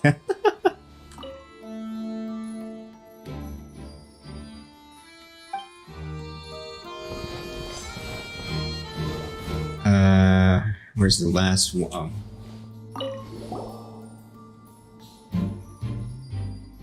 Closing closer to Celestia Mystery. What's Celestia Mystery?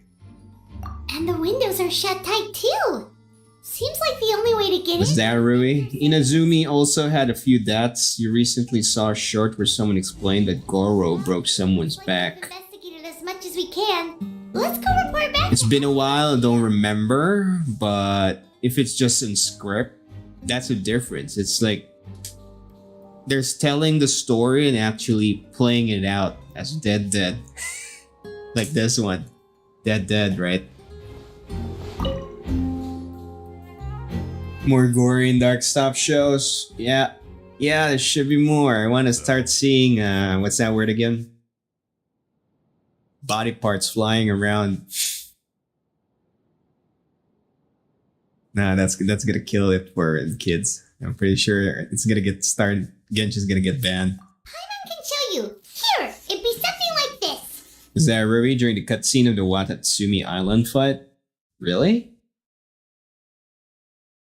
The last time I've been to Inazuma was 2 years ago. I think 1 year, 2 years ago. Entering through the room next door without alerting Sylvain.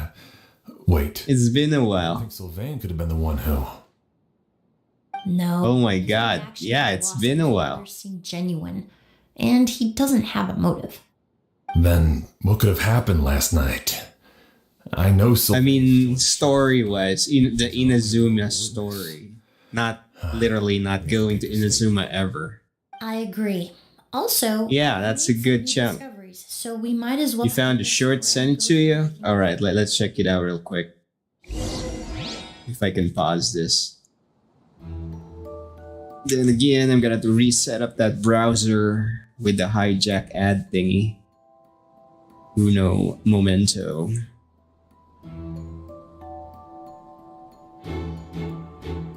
Boats Alright, let's see it. transferring commodities back and forth, and those that come across Liyue. Brace yourself for ads. So it is where many things come to settle. Copy linky. Pasty pasty. Something you should know about Genshin. Oh my god.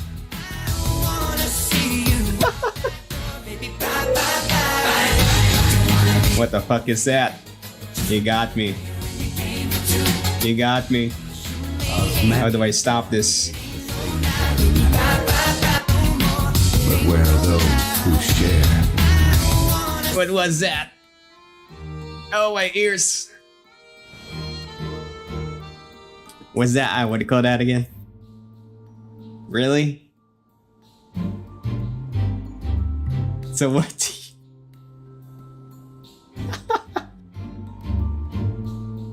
Oh wait. Let me watch it on the actual browser. Let's see if it's just glitching out. Part 3. Goro is the most underestimated character in this entire game. During the Okay, let's do that again. It's a whitey short, clicking on it pauses it. Okay, let's see. Let's try it again. Osmanthus wine tastes the same as I remember. But where are those who share? Something you should know about Genshin by now, part 3. Goro is the most underestimated There we go. in this entire game. During the Inazuma War, he did this. He broke this man's spine from the front with his feet. This feat is without his vision, by the way. He is just that strong, which gives him the highest human on-screen kill count at 2. Sar killed 1, Kachin killed 1, and Raiden committed a war crime by killing an unarmed and wounded diplomat, proving that the only thing more eternal than Raiden's incompetence is my spite for this character. Something you should know about Genshin by now, part 3. Goro is the most underestimated character. Okay, I see what you mean now. Yeah. No. Yes and no. Yeah, they literally with that angle, they're dead. But the game never actually said they're dead. Uh-oh. There we go. Alright, back where we at. But yeah, I see it now. Enter Sylvain's room. Where is Sylvain's room?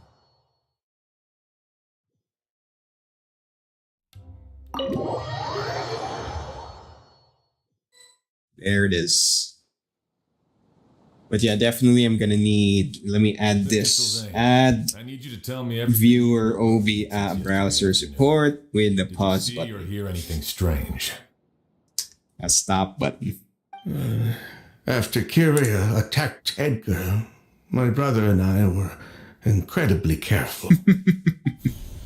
We returned to our rooms and decided to lock Yeah, for a moment there, I thought you kind of rickrolled me with a different song. the door we kept unlocked was the one connecting our rooms.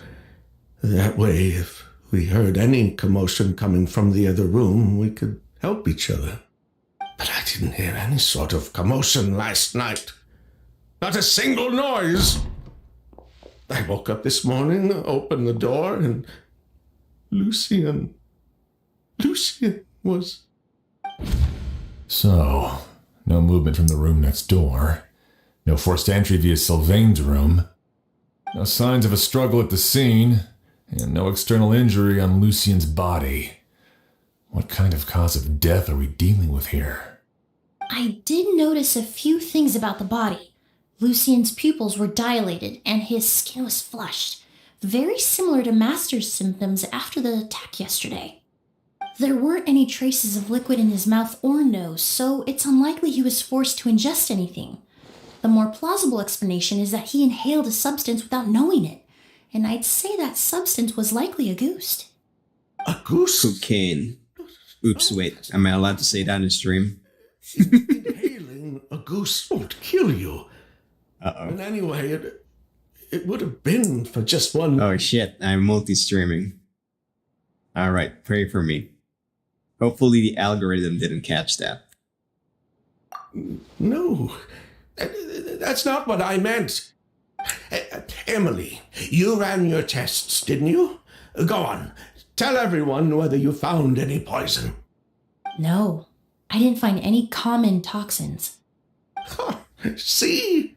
A ghost is harmless. The market response proved that years ago. That may be true for most people, but not for everyone.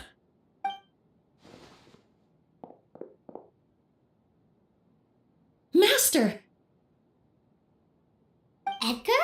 You're up and about already? Thanks to Emily, I'm out of the woods for now.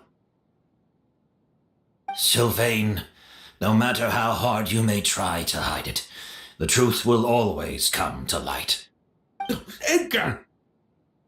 Even if we could keep it a secret for another 10 or 20 years, do you think Kyria would just let us be? No, he would never give up. Not if he's doing all of this for Yelena. Yelena.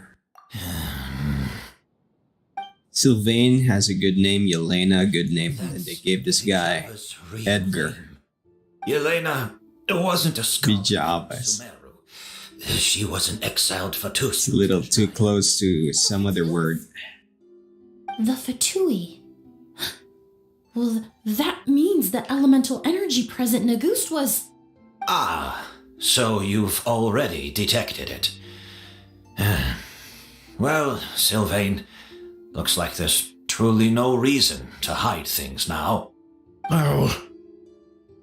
The Auguste flower was created with the mutative and distorting power of a delusion. A delusion? The Fatui, delusions... I never would have thought Auguste was hiding this many secrets. Born of a delusion, Auguste contained distorted elemental energy. A prolonged exposure over many years could have a harmful effect on the body. That's enough, Edgar. I'll take it from here. At first, Yelena wanted to keep refining the perfume and the flower, but no one knew how long the perfume mania was going to last back then. It didn't have any effect on ordinary people anyway. Every day we postponed going to market was another day of lost earning potential. So you decided poisoning people was worth the risk?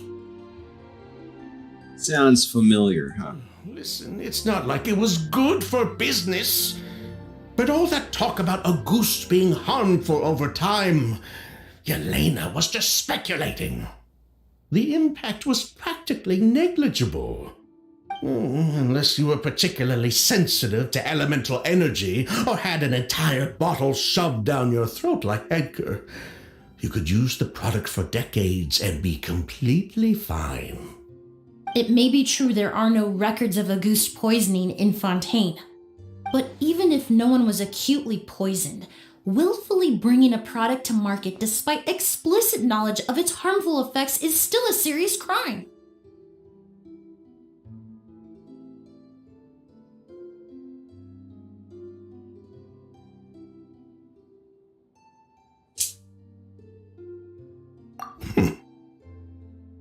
That explains why you were so intent on keeping Yelena and Kiria's involvement a secret all this time, despite readily confessing to all your financial crimes. The Fatui, delusions, Auguste. If the Mara Shusei Phantom discovered the connection between the three, there would have been enough evidence to send you to the Fortress of Meropide for life. Ha! If I'd known coming to Sumeru would put a target on my back, I would have been more than happy to stay there. At least that way, Lucian would still be alive. All these years without any sign of Kyria, and he pops up out of nowhere the minute my brother and I get out of prison? It couldn't be any clearer who the kid's after. Auguste was harmless before. The fact that it's killing people all of a sudden must be his doing as well. So there's bad blood between you. What about Yelena's death? Was that a cover-up too? A way to destroy evidence? I'll admit, we thought about it at one point.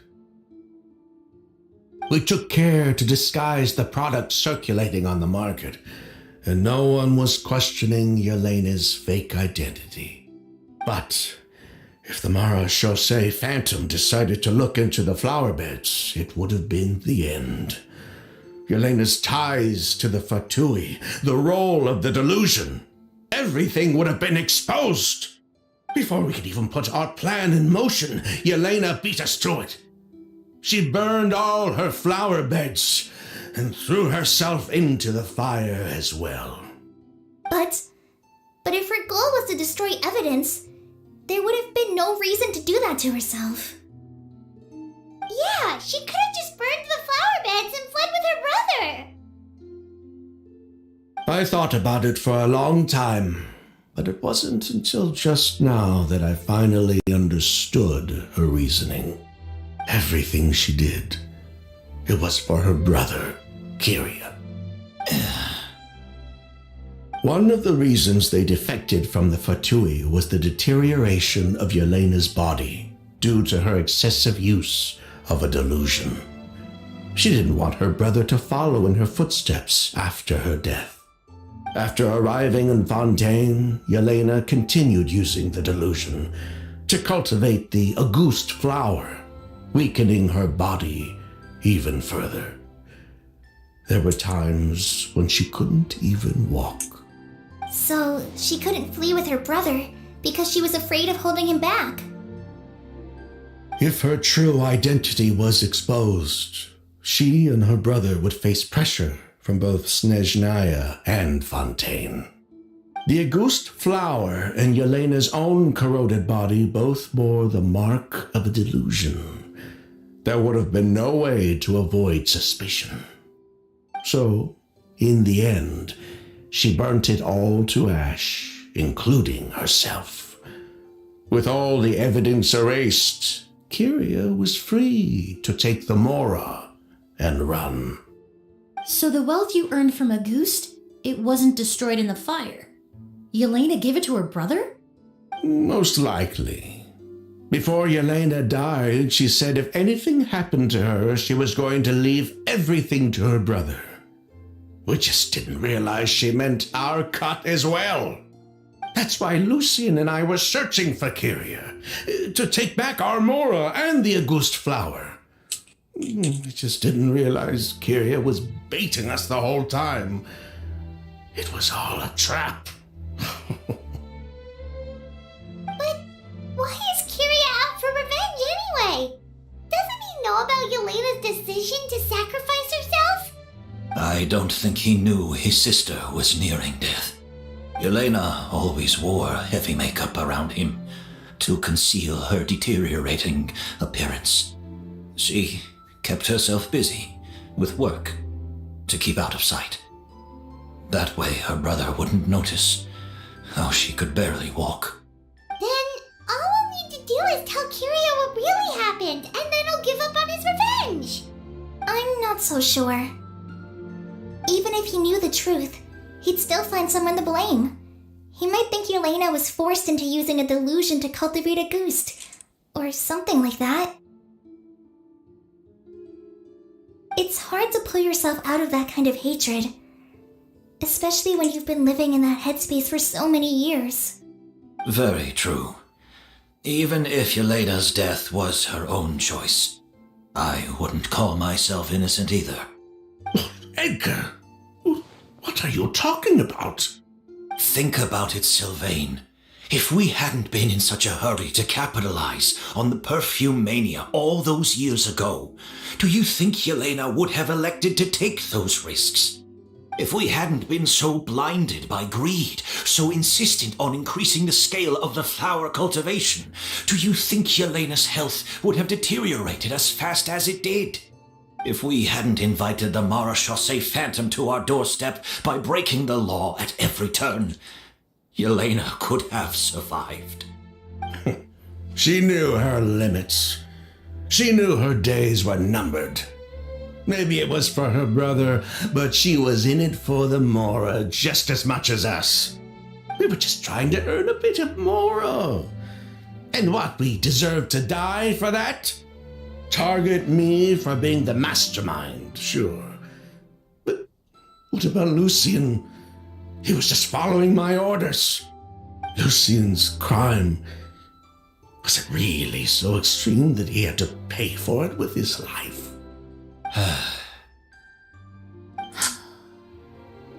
The only person that can answer that question is a judge.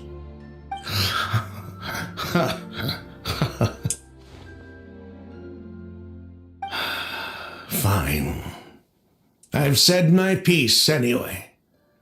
Drag me back to Fontaine to stand trial. I don't care. 3 people from Fontaine, 1 from Snezhnaya, and a crime committed in Port Ormos. What a headache.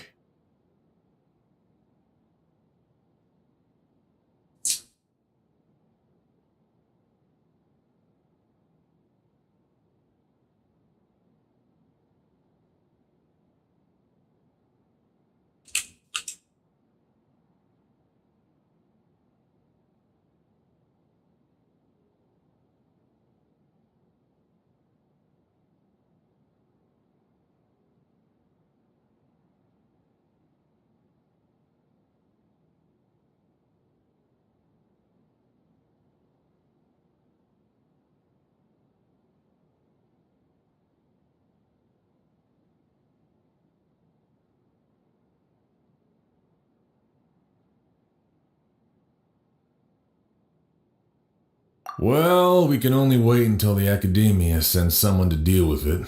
I'm guessing we'll have to contact Fontaine as well. In any case, we won't really know anything until tomorrow.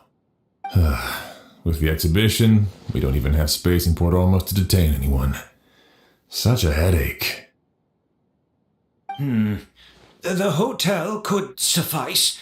You could station a few officers to keep an eye on Sylvain and myself.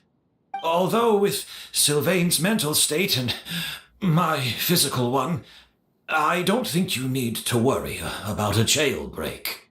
Mr. Edgar, are you saying... If Sylvain is to stand trial, then I deserve the same fate. A crime is a crime, accomplice or not. I'd just like to take care of a few things before I go. Say goodbye to my plants and all that. As for Sylvain, I'm sure he also has some goodbyes of his own. Would you be willing to grant that request, Sheriff? Well, all right. I'll talk to the Academia. No matter who you were in Fontaine or what crimes you committed, the man we grew to know in Sumeru proved himself to be a good person. Your request is granted. You have my thanks, Sheriff.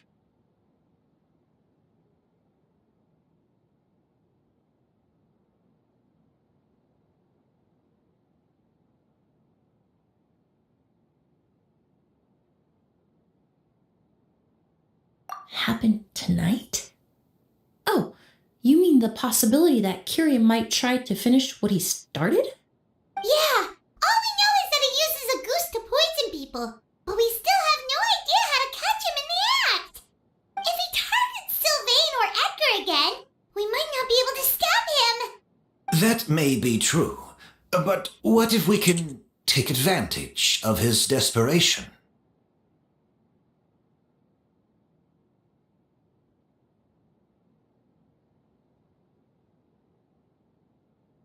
If we take advantage of this situation and lure him in on purpose, we might finally have the chance to talk to him. Master, no! That's too dangerous.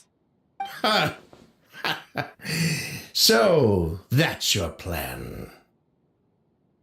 If Kyria learns we're being taken away tomorrow, his last chance to enact his revenge would be tonight. In other words, you want to use us as bait to capture him. Capture? Not necessarily. I just want to talk. What? Are you afraid of him? Afraid? This is my only chance to make him pay for what he did. I'm spending the rest of my life in prison anyway. I can't just sit back and let him ride off into the sunset with our fortune. There's no way I'm letting him get away with it. Not after what he did to Lucian. As for the danger, everyone else just needs to make preparations in advance to protect us. I'll admit, it could work. We just need to spread the word that Edgar and Sylvain are leaving tomorrow. Then I'll station some of my men around the hotel. If we have your assistance as well, our chance of success would be even higher. I still have some reservations. But if you insist on carrying out this plan, I won't deny you my help.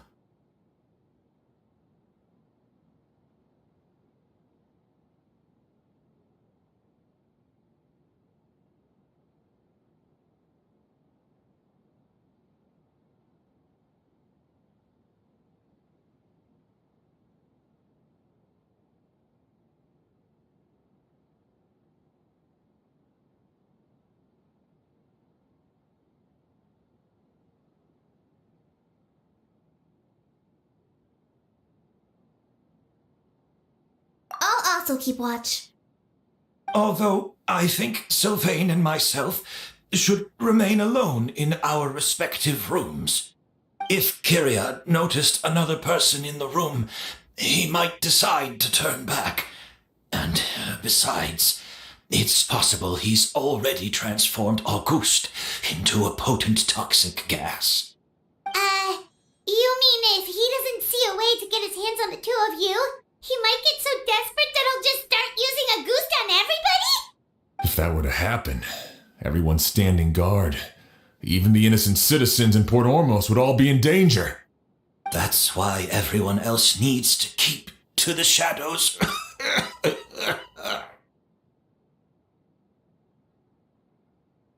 You're still recovering. You need to rest. This old bag of bones doesn't bounce back like it used to. I suppose I'll just have to leave the rest to you. Alright, we can figure out a plan to keep watch later. Right now, I say we split up, start spreading that information before it's too late.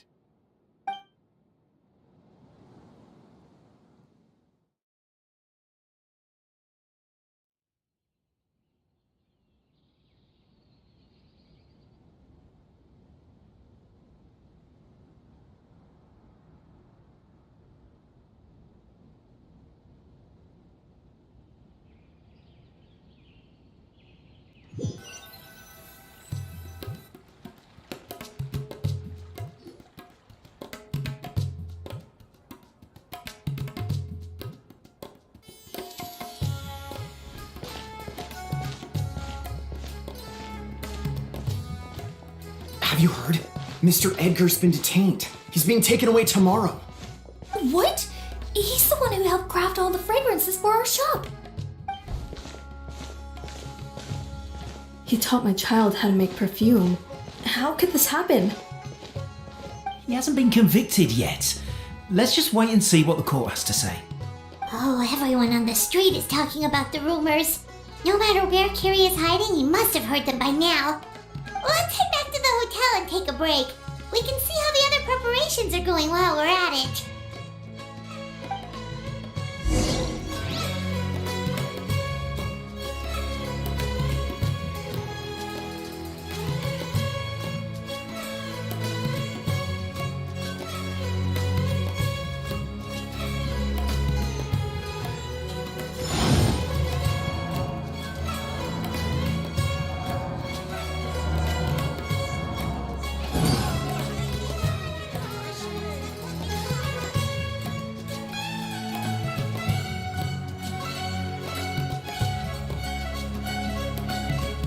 Every journey has its final day. Don't rush.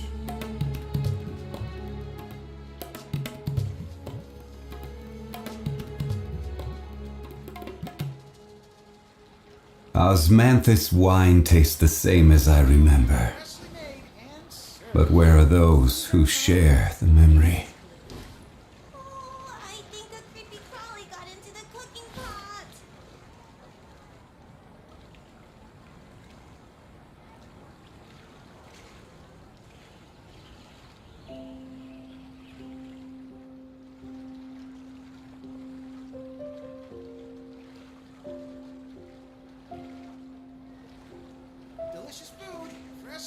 Boats are made for transferring commodities back and forth, and those that come across Lure tend to stay a while. So it is where many things come to settle.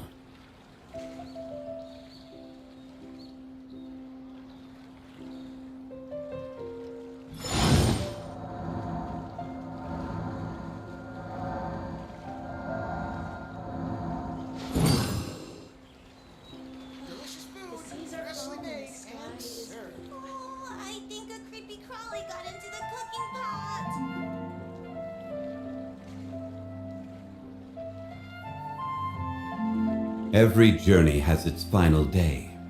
Don't rush.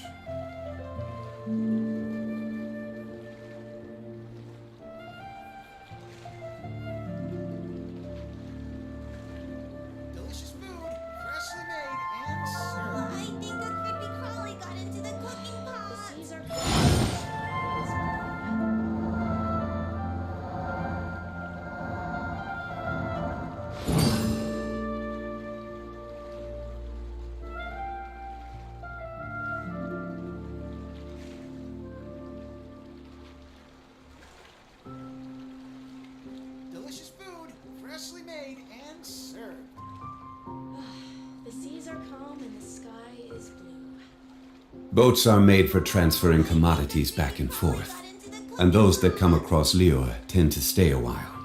So it is where many things come to settle.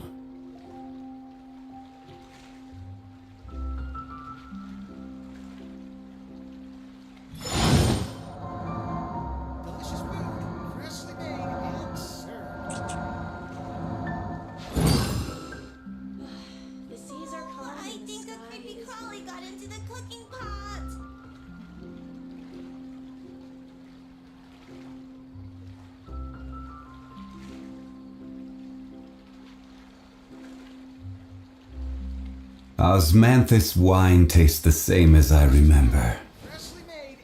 But where are those who share the memory? The seas are calm and the sky is blue. Oh, I think a creepy crawly got into the cooking pot.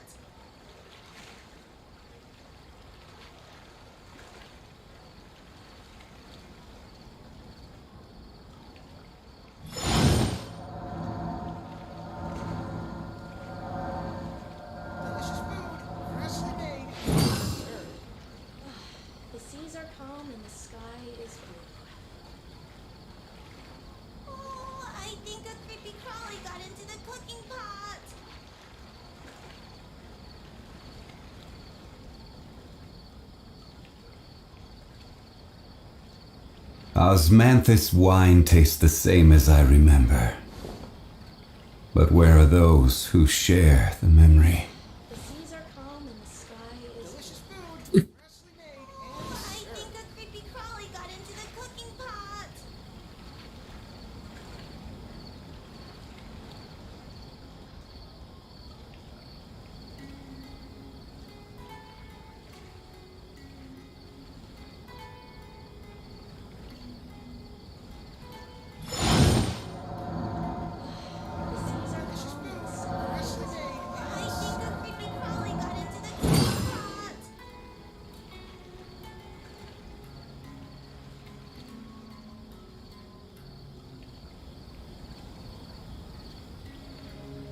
Every journey has its final day. Don't rush.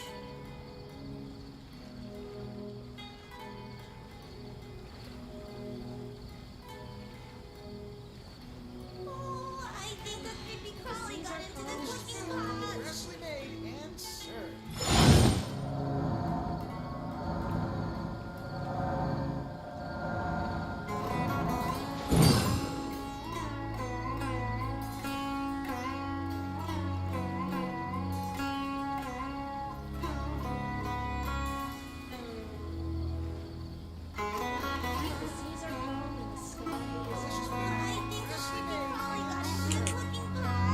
Boats are made for transferring commodities back and forth, and those that come across Liyue tend to stay a while. So it is where many things come to settle.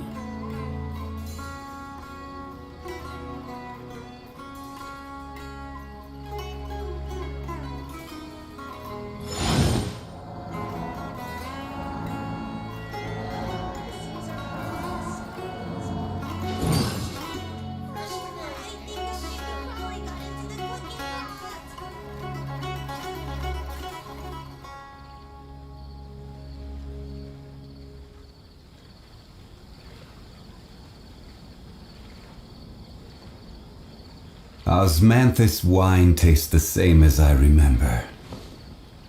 But where are those who share the memory? Freshly made and served.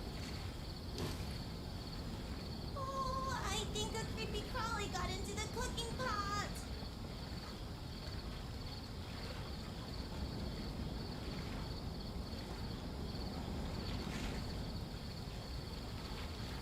Every journey has its final day.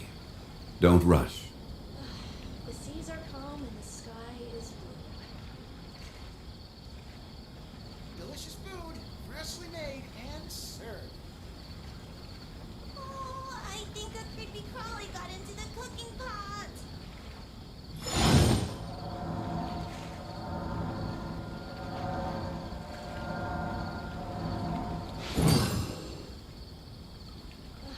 The seas are calm and the sky is blue.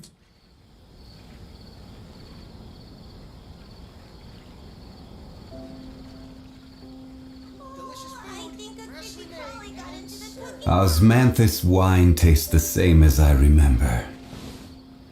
But where are those who share the memory?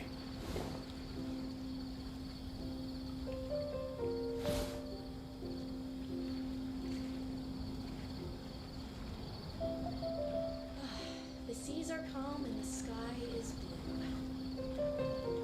Oh, I think a creepy crawly got into the cooking pot. Delicious food, freshly made and Boats are made for transferring commodities back and forth, and those that come across Liyue tend to stay a while. So it is where many things come to settle.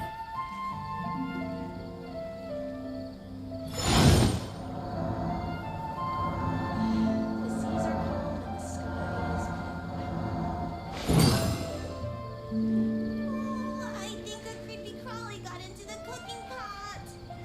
Delicious food, freshly made and served.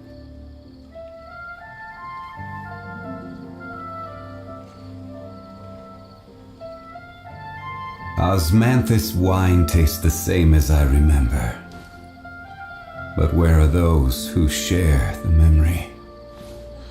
The seas are calm and the sky is blue. Oh, I think a creepy crawly got into the cooking pot. Delicious food, freshly made and served.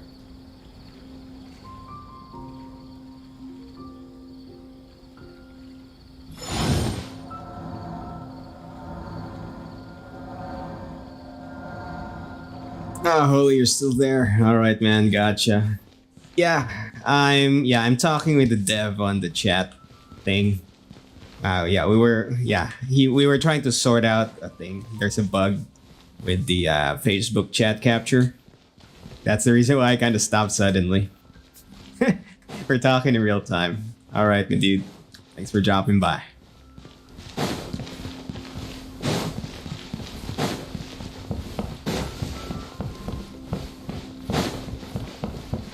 But yeah, if you want to go for a project, if you're still there and you want to, let's try and make a chat overlay, just say so. Yeah. Yeah, I experienced a bug with the Facebook hooking for the chat. For the night watch. And he's super helpful, like really fast reaction. Helps calm the spirit. He suddenly released a patch That's very directly addressing my problem. okay. Oh, it's Like not literally like what, 20 minutes ago. a long night ahead of us. That I fast. don't mean to put you on the spot, but I couldn't help but notice that something seems to be on your mind. Yeah, if you got FB, yeah, we can test it out. say something in that field. With Curia's revenge. If there's anything you want to talk about, I'm happy to listen. Oh,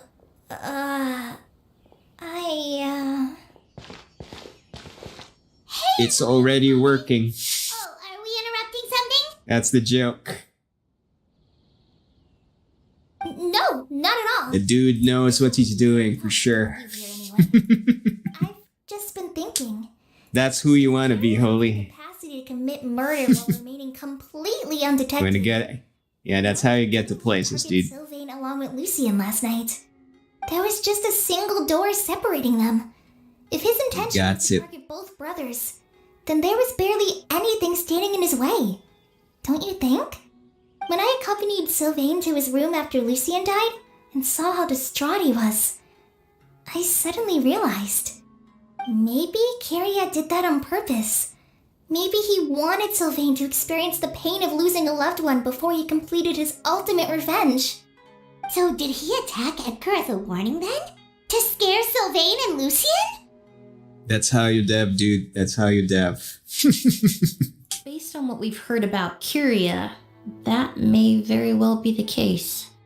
Losing his sister all those years ago. What has been going through his head? What has he been forced to endure? Whenever I get to thinking like that, I just can't help but wonder. If I were in his place, would I be able to let go of that hatred?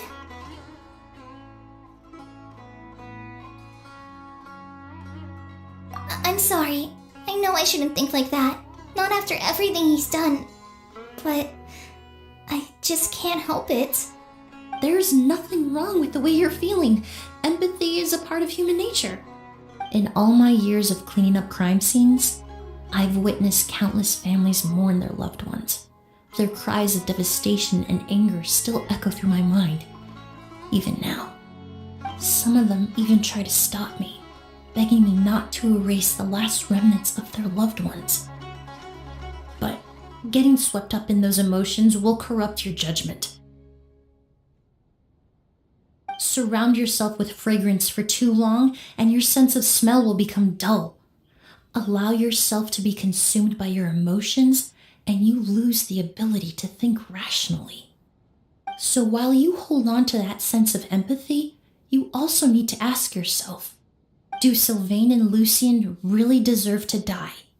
How much did they truly know about the Fatui and the delusion? Did they force Yelena to make those decisions? Answering those questions requires a lot of time and evidence, while a single act of vengeance can put those answers forever out of our reach. I've witnessed a lot of deaths in Fontaine. When someone dies, a certain amount of information can be inferred from the traces left behind at the scene. But generally speaking, death will just leave most questions unanswered, and the whole picture ever incomplete. Once you're consumed by hatred, it will become next to impossible to think about things that way. For someone like Kyria, I'm sure right and wrong lost all meaning a long time ago. You're right. The fact that we can approach these questions from this perspective isn't because we're more rational than them. It's because we're fortunate enough not to have suffered that kind of loss.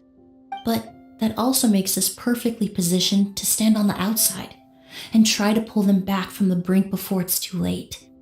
I understand Kyria's decision, but I still want to stop him. Master, Sylvain, and Kyria. They all deserve to survive. The fortunate and the unfortunate.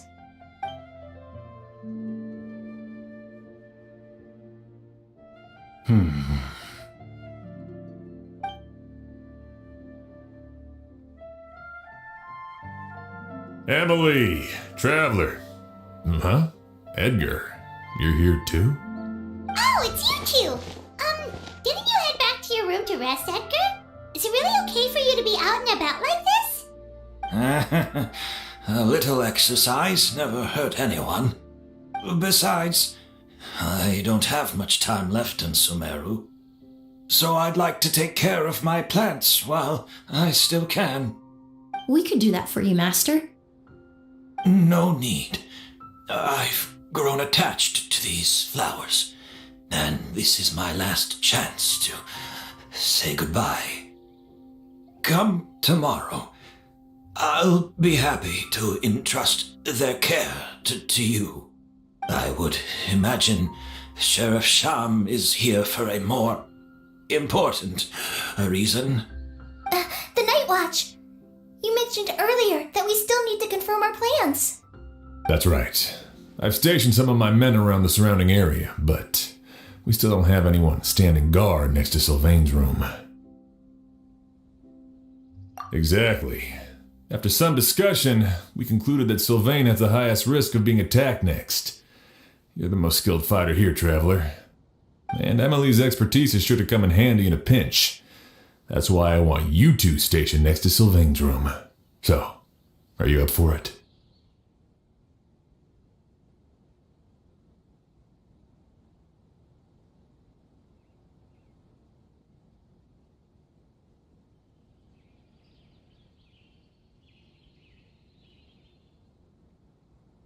Sounds perfectly reasonable.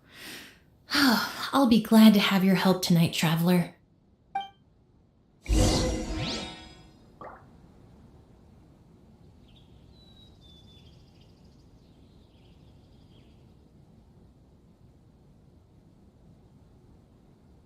Where do you want to go next? If you'd like to see Liyue's tourist spot.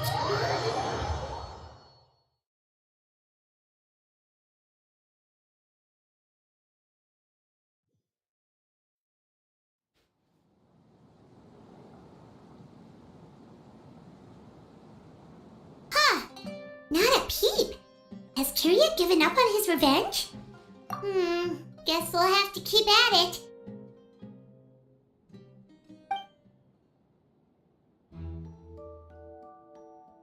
Still nothing unusual. Paimon took a peek into the room next door and Sylvain's already sleeping.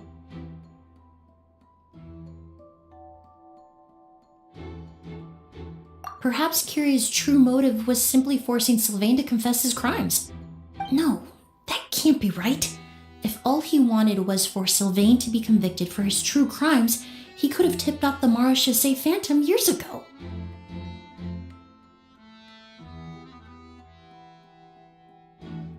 There must be something we're missing. Something extremely important. Maybe we just need to calm down a little. How about some tea? That herbal blend from earlier was pretty tasty. You're right. Maybe we can look for a different distraction then, like looking at the flowers. Oh, there's a glaze lily here. Paimon didn't notice it earlier. Flowers, glaze lilies, incense. Oh no! Sylvain's room! Quick! Wait, what?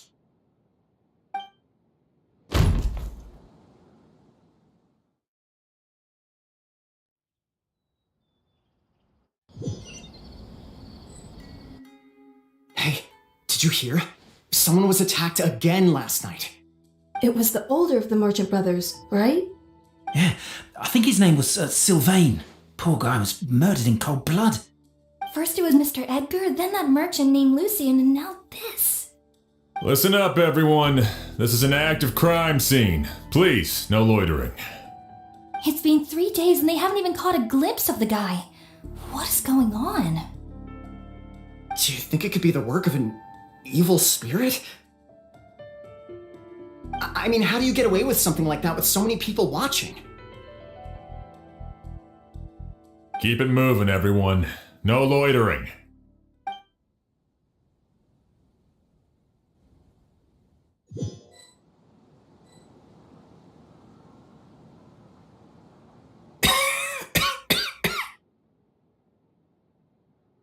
I suppose I'm next. You don't know that. Kiryu already attacked you once, and you survived. Perhaps he doesn't consider your crime to be worthy of death. You were the only reason I managed to survive, Emily. I never did thank you for that, did I? Even if I wasn't there, Tainari was also in the vicinity. He would have been able to help. Is that so? I suppose I'm a very fortunate person then. I have exceptional students, caring friends, and the respect of my peers. If it is indeed my time to go, then I'll die without regrets. But Kyria has nothing. Yelena is gone. Now his enemies are too. It really makes you wonder if there's even a reason to keep on living. If you really want an answer, I suppose you'll have to ask Kyria himself once we finally catch him. Well, I hope it all goes well. Emily, there's something else I'd like to ask of you. With everything that's happened, holding the exhibition is off the table now. But so many flowers were transported here for the show, some of them thousands of miles away from their homeland. I can't let them wither away with no one to care for them. Whether Kyria gets to me first, or I'm sent back to Fontaine to stand trial, I won't be around to look after them.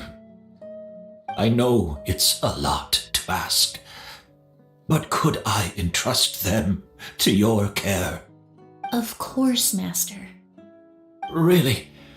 Oh, I'm glad to hear it.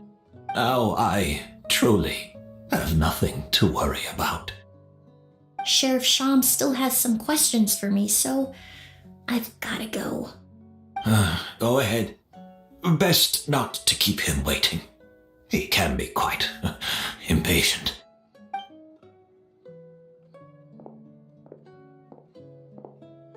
I'm sorry, Master.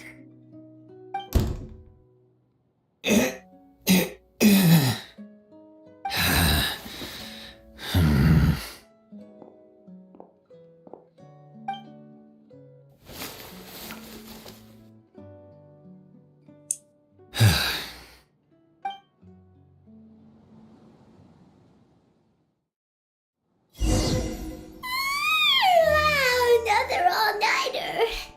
Paimon sure hopes Emily's plan will go well. Oh, but Kali still looks quite worried. Emily still isn't back. I hope she didn't run into any trouble. Yeah, that's true. Traveler, I had my men start spreading the information you requested. The crowd is gone now too, but I have to admit, I'm not really sure what's going on. After listening to Emily's plan, I started getting the materials together and arranging personnel. I barely had a second to spare last night. To be honest, I'm still not sure how the crime was committed that night. The key clue was right in front of us the entire time!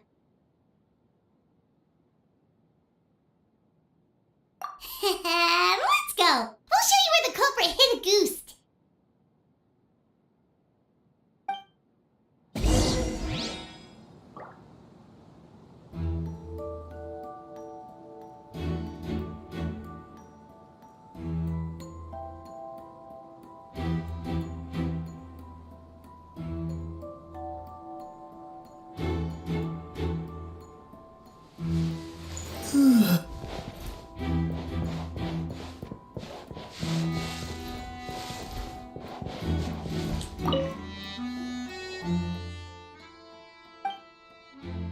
Wasn't this incense originally in Lucian's room?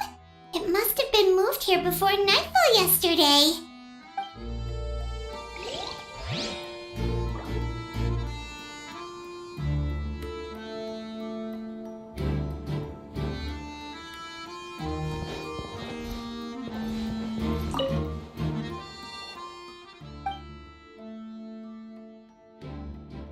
This is it!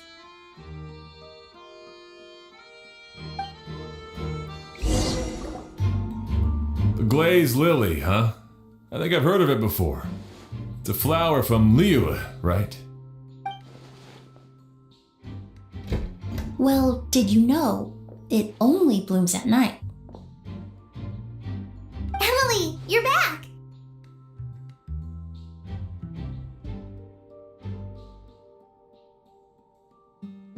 Exactly as expected.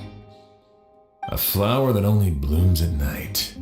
Ah, like the Neelipala lotus. Exactly. Although the Neelipala lotus wouldn't be a good substitute in this scenario. When it's closed, the gaps between the petals are too large. That's why Kyria chose the glaze lily as his mechanism. He would start by preparing an Agoose sample.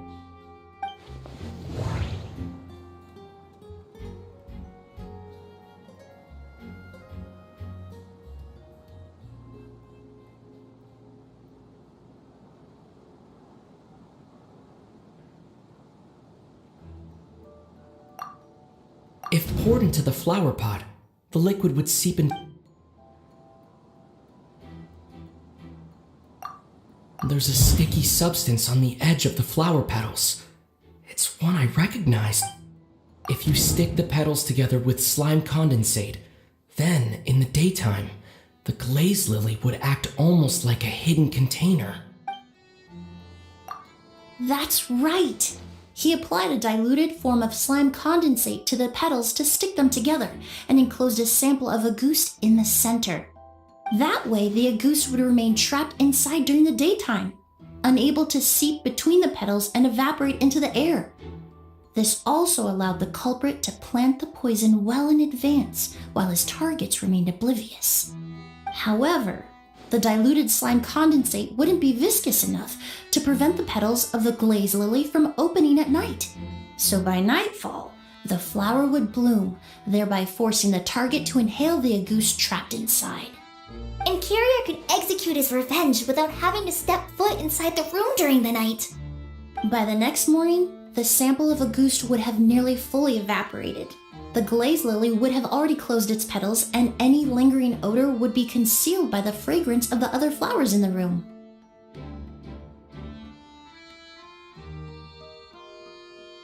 Wait a second.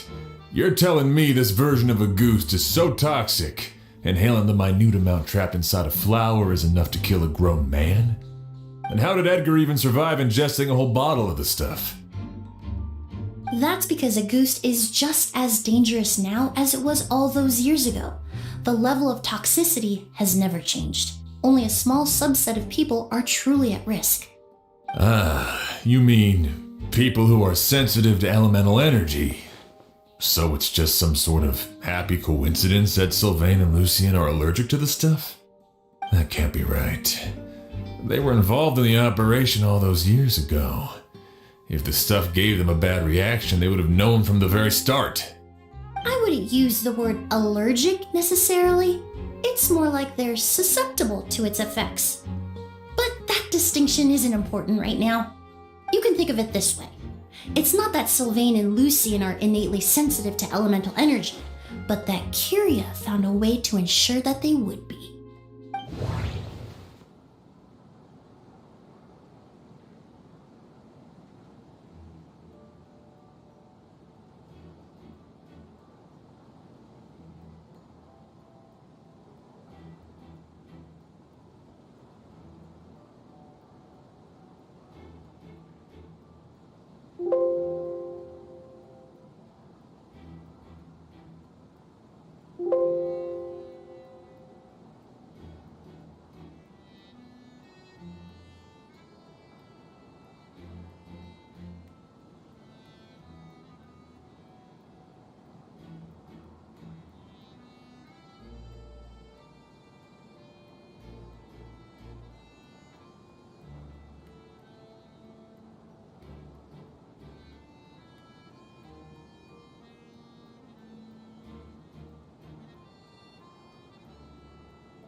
The incense I smelled earlier seemed familiar. thinking back. In Sumeru, scholars use Spirit Borneal to aid meditation and stimulate their connection to the Dendro Archon. Alchemically produced essential oils, the primordial seawater that caused unrest in Fontaine not too long ago. All of those are substances that can heighten your sensitivity to elemental energy. That stuff gave us a lot of trouble when we first came to Sumeru. Ah, yes, I definitely remember that. In Sumeru, it's not uncommon to use incense indoors, so its presence wouldn't arouse suspicion. The flowers in the room could also serve to mask the scent. Flowers are pretty important to this plan, huh? The glazed lily is native to Liyue. It would be completely unnatural to have one here in Sumeru if it weren't for the exhibition. What a coincidence. Actually, it's not a coincidence at all.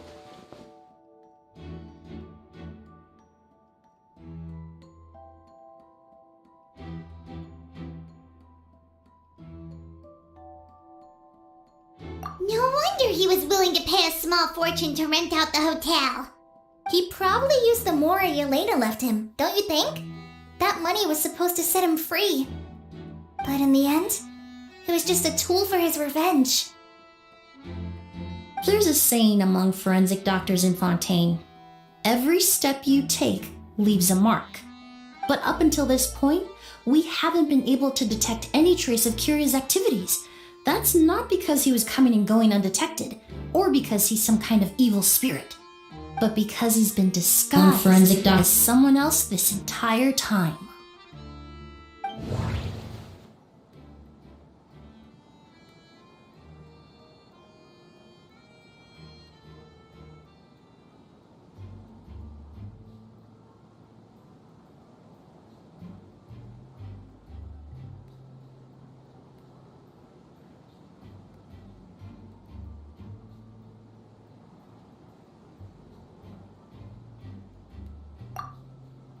Creating such an intricate mechanism out of a glaze lily, setting up the Spirit Borneal in advance, and arranging for Sylvain and Lucien to stay at the hotel. It all points to one person, the expert in charge of the entire exhibition.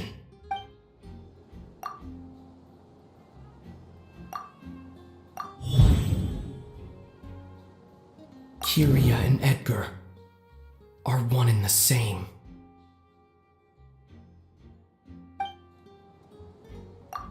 But Kiria was only in his teens back then. He wouldn't even be 40 years old by now. Edgar's lived here for so many years. Even if he changed his appearance, going that long without giving anything away, it would be impossible. Bad news, Sheriff! Mr. Edgar was attacked! What? A dark shadow-like figure just ran out of his room. It was giving off a really ominous aura. But before we could even react, the figure up and disappeared like some sort of ghost or something. By the time we got a look inside the room, Mr. Edgar was gone. Do you think Kiria kidnapped him? I need you to think very carefully about this. Are you certain that figure wasn't Edgar himself? I mean, Mr. Edgar was so frail. I don't see how he could have moved that fast. It would seem Master decided to tap into an ill-advised source of power. What? But that's so dangerous with the condition he's in. It's... But why? Why would he do that? He's already accomplished his revenge. No. If his aim was to target everyone who had a hand in Yelena's death... If he left Sylvain alive yesterday, not out of a desire to see him suffer, but to confirm the truth about why Yelena chose to die... Then there's still one target left.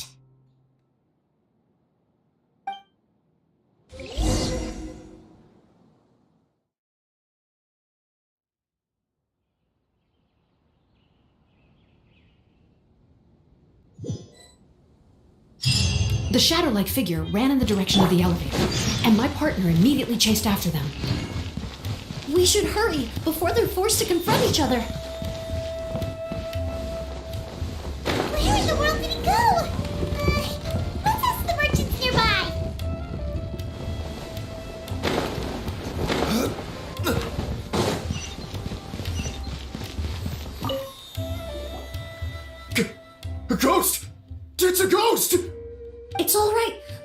calm down and take a deep breath. Can you tell us what you saw? I saw a black shadow. It ran right past me.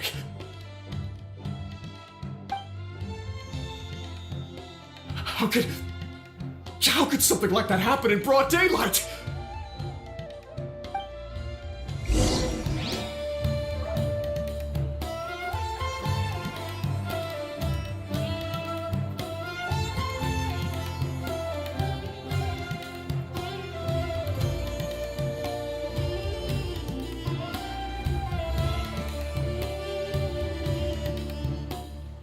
Osmanthus wine tastes the same as I remember. But where are those who share the memory?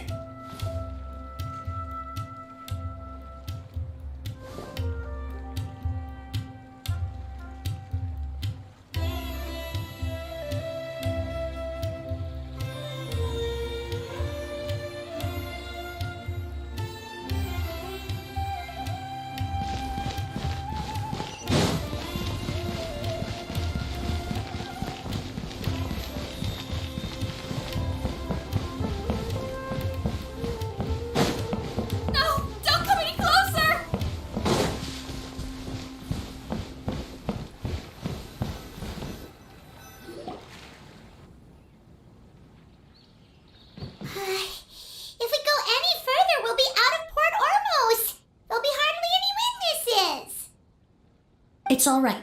I can detect a faint whiff of the scent from here. I would say he passed by this location not too long ago. It's this way. Please, follow me.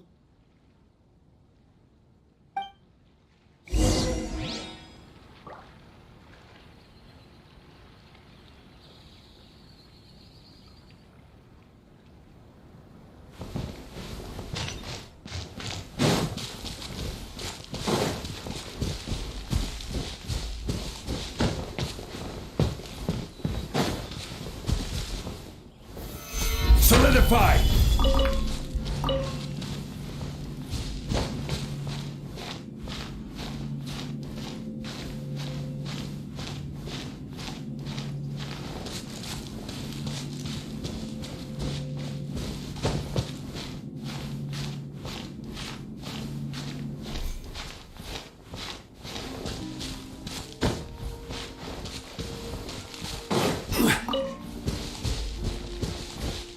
The scent is getting stronger. This must be the place.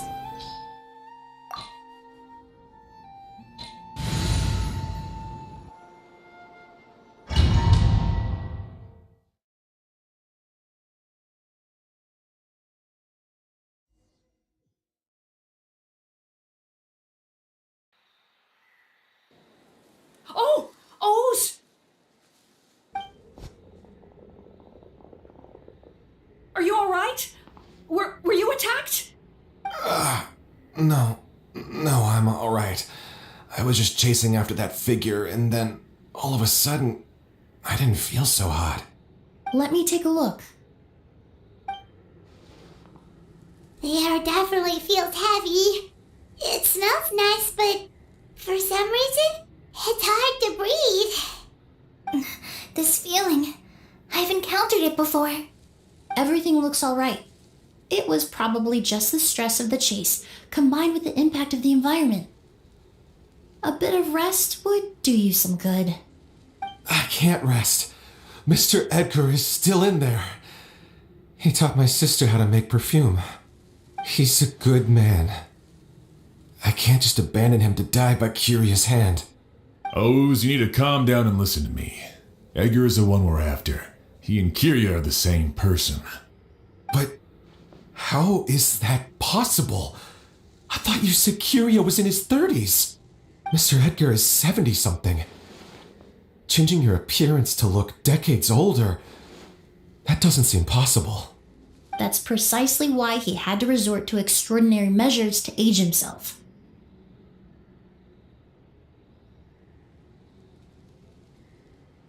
Kyria used a delusion to bring back the August flower, corroding his body in the process, just like his older sister.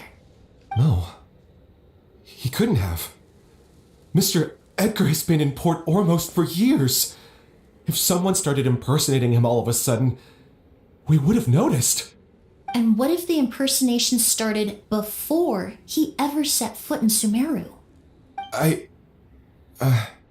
I've yet to confirm it, but I suspect Kyria killed the real Edgar in Fontaine not long after his release from prison. While Edgar was incarcerated, Kyria started making preparations to replace him, including forcefully aging his body, studying perfumery, and planning the real Edgar's demise. The new Edgar then decided to relocate to Sumeru, seemingly out of an innocuous desire to let go of the past. He even left perfume making in favor of mentoring students, but these decisions were all for a specific purpose: the need to distance himself from anyone who might see through the facade.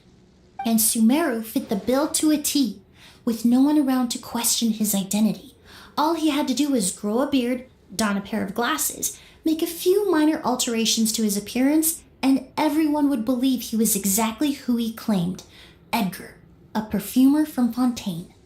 As the years went by, he removed his disguise little by little and continued to refine his skills. It would have been a gradual process, one that ensured no one around him would notice anything unusual. That explains why Sylvain said he barely recognized Edgar back at the hotel. He aged himself decades beyond his years just so he could accomplish his revenge. Is that even worth it? I need to find Mr. Edgar. He's not that kind of person. He can't be. What you really need is to get out of here and rest. No, I can keep going. Wait! This environment is likely being influenced by the delusion. Any discomfort, no matter how slight, should not be treated lightly. I know how to relieve your symptoms, Mr. Ooze.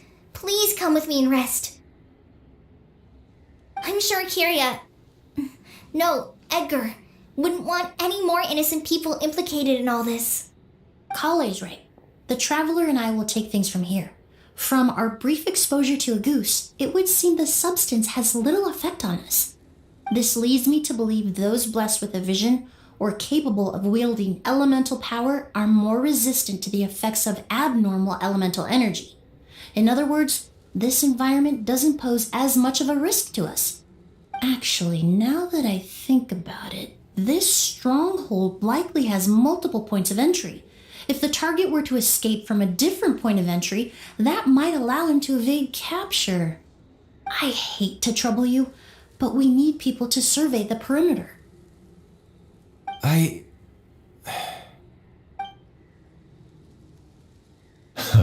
Thanks. Hear that? We're heading out. There's work to be done. Ooze, head back to Port Ormos and start gathering reinforcements. Got it. Traveler, Emily, Paimon, please be careful. For someone whose only purpose in life is revenge, there's no telling what they'll do when there's no reason to move forward. Don't worry. This isn't the end. Not for us or for Kyria. We're not going to let a goose kill anyone else. It's time for the mythos to fade into obscurity.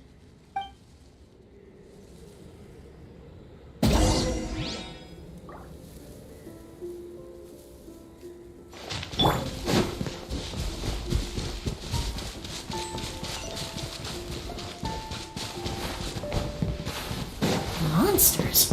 Perhaps they were attracted here by the increased level of elemental energy. Sentient power. This is order.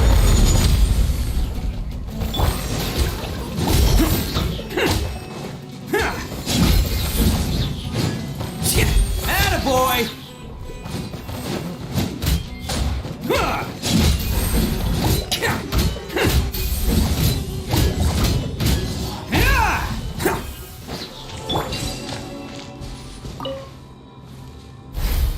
I've never seen these seeds before.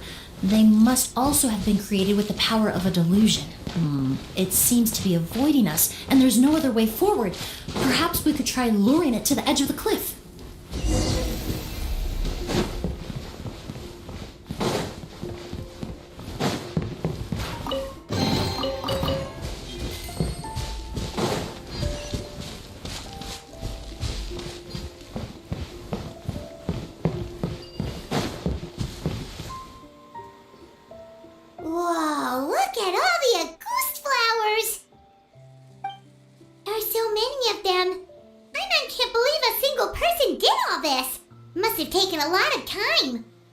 fear that statement is truer than you know, Paimon. Using a delusion comes at a cost. Not just time, but the time you have left to live. But why would Kiria need this many Auguste flowers? He only needed a few bottles of Auguste to carry out his plan, right? Perhaps hatred wasn't the only emotion fueling his obsession with Auguste. Not long ago, he told me he didn't want all the flowers transported to Sumeru to wither away in a foreign land. But Kiria betrayed Snezhnaya, abandoned Fontaine, and lived his entire life in Sumeru under the guise of someone else. For someone with nowhere to call home, perhaps dying among a bed of Auguste flowers just like his sister is the best homecoming he could ask for.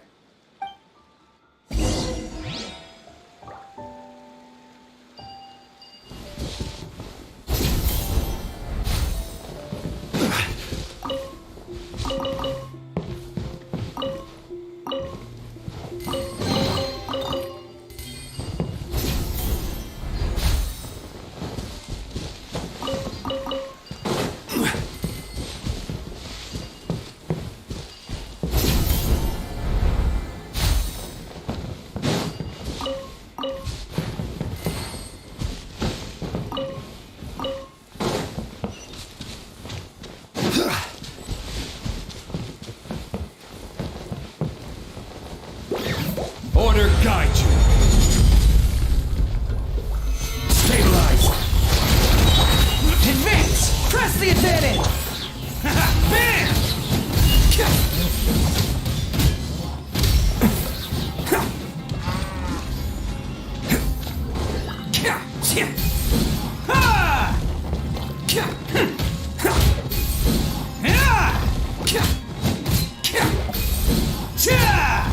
Good charge! Attaboy! I will have order. Solidify. Then, witness my great undertaking. Pull in! Everyone on me! Bam! Who wants some of this?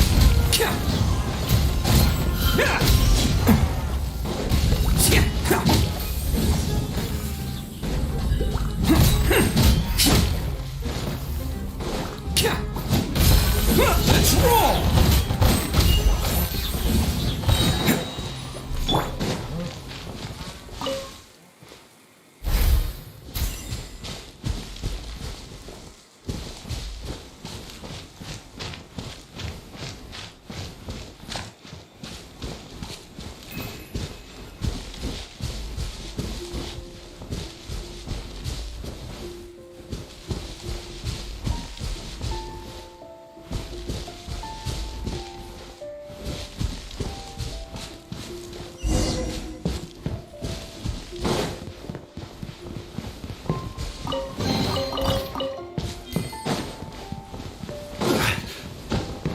The scent of flowers is getting stronger.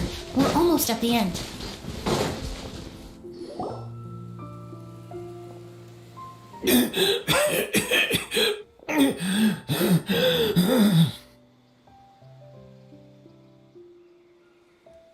The scent of flowers is getting stronger. We're almost at the end. Did they catch up that fast? No. My strength is just waning.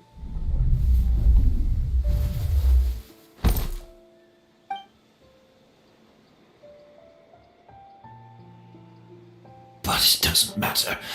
This is far enough.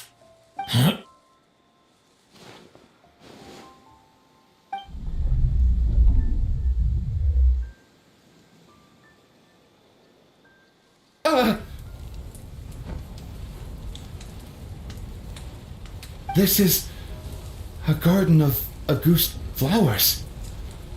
But it's not mine. It's the one that was set on fire all those years ago in Fontaine. Yelena?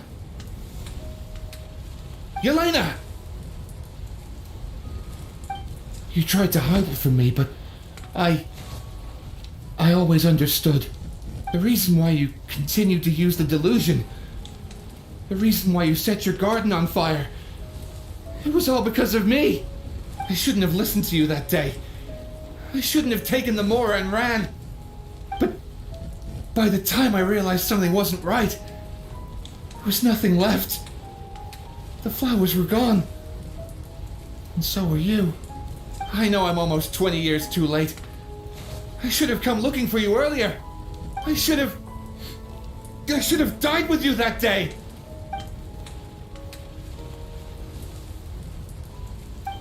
Yelena? Yelena!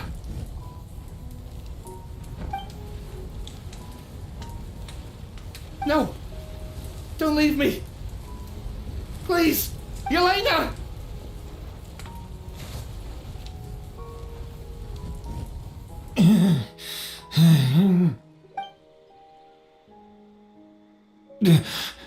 Emily?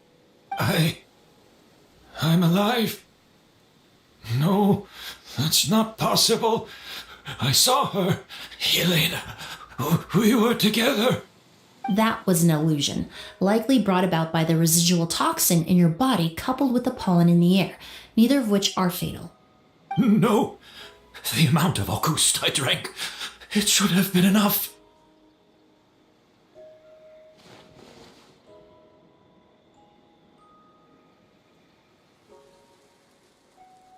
A fake? But how? We started making the preparations last night with one goal in mind: to create a perfect accord. The accord is the basis of perfume making, the product in its most primitive form. Ambergris mixed with cedar wood, rounded out with a base note of agar wood. This is the scent of leather? Exactly. We're unable to extract essential oils from leather, but by combining other raw materials, we can recreate its essence. That is the purpose of an accord. Does that mean you can recreate any scent in the whole world? I'm afraid not.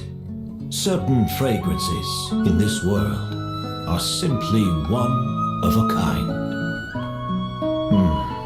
That quality is what draws people in and fuels their obsessions. If I wear a goose to the ball, I'll also be one of a kind. Our competitor already got their hands on it. It doesn't matter how much it costs. I have to buy something better. This fragrance will be one of a kind, no more. Myths can be deconstructed, miracles can be recreated. All it takes is skill, experience, limitless exploration, and a little patience.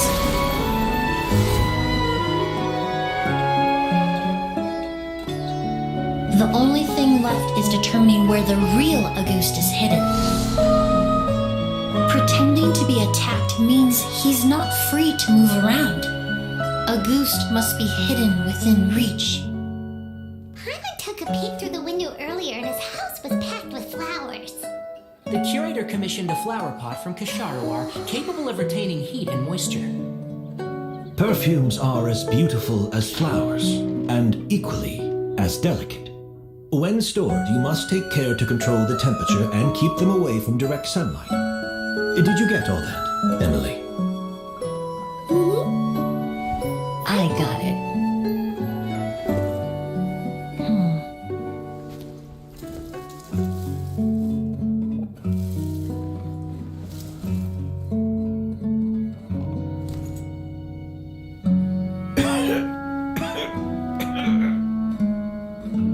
Did you hear?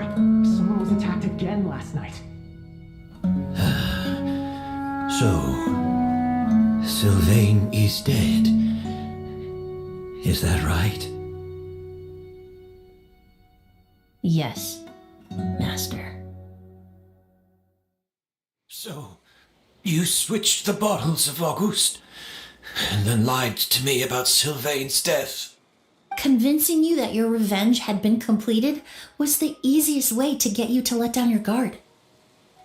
Impossible. Even if you found a way to switch out the bottles, there's no way you could have made an accord. If Auguste was so easy to replicate, Yelena wouldn't have. It was a combination of rainbow roses, glaze lilies, and Cecilias. Those ingredients would have conflicted with each other if you tried to combine them in the past. But recently, we found a way for them to work together. Rainbow roses, glaze lilies, and Cecilias. Auguste was created over 10 years ago.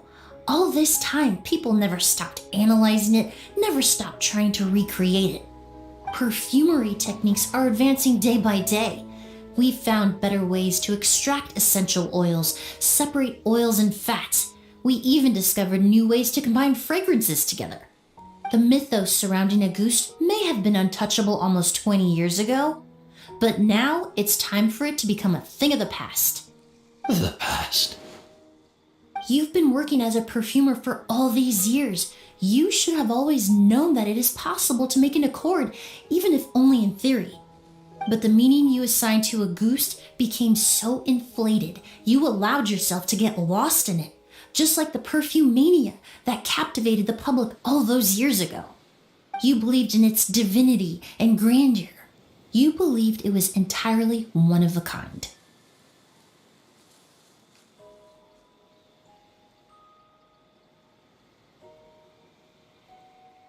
Your obsession with Auguste is also what allowed us to predict how you intended your plan to end and to make preparations in advance.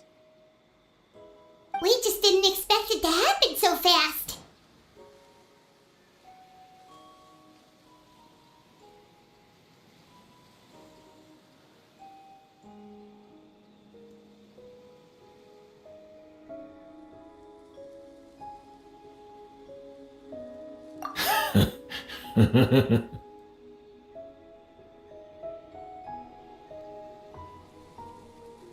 Well, you hit the nail on the head now, didn't you?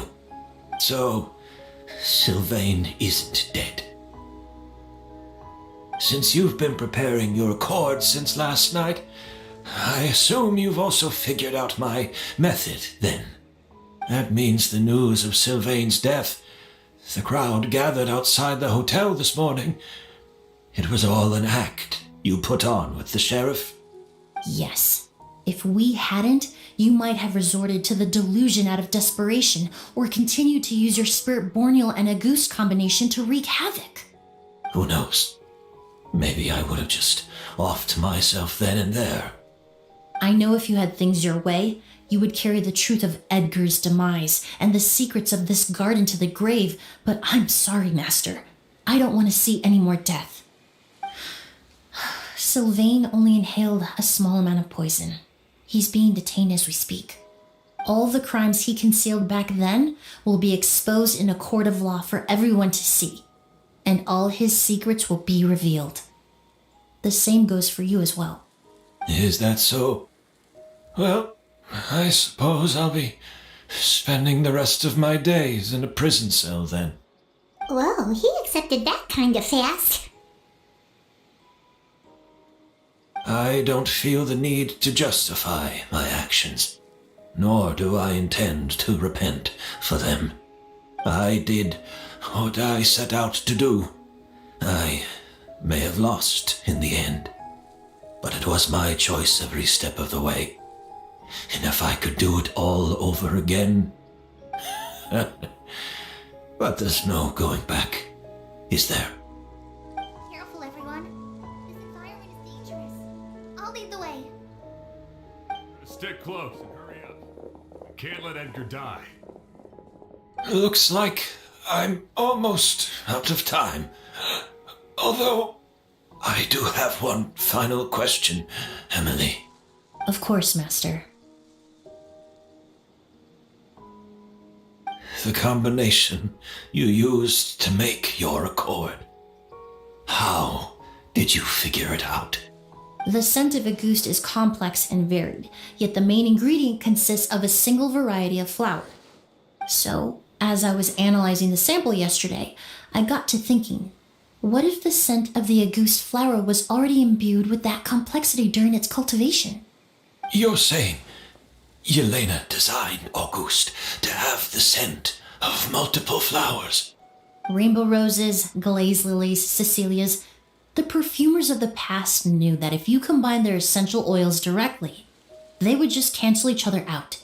It was a conundrum they could never solve. But if you cultivate a new flower species that intrinsically carries the unique features of those three scents, you can bypass that issue entirely. It goes without saying that for that time, this idea was a stroke of genius. Rainbow roses, glaze lilies, and Cecilias. Those really do seem like flowers you would choose, Yelena.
Osmanthus wine tastes the same as I remember. But where are those who share the memory? Art is the key ingredient in fine dining.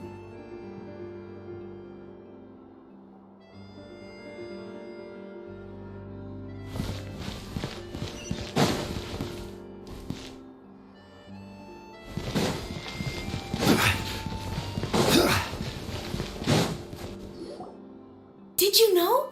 Miss Emily's releasing a new perfume! Right, I heard about that. I think it's called Yelena.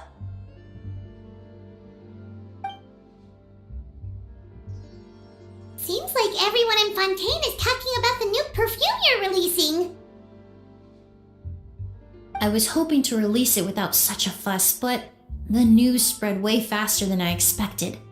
I just hope it won't become the source of some new myth, especially after all the work we did to demystify Auguste.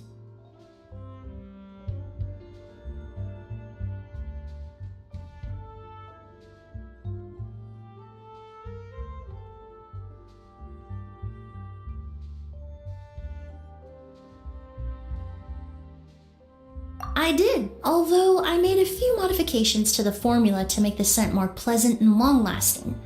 I actually brought a few samples with me today. I hope they're to your liking. Also, I was hoping you could try out the fragrance before I officially release it and tell me your thoughts. Of course! A good sense of taste and sense of smell go hand in hand, you know? Just leave it to Paimon!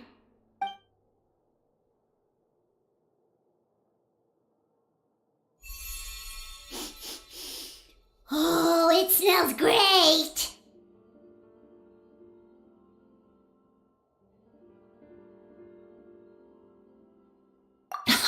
It's alright.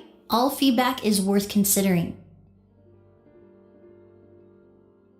Besides, when it comes to perfume, commenting on whether it smells good is the most straightforward assessment you can ask for. There doesn't always have to be a deeper meaning.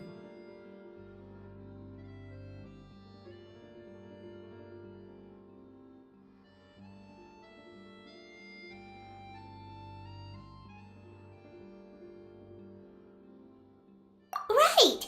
Do those flowers have some special meaning? Hearing their names seemed to have an effect on him. If I had to guess, I'd say it probably has something to do with the language of flowers. The language of flowers? Oh, we've heard of that before! Paimon remembers hearing something like, the Cecilia represents the true feelings of the prodigal son? What each flower is said to represent varies by person and across different moments in history. The same is true for the flowers that make up the scent of a ghost. After returning to Fontaine, I did some research, and it turns out the meanings of those 3 flowers can be reassembled to form a single phrase. Forget the past and keep on living. Perhaps that's the legacy Yelena always intended, not the nobility and grandeur most people associate with a ghost. You think Kiria knew about that?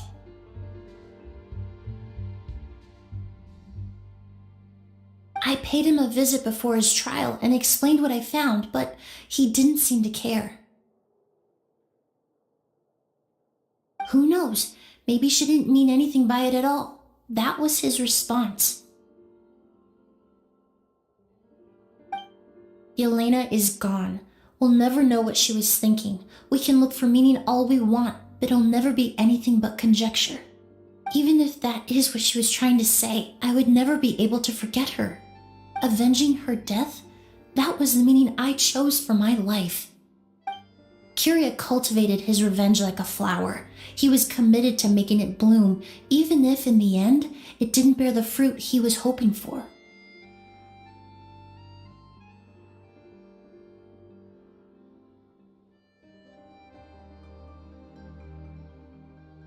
In any case, he did want me to pass along his thanks.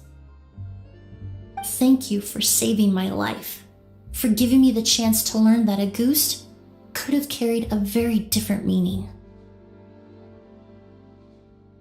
Love and hatred are a privilege of the living. When someone dies, their thoughts, feelings, and intentions die with them. In that sense, what a goose truly represents in the language of flowers will forever remain a mystery. But even if it's only a conjecture, I would like to believe my own interpretation. The meaning we give to flowers, the symbolism we assign to our perfumes, they're constantly twisted and exploited in our imperfect world. And yet, at the very outset, they're born from the simplest and most beautiful desires we hold in our heart.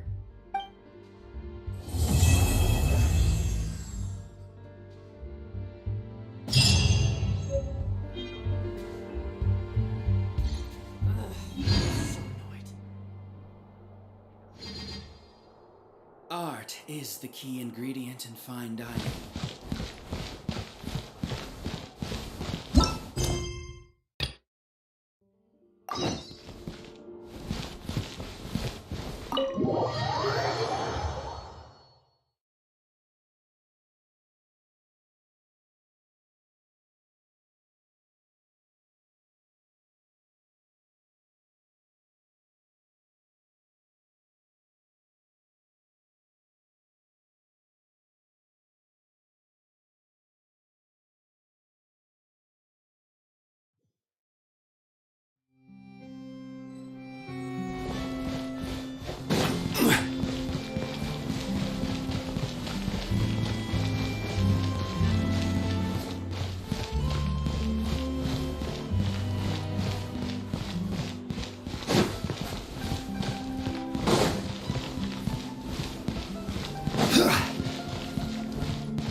This shop looks popular today.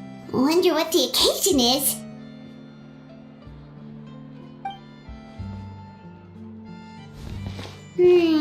Butterfly Dew Cosmetics now on sale. Huh, looks like it. Oh, Seedween's here too. Hey there, Seedween!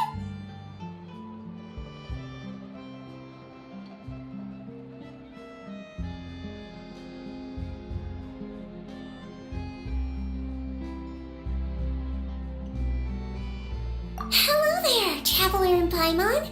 I hope you're keeping yourselves fit and healthy. You bet we are. So anyway, what are you doing here, Siegewing? The Duke insists I take regular vacations in the court of Fontaine. This one just so happened to coincide with a promotion for a new skincare product, so I came over to take a look. I like to keep up with the latest industry developments when I can, to help me with my magazine articles. Wait, you write? For a magazine? Which one? It's called Beautés en Fleur, and it's run by the Fontaine Beauty Association. I've done lots of articles about skincare for them, using the pen name Maritime Flower.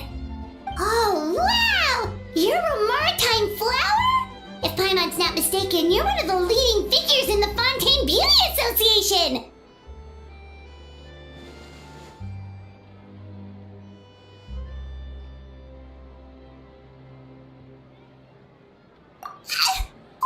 What's so weird about that? Everyone loves beauty!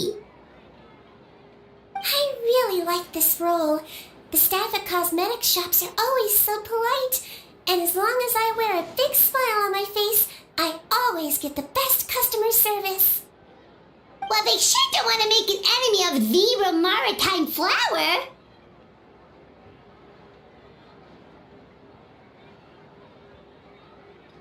Obviously, it's because of Siegewing's love for beauty. Still a leader of the Beauty Association? That's incredible.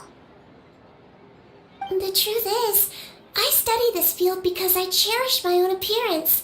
It has nothing to do with being beautiful or not. Oh, the words of a master beautician defy comprehension! Oh, wait, you're saying that natural beauty is the highest form of beauty, right? Not really. Actually, Melusine aesthetics are very different from human ones. We don't view humans based on their appearance. If I had to describe our approach, I'd say it's based on cuteness. Oh, really? Oh my god. Still, I really value my current appearance, and in the process of taking care of it, I've ended up learning quite a lot about skincare and stuff. It turns out, my knowledge and experience is pretty popular with beauty product lovers. It came as a big surprise to me, though. Oh, Paimon gets it now. But speaking of your appearance, how come you look human anyway? Are you like only half Melusine?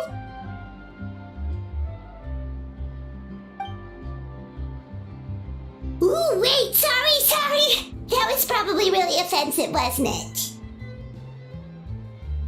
No, I don't mind. I'm not mixed, though. I made a decision to turn myself into this form a very long time ago. If you're interested, I could tell you the story. A shape-shifting story? Oh, heck yeah, of course we're interested!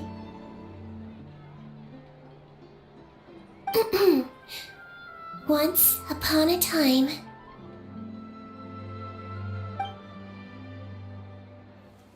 Long ago, humans rejected Melusines, and Melusines feared humans. There was one Melusine who became fascinated with human medicine, but no human wanted her help. And there was one girl who liked Melusines, so no humans would make friends with her. So the Melusine became the girl's friend, and the girl became the Melusine's patient. Your checkup's all done. You're still in perfect health. Thank you, Dr. Melusine. In this game of doctor and patient, a friendship was born. Then, one day, the girl fell ill. The Melusine was the only doctor to arrive on time, but the adults sent her away. Scram! Melusines can't be trusted! So just because I'm not human, I can't save my best friend? In desperation, the Melusine approached the frightening witch. She begged and begged until she got a reply. If you take this potion, concocted of sin, you will gain a human face and grow human limbs. But then, You will lose everything that attracted this friend of yours to you in the first place. Can you accept that? The Melusine did not hesitate for very long.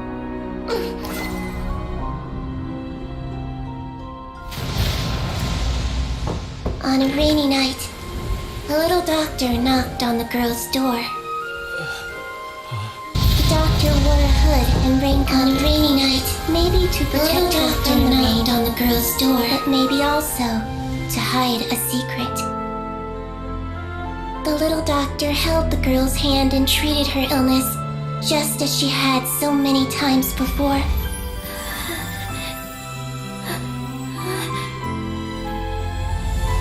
Dawn came, and the little girl's condition improved. But the little doctor was long gone, for she knew her friend would never recognize her again.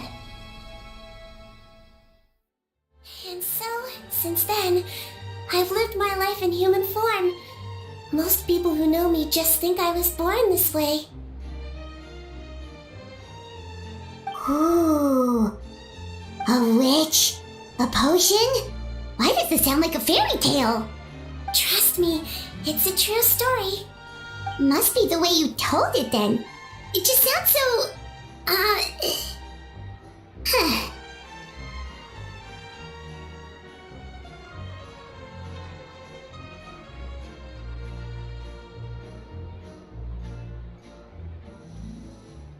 Yeah, not every Melusine would take human form to save their human friend. That must have been a huge decision. Treating patients is a doctor's duty. We must always find a way, even when the going gets tough. Ugh. It's so crazy that they turned you away just because you were a Melusine, especially when their daughter was so sick. Well, sometimes appearance can be a real barrier. But that was a long time ago. I like how I look now anyway.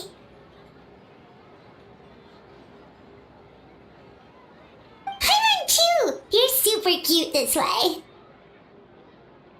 Attention customers! Thank you all for waiting.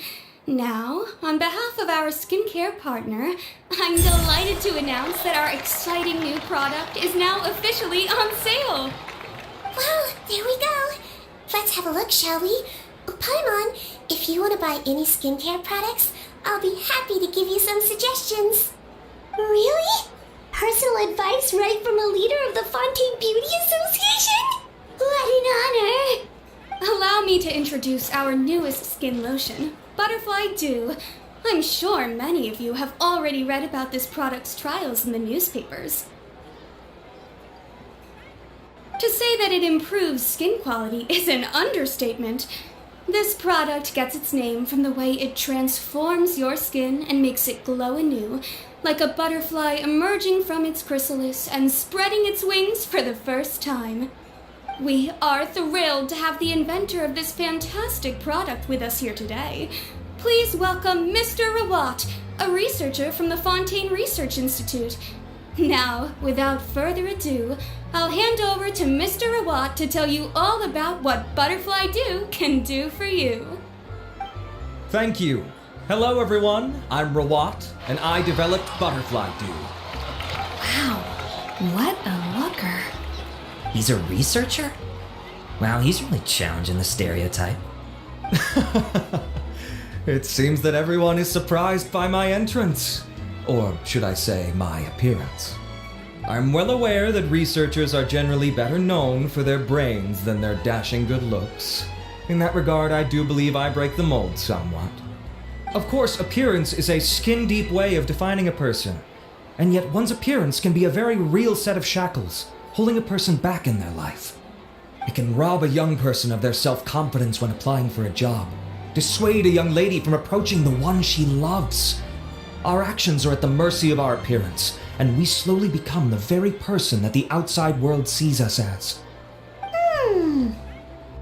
But what if I told you that those shackles can be broken? If our appearance prevents us from changing, then let us first change our appearance itself.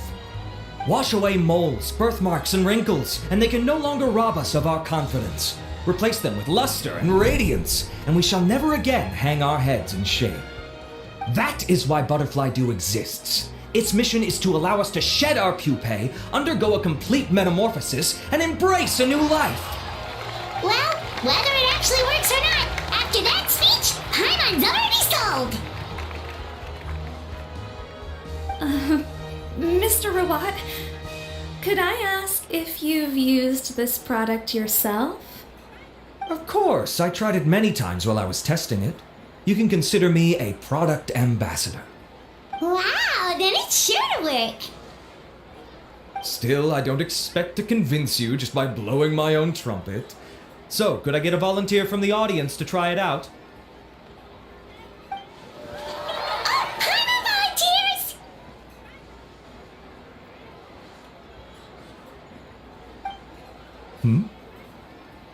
Oh! Ah, what an honor! It appears we have a giant of the Fontaine Beauty Association here with us. In that case, Miss Sijuin, could we seek your most expert opinion on this product? Sure. Whoa, is that Romaritime flower? They say she's the pickiest user of skincare products in all of Fontaine. Here you go.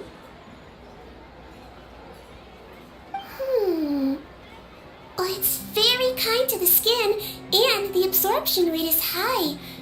Even for Fontaine, this is a first-rate product.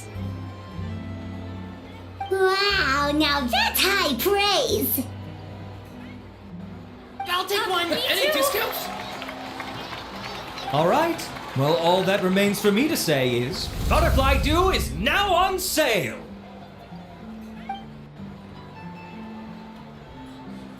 Think we should buy a bottle too? Of course you bring up Mora.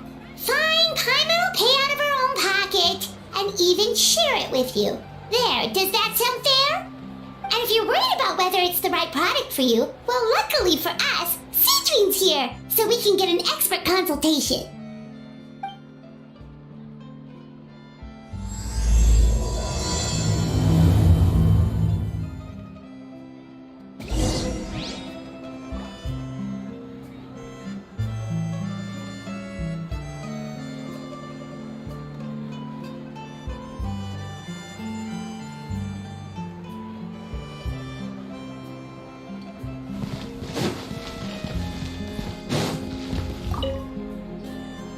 It's an honor to receive such high praise from you. To be honest, I was also hoping you might be able to point out some flaws in the product so I can keep improving it. With most skincare products, the pros and cons only become apparent with long-term use. Oh yeah, this one has instant benefits, improving skin quality without any obvious side effects. It's one of a kind. Don't worry though, I plan to keep using it, and I'll publish regular reviews in Beauté software. You can read my thoughts there. All you need to do is subscribe.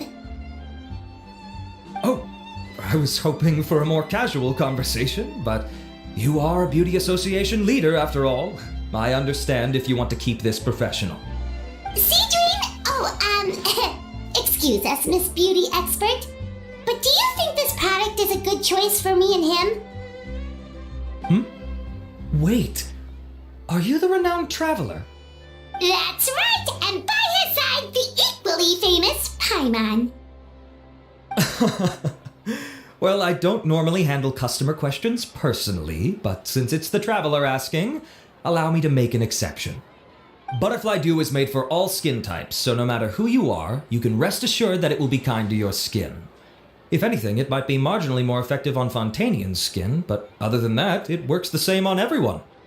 Why would it work better on Fontainians? In the interests of protecting my trade secrets, I'm afraid I can't answer that, Miss Paimon. Alright then. How about a friend discount? Save yourself the trouble. I'd be greatly honored to have both of you use my product. Here, take 2 bottles for free. Yay! Paimon's private fund survives!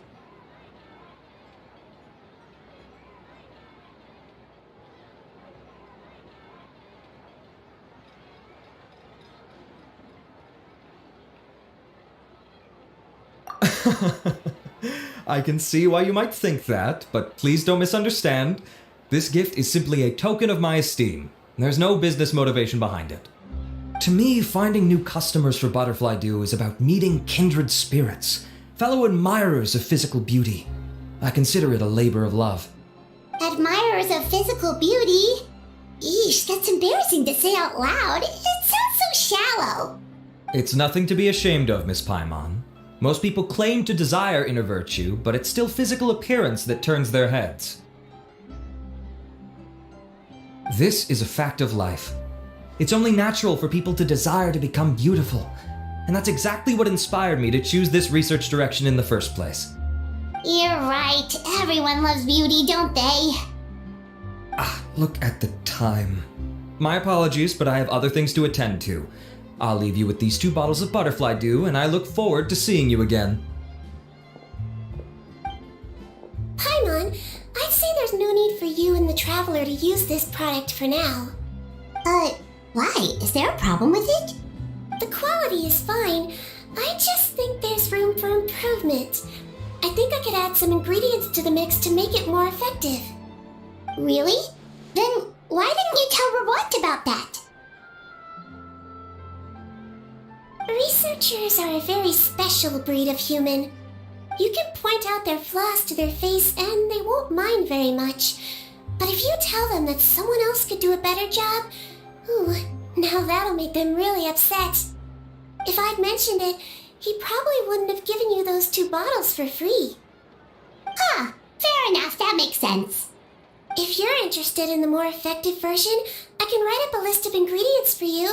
Just come get me once you've gathered them. When you say more effective, you mean it'll make Paimon even prettier? Ooh, how can we say no?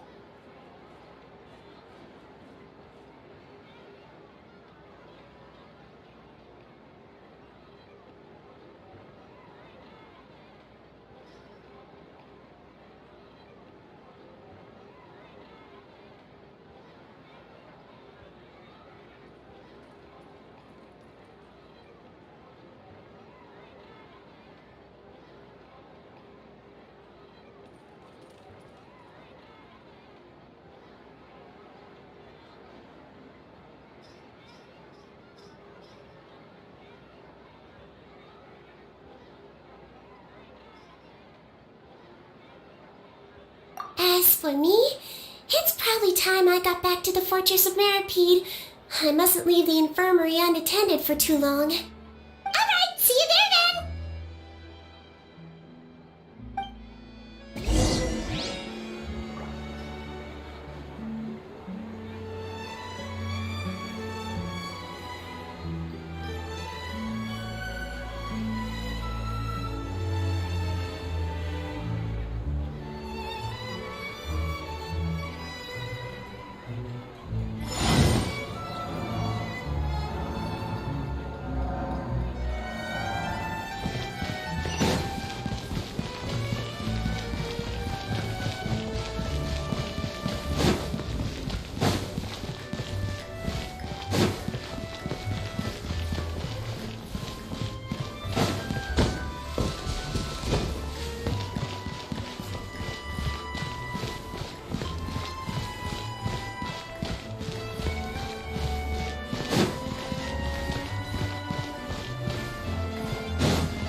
Traveler, the ingredients for Siege Wing should be nearby.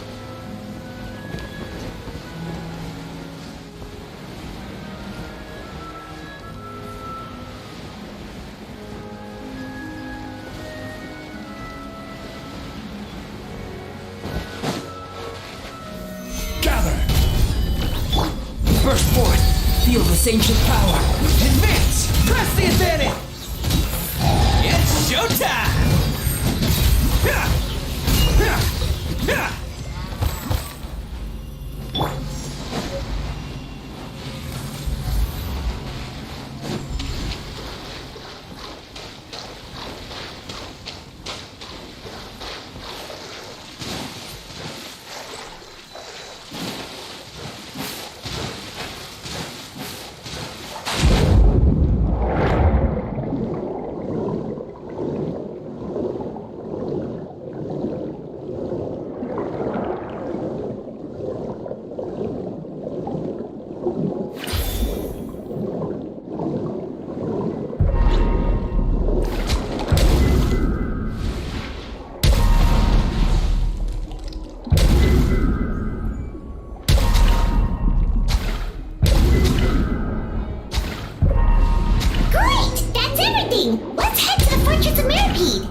Every journey has its final day.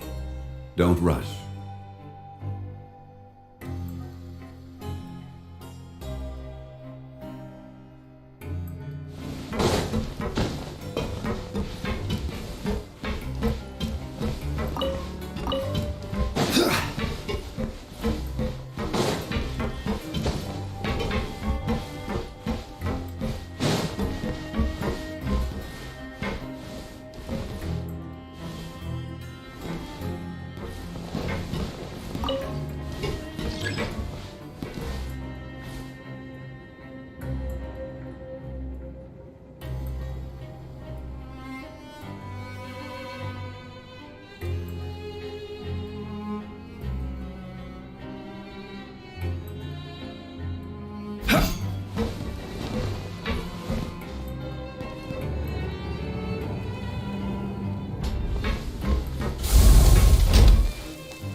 You have to believe me. I saw it with my own eyes last night. Another me! He looked exactly like me. Got it, okay. I've written down everything you told me. Now, I have a few tests to run. Take a deep breath, and don't worry, it's nothing to be nervous about. First, which finger am I holding up? Your index finger, but I'm telling you, my mental state is fine. I'm not crazy. Very good. Now, on to the next. Hey there, Your Grace. It's been a while, huh? Ah, it's you two. Indeed it has. I would offer you some tea, but I'm afraid the timing is unfortunate. Duty calls.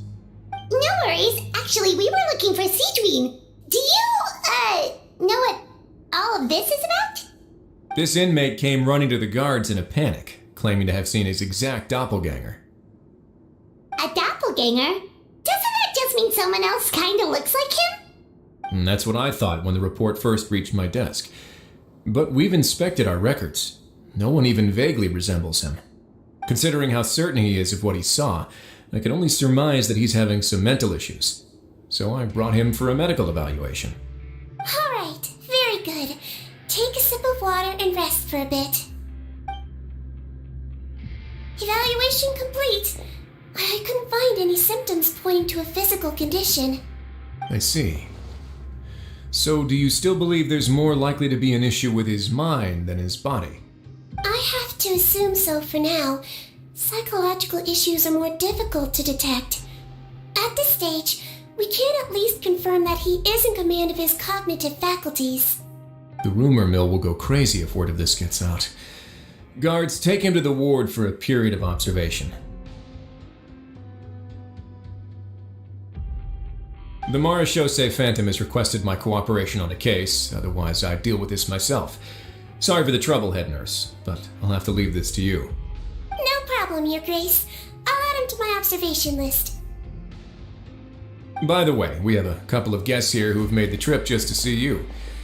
I imagine it must be important. You probably won't need to add them to your observation list, though. Oh, Traveler! Paimon, it's you! Hey there, Sidween! It's actually not that important, but...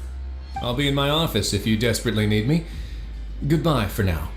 Okay, bye-bye! So, Sidween... Would you mind waiting for just a moment? I have another patient to see.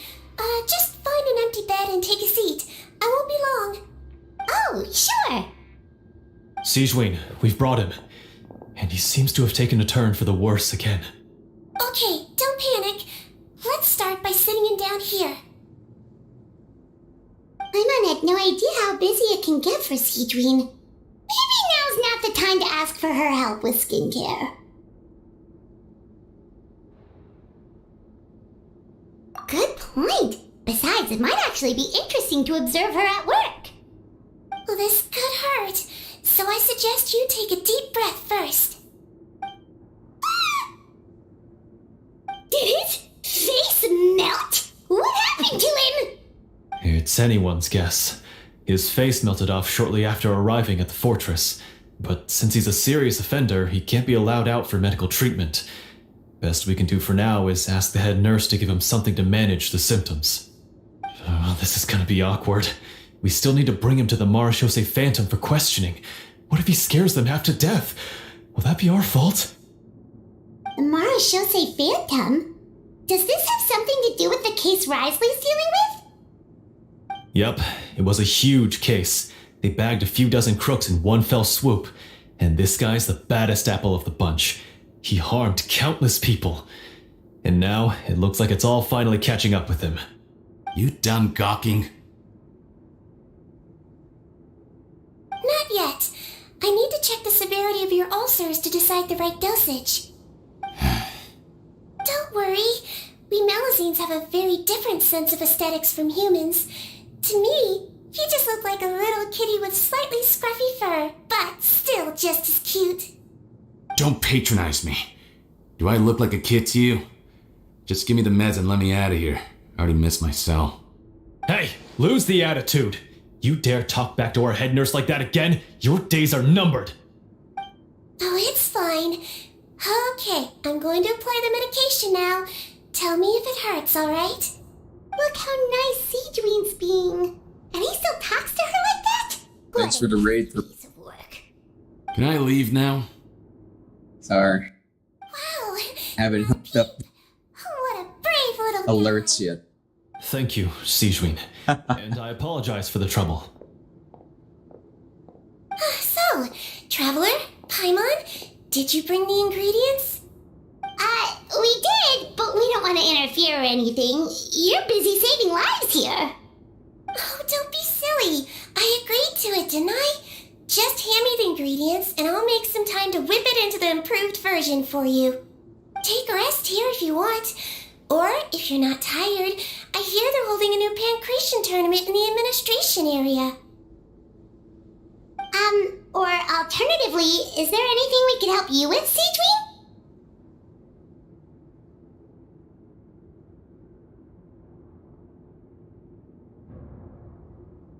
That's right! Let us help you out! It's the least we could do! Good point. Kind-hearted humans start to develop guilt if they accept free help from others. Don't worry, I'll take a look at my schedule. I'm sure I can find something to treat this condition. I gotta warn you though, it'll be tiring work. So I suggest you take a break first, then come back and see me when you're ready.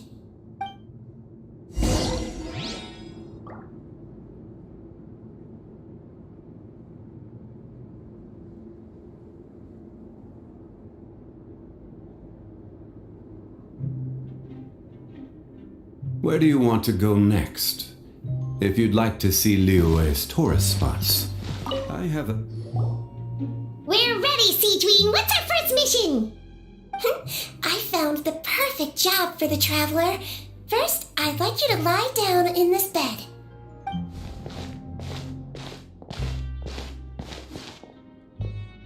What for? I need you to pretend to be sick. What? Oh, is it that difficult? I thought you did a pretty good job last time. Oh, so you knew. I sure did. He was way more interesting than the usual malingering inmates, and you played along very well, Paimon. I observed you two for quite a while after that. Well, this is awkward. But why do you need us to do it again now? No time to explain. My next patient will be here any second. Please just do as I say. You can, pretend like you've got a nasty headache. And throw in some dry heaving for good measure. Okay.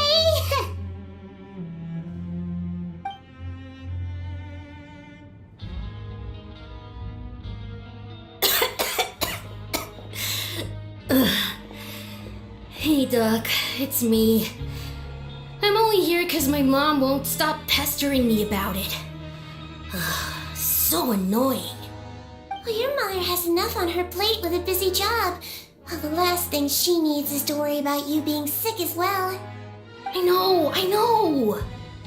I shouldn't treat the place like a playground. Shouldn't go swimming in the lower levels where we join up with the sea, because it'll give me a cold and distract her from her work.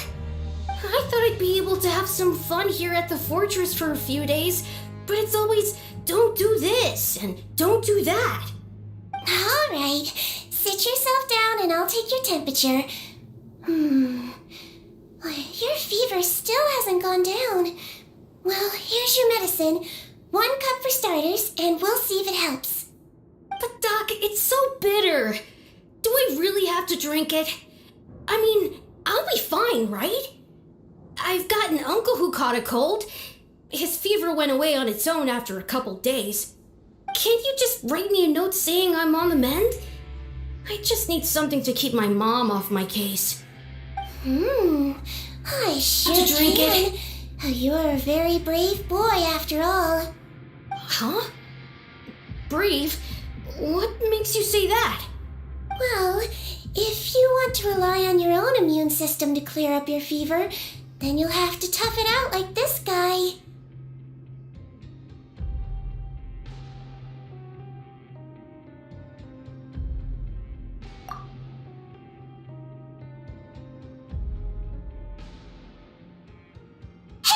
there, traveler? Are you gonna puke? Paimon can get you a paper bag! Huh? As long as you're tough enough to get through the nausea and dizziness caused by the high fever, you'll be right as rain after just a few days' rest. And if I'm not tough enough? Hey! Wake up! Wake up! Put it this way, at least you'll never have to see the doctor again, right? I think maybe I'll take that medicine after all, if that's okay. Oh, of course. Here, it's still warm. It's so bitter. All done. Great job, you two. That kid really doesn't know what's good for him.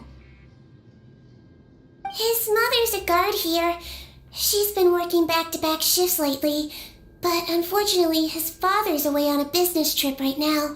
She had no choice but to bring her son here for the time being. He was quite happy at first. He seemed to think that the Fortress of Meripede would be all fun and games. So you made us put on that act just to scare a kid into taking his medicine? That's a pretty sneaky trick. Seems like there's a whole side to Siege we never knew about. It's a technique I learned from my teacher. Oh, you had a teacher? Was she a Melazine doctor too? She was human. She passed away a long time ago. Oh, sorry. No, it's fine. I really liked my teacher, so it's always nice when I get to talk about her with other people.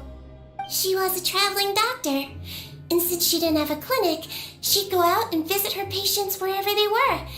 Dealing with the badly behaved ones was her specialty. She used to say, if you can scare the little brats into taking their medicine, you won't have to hear them wailing and screeching when their condition gets worse.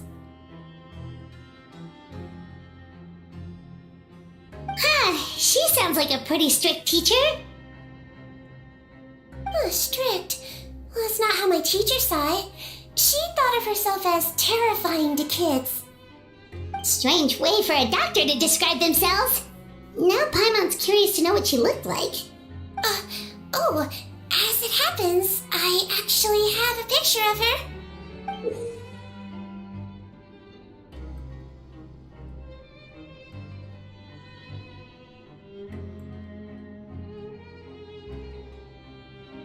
Oh, wow, yeah, okay, that'll terrify the kids.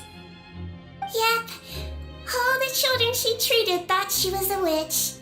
Why does it almost sound like you're envious of her? Oh, because I am. If she was here, all the children would take their medicine without any need for tricks. A doctor who looks like a witch. True, they wouldn't dare try anything funny with her around. Oh, me, on the other hand, it's hopeless. Children aren't afraid of me at all. That's actually a good thing, you know? Oh, my next patient should be arriving now. Would you mind lending me a hand again? Sure thing! On to the next mission!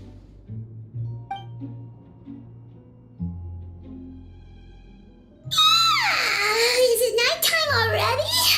That flew by. You really have a busy job, Seedween. Well, thanks to you two, it was much easier today. Aww. Should we get some rest? It's getting pretty late. Oh, there is one last thing. I have to keep it confidential, so I usually leave it till after everyone's clocked out. Confidential? Are you sure you can tell us? Well, it's fine. You're not living here anymore, so it's okay if you know. All it is I have to prepare some ingredients to make healthy meals with. Wait, you mean those healthy meals? My patients refuse to eat any healthy meals I prepare in front of them, so I have to prep the ingredients in secret, then let the chef at the coupon cafeteria handle the rest. Considering even the chef's version makes people uneasy, it really makes you wonder what's in it. Want to find out? I can teach you how to make it. That way, if you ever suffer from exhaustion on your future travels, you can prepare a healthy meal for yourself. It's really good for you, you know. Sure? Guess we can help out one more time.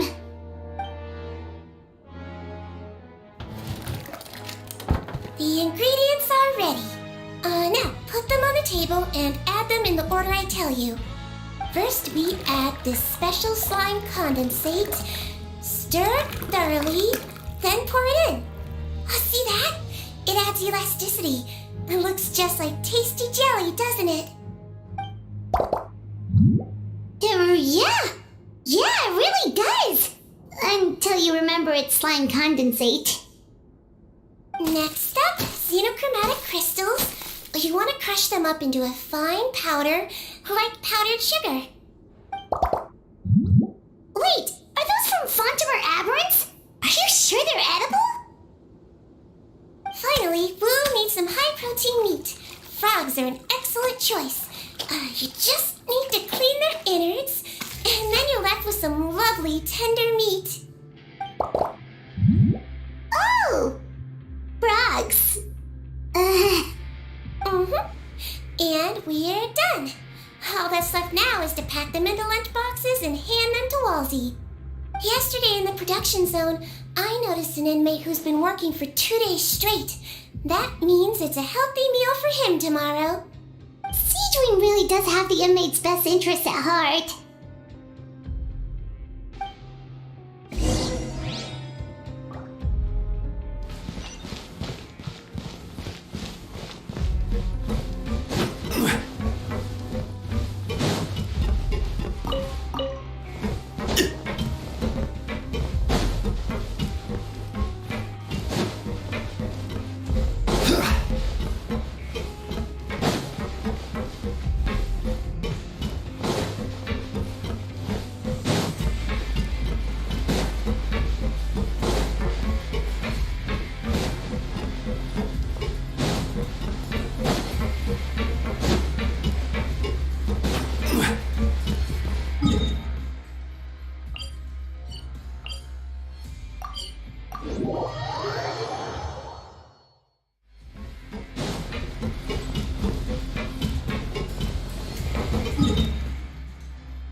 Head nurse. Got some extras for me? Just the one today. The serial number's on the lid. Sounds good. I'll make sure it gets delivered. Sounds like they're talking in code. Thanks for your help. Oh, it's no trouble at all. I only wish I could do more. You work so hard for all our sakes. I'd happily lose a little sleep if it meant helping you out. That won't do. If you reduce your sleeping hours any further, your health will start to suffer. All right. Nurse's orders. I'll do as I'm told. But you take care of yourself too.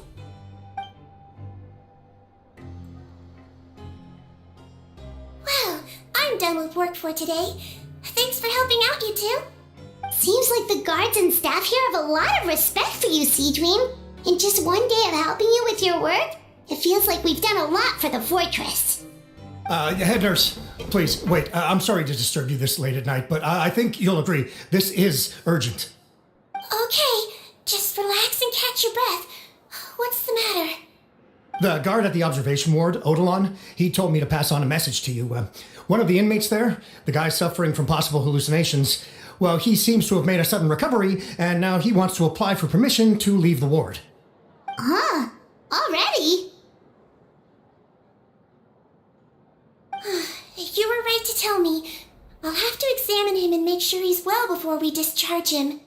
Looks like we've got one job as medical assistants left. We'll come with you.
Ah, head nurse, you're finally here.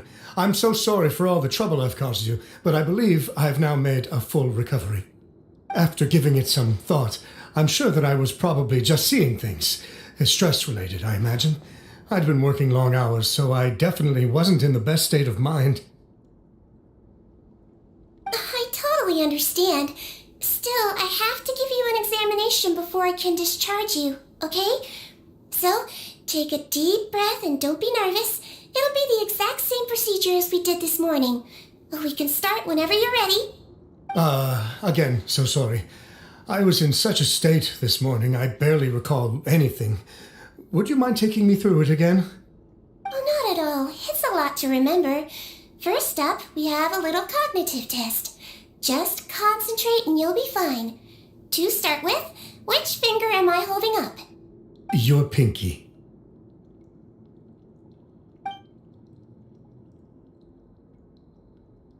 Alright, all indicators seem normal. So it was a stress-induced hallucination after all?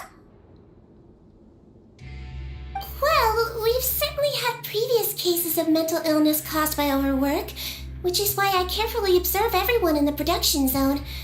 I wonder how I managed to miss the signs this time. Please, head nurse, you shouldn't blame yourself. I'm just still adapting, that's all. Pushed myself too hard, and I guess I couldn't take it. Thanks for looking after me. I'll be as good as new after a good night's sleep. And if you can give me the okay, I know I'll sleep better back in my good old dorm. It can be difficult to relax in an unfamiliar environment. Alright then, you can leave the ward.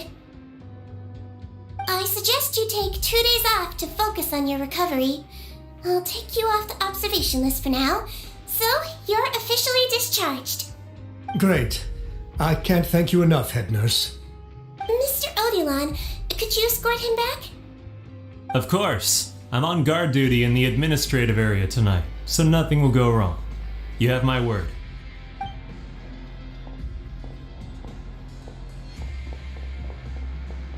Guess you're finally done for the day now, huh? Yep. But I still haven't gotten around to making that improved lotion for you yet. Oh, no rush! Seriously, it's super late now. You should go get some rest too. Well, tomorrow it is then. Good night, Traveler. Good night, Paimon. Hope you sleep well. Oh, don't you worry. We will. After a productive day of work, we're both gonna sleep like a log.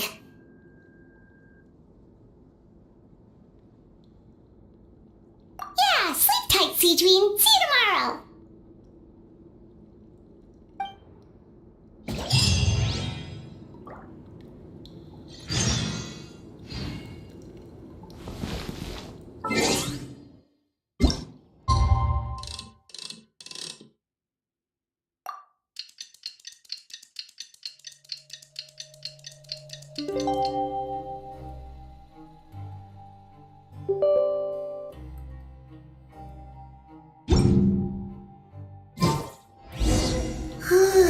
Paimon really did sleep like a log. Let's go find Seedream.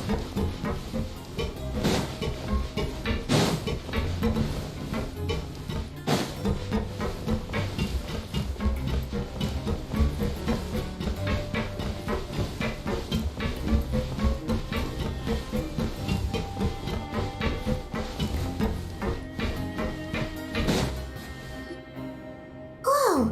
How is the infirmary even busier than yesterday? Good morning, Traveler and Paimon. I have a few people here for a checkup, so you might need to wait for a while. No problem. Anything we can do to help? There's a bit of a complicated situation here. I'm still getting to the bottom of it myself. You have to believe me. I'm telling the truth. You're in a medical facility. Keep it down. Please, listen to me. I'm not Gascon. I'm Uy. You're a horrible liar, you know that? We get all your mugshots with the arrest warrants. It's clear as day that you're Gascon. You mean because of the way I look? I don't know what happened. I just woke up like this. Then you guys dragged me in here for an interrogation. I brought you here to figure out what's going on. If you truly are the victim of an injustice, yelling isn't going to achieve anything. At most, it'll delay your vindication. All right. I get it. This is nuts. Yesterday's interrogations went fine, and now this. Morning, Your Grace. What's going on? Remember the case I mentioned yesterday? The one brought to me by the Marachose Phantom? Well, we've been questioning the inmates involved this morning. Every single one of them is claiming mistaken identity. Huh. That's even weirder than what that guy was saying yesterday. The thing is, none of them have been able to provide any evidence whatsoever to support their claims. Questioning them further got us nowhere, so for now, we've brought them to the infirmary. And we thought yesterday was as busy as it got for Siegeween. We've compiled their statements. Have a look. Perhaps there's something we missed.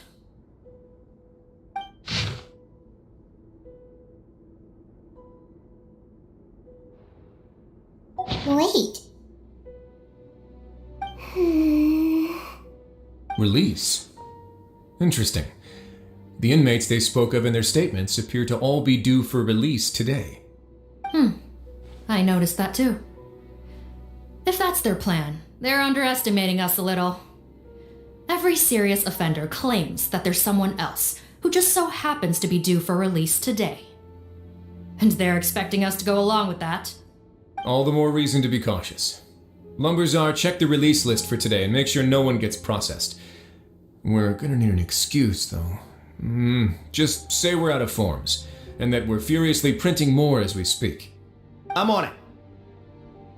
It's conceivable that our group of serious offenders somehow found a way to switch places with inmates who are about to be released, so they can walk out right under our noses. We did consider that possibility.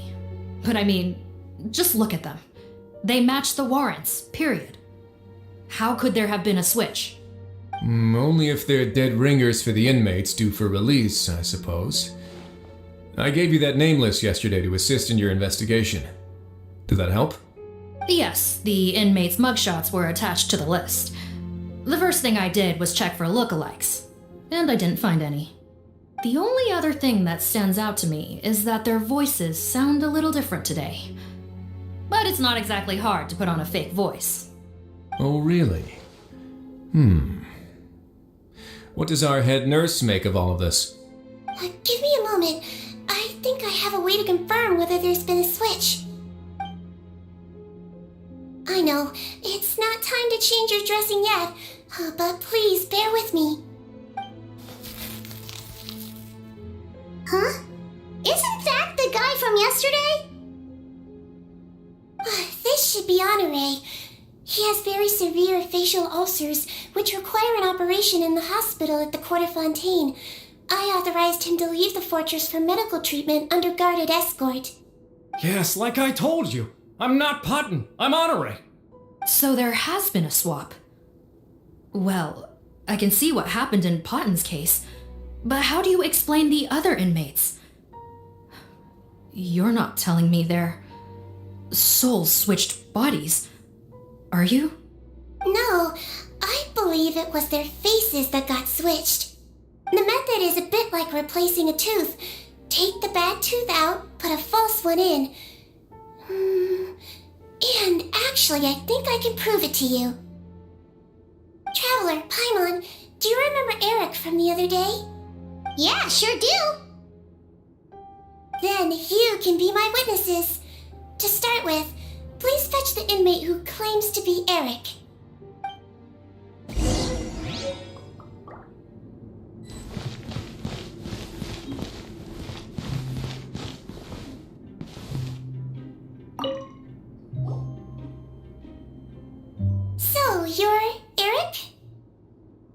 Yes, head nurse, it's me.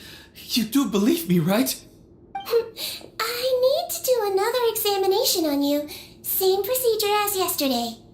Alright, it's the cognition test first, right? So I need to concentrate. Now, try to recall if you can. The last time we did this test, which finger did I hold up? I believe it was your index finger.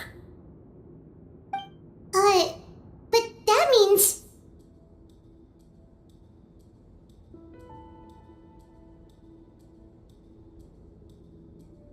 Huh? So basically, last night the Eric who said he saw another him suddenly recovered and applied to leave the observation ward. Seedring did another test before letting him leave, but that time she held up her pinky finger. Huh? I don't know about any test last night. There was nothing to do in the observation ward, so I went straight to bed. Then I somehow woke up in a high-security cell. Well, in that case, there is a reasonable explanation for the strange events of the past 2 days. So, what exactly happened? The gang of serious offenders wanted to break out of prison, so they identified a group of scapegoats, namely inmates whose terms were almost up, and planned to switch appearances with them. Last night, when Odilon was on duty, they ambushed him and had one of their group switch appearances with him using their face-swapping method. That allowed them to avoid scrutiny from the other guards. Then, once all the other inmates were asleep, Odilon spent his night shift carrying out the remainder of their switcheroo plan. However, they made one mistake. Henri changed his appearance to match Eric's earlier than he should have done, and ended up being spotted by the real Eric. Real Eric came to the guards for help, but we didn't know then what we know now, so we put it down to hallucination and sent him to the observation ward. However, since one of the gang members was posing as a guard, they simply changed real Eric's appearance and had their Eric take his place, muddying the waters even further. Right, because I put Eric on the observation list by then, and no inmates on that list can be processed for departure until I've discharged them. Hence why the imposters had to pull that little stunt to get fake Eric off the list. Yeah, it all makes sense now. The Duke cracked the case. Well, I can't fault the reasoning. But I'm afraid that we ruled out the possibility of face switching very early on in this process. Criminals altering their facial appearance to commit crimes is nothing new. In fact, one of the explicit duties of the Malazines in the Marachose Phantom is to identify criminals in disguise. We carefully examined all the suspects, and there is no evidence that any means of disguise were used in this case. Huh. Well then, how do we explain all this? So far, it seems more likely that the gang stole documentation belonging to the inmates due for release, and are using that to commit identity fraud. Actually, there is a potion that can completely change someone's appearance. If they use that, even a Malazine wouldn't be able to detect it. A shape-shifting potion? Forgive me, head nurse, but this is the first time I'm hearing about it. If such a potion truly existed, it would jeopardize our entire investigative process at the Marachose Phantom. Are you certain of this? Yes, I am. But... Please, trust me in my professional opinion as an experienced clinician. At the same time, without any solid evidence, it's pure speculation. If we can round up all the inmates suspected of switching places, then have a little talk with both sides, we might just get our answer. Yep, let's do that. Okay. Well, it was our negligence that meant we had to come and conduct these post-internment interrogations. And I know it's put you out. We'll do it your way. Your Grace, bad news. I paused the releases like you asked, but we were too late. A bunch of people already got processed 2 hours ago. I checked the list, and sure enough, it's all the people who gave statements. 2 hours ago? That's before today's interrogations began. They had this all planned out. So there really was a switch after all. They really pulled the wool over our eyes on this one. We should be able to catch up with them if we leave now, right? Not if that potion is real. They can just switch faces again after leaving the fortress. And if the Marishose's Melusines can't even spot them, we wouldn't know where to start searching. Yikes! So we're at a complete dead end!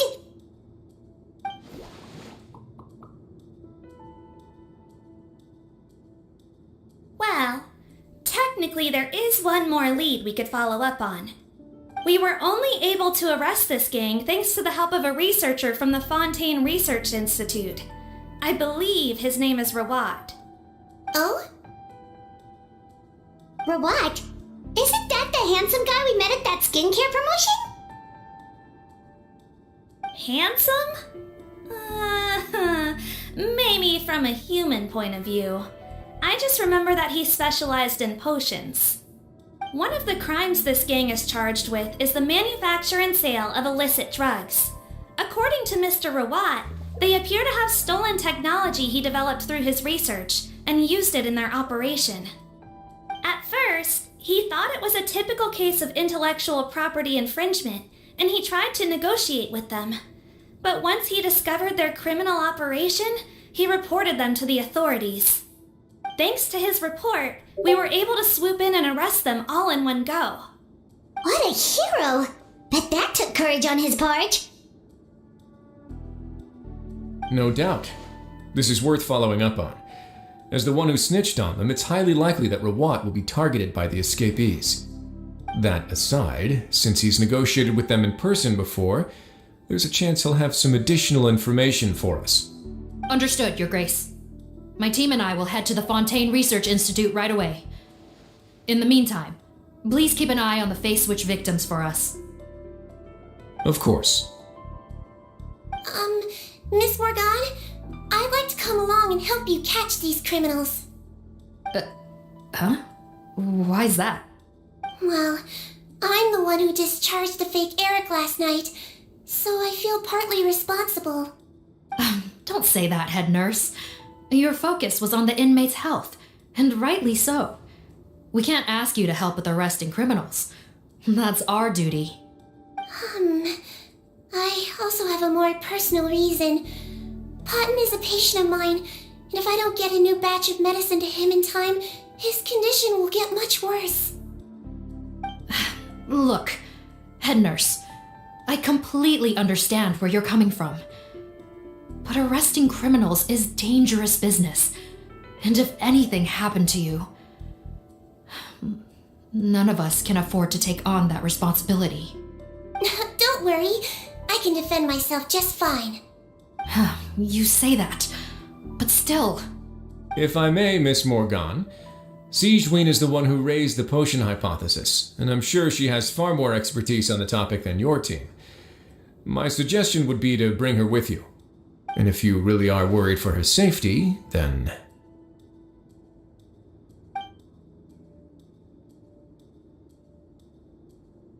Ah, there you go, right on cue. Knew I could count on you.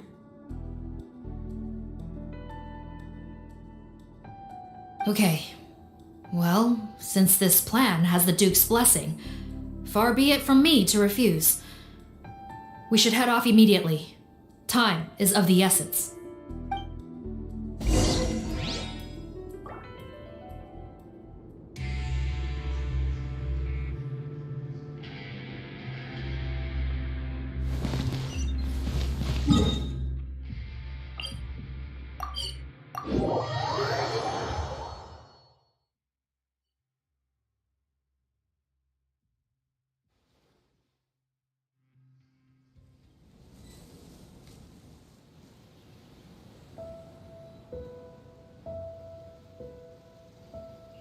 Every journey has its final day.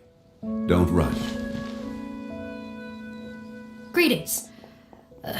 Sorry to impose, but I'm afraid we're here on urgent business, and we're going to need you to cooperate. The Marsh is a phantom. Let me guess, you're investigating some more legal research? Not this time, no. We're looking for a researcher.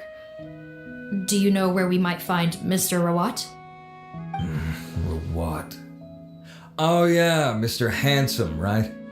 He actually doesn't work on site here very often. There's a handful of researchers in the nearby area who know him pretty well, though. You can see what they know. Just a handful? Paimon figured he'd be the most popular guy around. Well, I guess you could say he's popular, at least on a superficial level. He's blessed with good looks, so he tends to make a good first impression on people.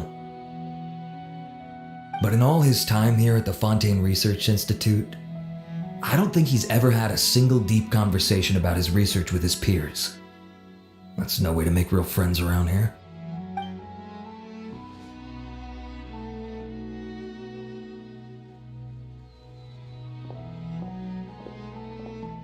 That's so weird. He definitely didn't come across like a recluse at that product promotion. I don't find that weird at all. He definitely didn't strike me as the kind of guy who's good at making friends. Really? Paimon couldn't tell. Must be a Melusine perception thing. Okay, we should talk with his acquaintances. But we also need to check the Research Institute for any clues. Let's split up. It'll save us some time. Sure thing. We'll go ask around among the other researchers with Siegewing. Paimon's suddenly kind of curious to know what everyone really thinks of him.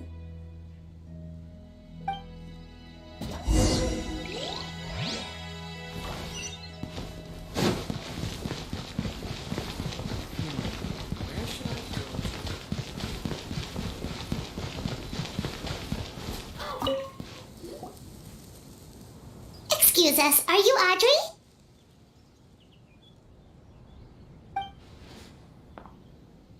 That's me. What is it?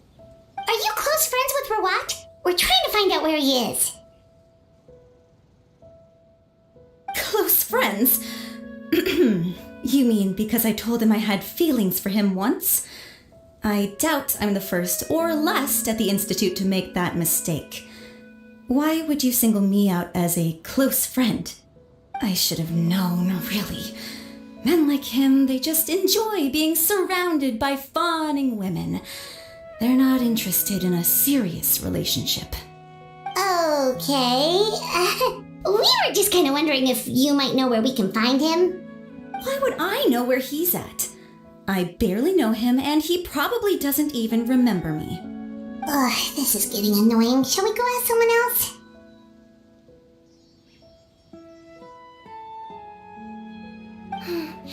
I think she knows Rawat better than she cares to admit.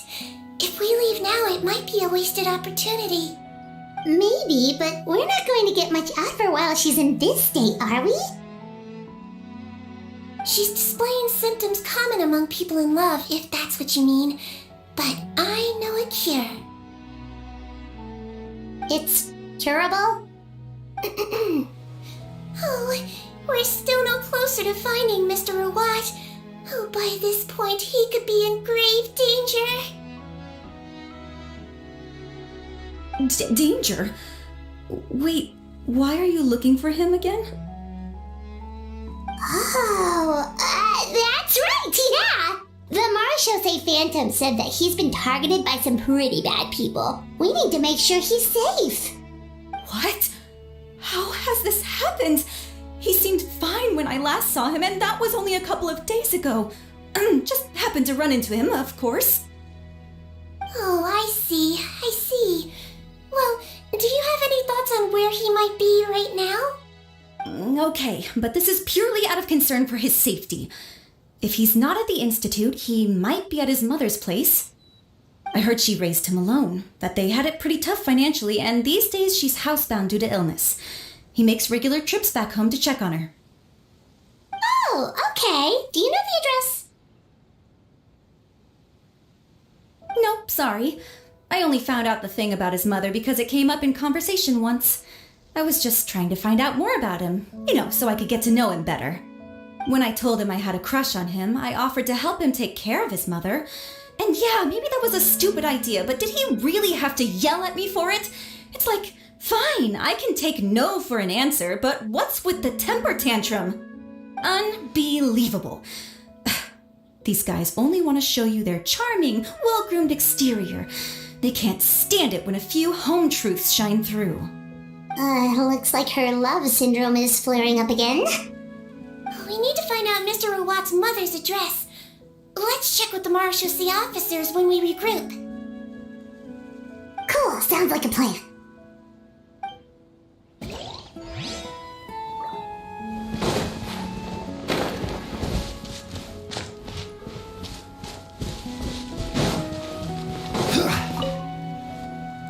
Hey there, are you in Teeb?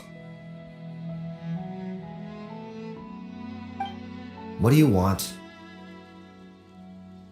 We're here to ask about Rawat. Any idea where he might be? We were told you were pretty close with him. Close? Not sure that's the word I'd use. He wouldn't even let me use his patent. Huh? It's been a good few days since I last saw him. I don't know where he's at. Go ask someone else. Would the patent in question happen to be related to the new skincare product he developed? Yeah, kinda. Butterfly dew, or whatever he calls it. I heard he made a tidy sum off of that one. Okay, now we're getting somewhere. Keep going. Most of the other researchers here focus on mechanics, energy, stuff like that. I get why he wouldn't be interested in having anything to do with them. But I'm studying coatings. There's a huge overlap in our areas of research.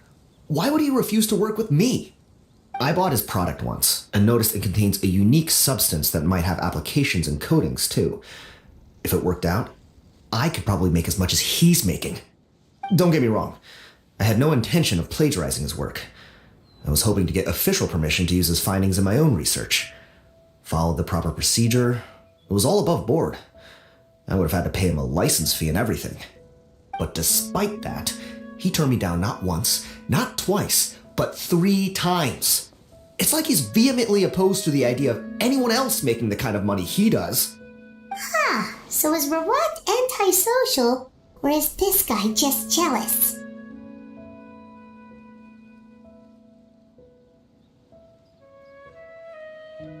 Well, it doesn't look like we're gonna get any info about Rawat's whereabouts from him. Let's go!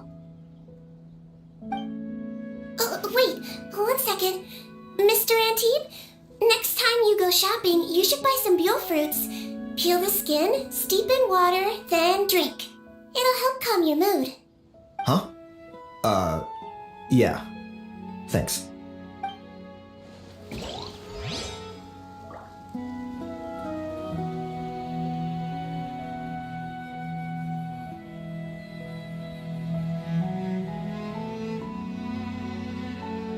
Osmanthus wine tastes the same as I remember.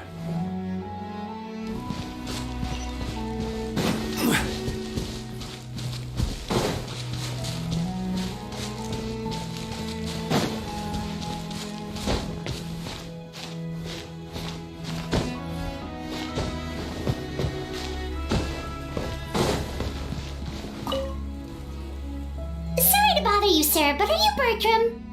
Who's asking? Just some concerned citizens helping out the Marechaussee Phantom with an investigation. We'd like to ask you about Rawat's whereabouts if that's okay. We're told the two of you are pretty close. Not anymore, we're not. Turns out we don't see eye to eye. Oh yeah? What happened? The thing about us researchers is, most of us do what we do for some sort of higher purpose. But not Rawat. All he cared about was how to commercialize his findings. He won't even let you work with him unless you sign a confidentiality agreement first. Also, he has better control over who gets which intellectual property rights. How are you supposed to get any meaningful research done working with a guy like that? Now that I've got my own technical solution for my compressor, I don't need to work with him anymore. So that's what Rawat is really like. We'd still like to know where to find him. Is that something you can help us with? Wait, Yeah, I know you. You're the head nurse at the Fortress of Meropide. Alright, then I'm happy to help you if I can. I respect the work you do. Medicine serves the highest purpose of all the sciences. Wow, turns out Seedwing's got some real clout. Thing is, I have no real way of knowing where he might be. I stopped working with him 2 months ago, and I've barely seen him since. But if you want my advice, I'd say go talk to the peddlers. There's a few he meets with every other day or so. Maybe they know where he's at. Peddlers? Yeah, back when I was working with him, I noticed he met with them quite often. Wouldn't surprise me if they were involved in some shady business together, because it seemed like they went out of their way to avoid discussing anything in my presence. The little I overheard was about manufacturing and selling pharmaceutical drugs. Drugs? Doesn't he work with... Who knows? I never... Thank you. You've given us Welcome. Goodbye. Well, that's all 3 researchers. Let's head back to the meetup point.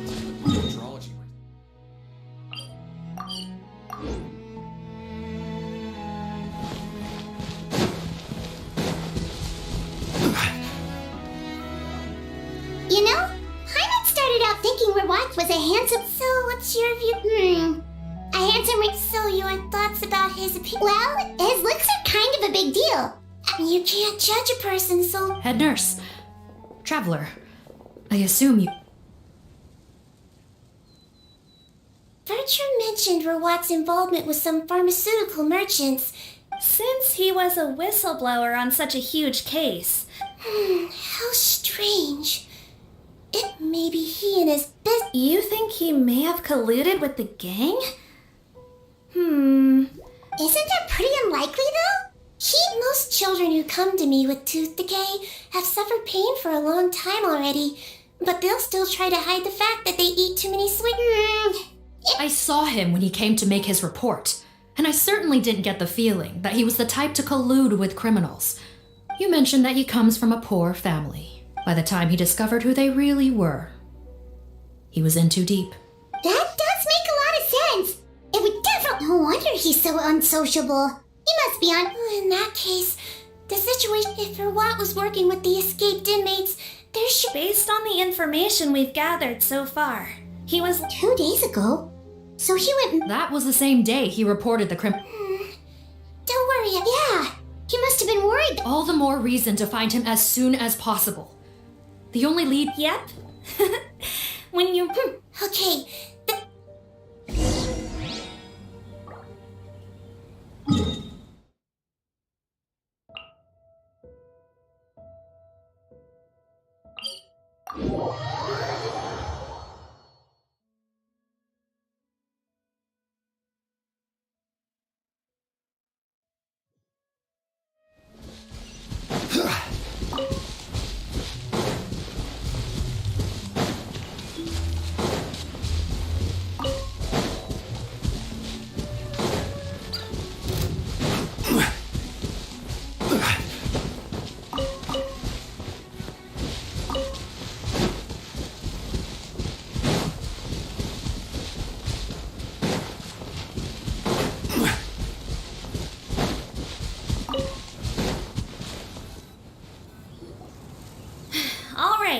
This should be the house.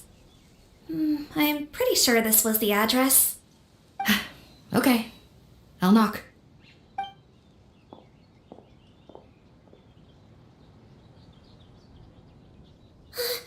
Sounds like whoever's inside has restricted mobility. Oh, it seems serious. Oh, what's the fastest way to get this door open? Break the door down? No, I'll handle it. Let the expert deal with it. There'll be a mountain of paperwork if we damage a citizen's property.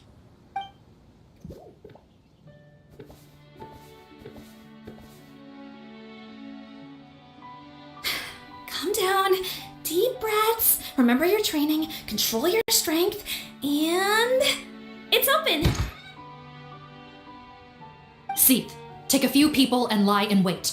Keep your eyes peeled for any activity around the house. The Traveler, Head Nurse, and I will go inside.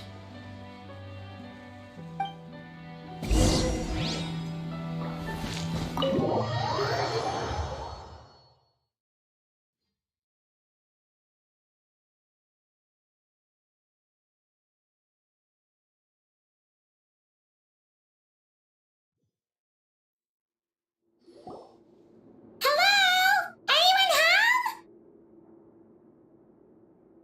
Oh, there. On the bed, there's an old lady. That's gotta be Rawat's mother, right? She doesn't look like she's in any state to be answering our questions, though. We could try, but she is very ill. We mustn't force it.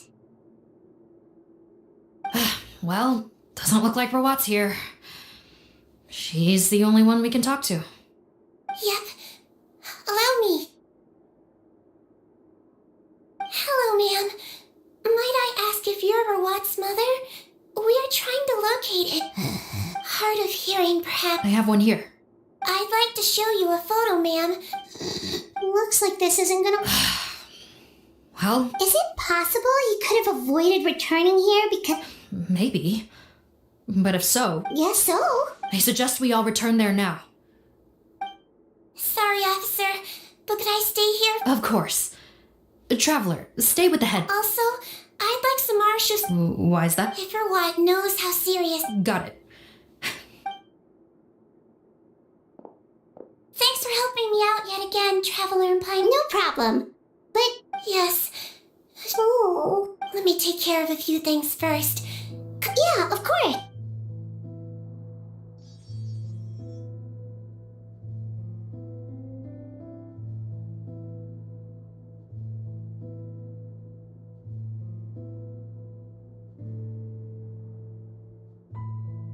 I can tell that her family has tried a lot. Seedring. My mom bets being a nurse must be pretty tough at times like this. Yes. It makes me a little sad. In Melizine's eyes, a human's birth, aging, sickness, and death are as much a part of natural law as sunrise and sunset. But human medicine can defy that law to some extent. In that sense, it is a science of miracles. That is why I became fascinated with it in the first place. But it was only after I truly became a doctor that I realized miracles don't always happen. Even the greatest doctors cannot cure all diseases. Seedring. Well, don't worry about me, Paimon. A doctor's duty is not to cure all diseases, but to treat whatever ailments they can. At the very least, I can lower her fever.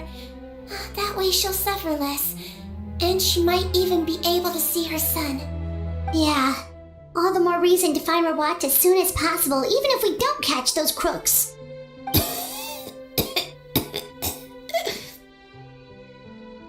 Oh, her fever is getting worse.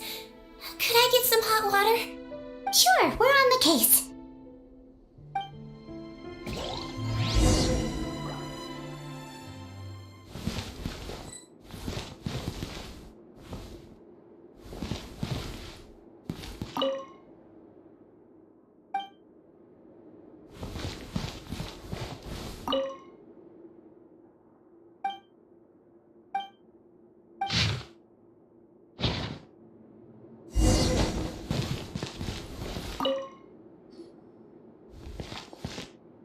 Found the hot water? Sure did. And look what else we found. Judging by this journal, it seems like Rawat has a private lab. There's a good chance he could be there right now. We gotta go tell Officer Morgan right away. Oh, that's great news. But hold on just a moment. The wet towel is ready. I'm giving you another injection. Are you feeling better now?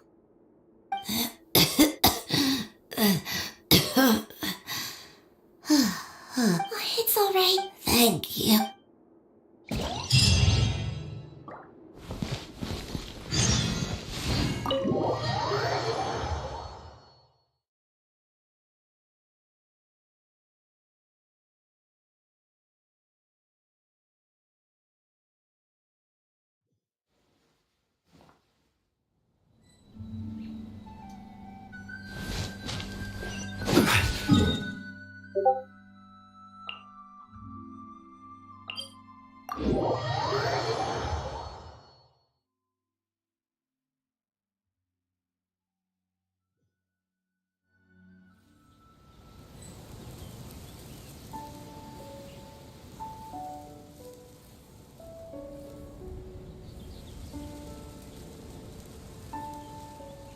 Osmanthus wine tastes the same as I remember. But where are those who share the memory?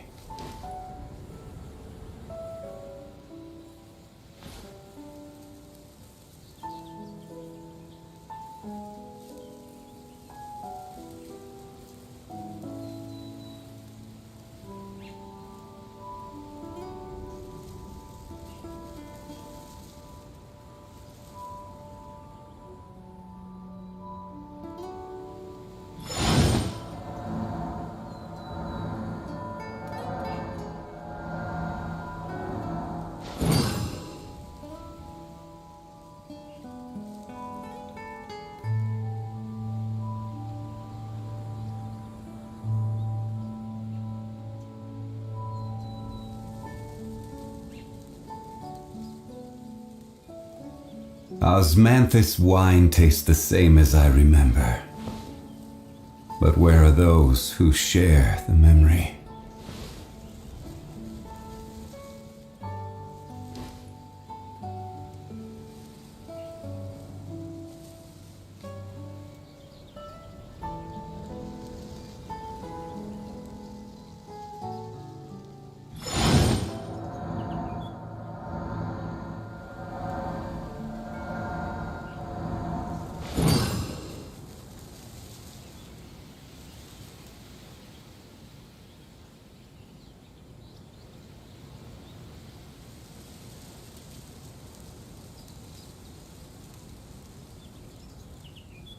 Osmanthus wine tastes the same as I remember. But where are those who share the memory?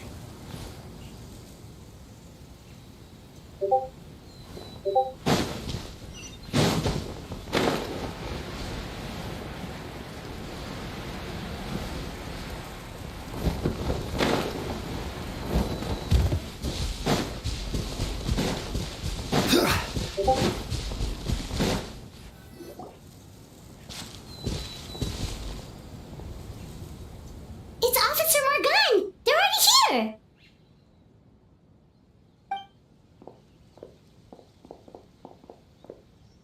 We came as soon as we heard the news. I can't believe we were so careless. The most crucial information of all was hiding right there, in that room. And we missed it. Don't blame yourself. Right now, we need to focus on finding a way in. There's a mechanical door over here! Hopefully the instructions in Rawat's journal will help us open it.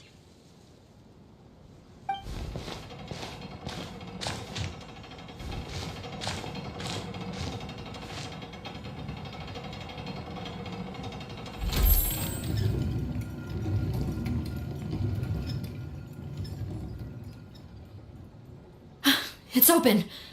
Let's go in.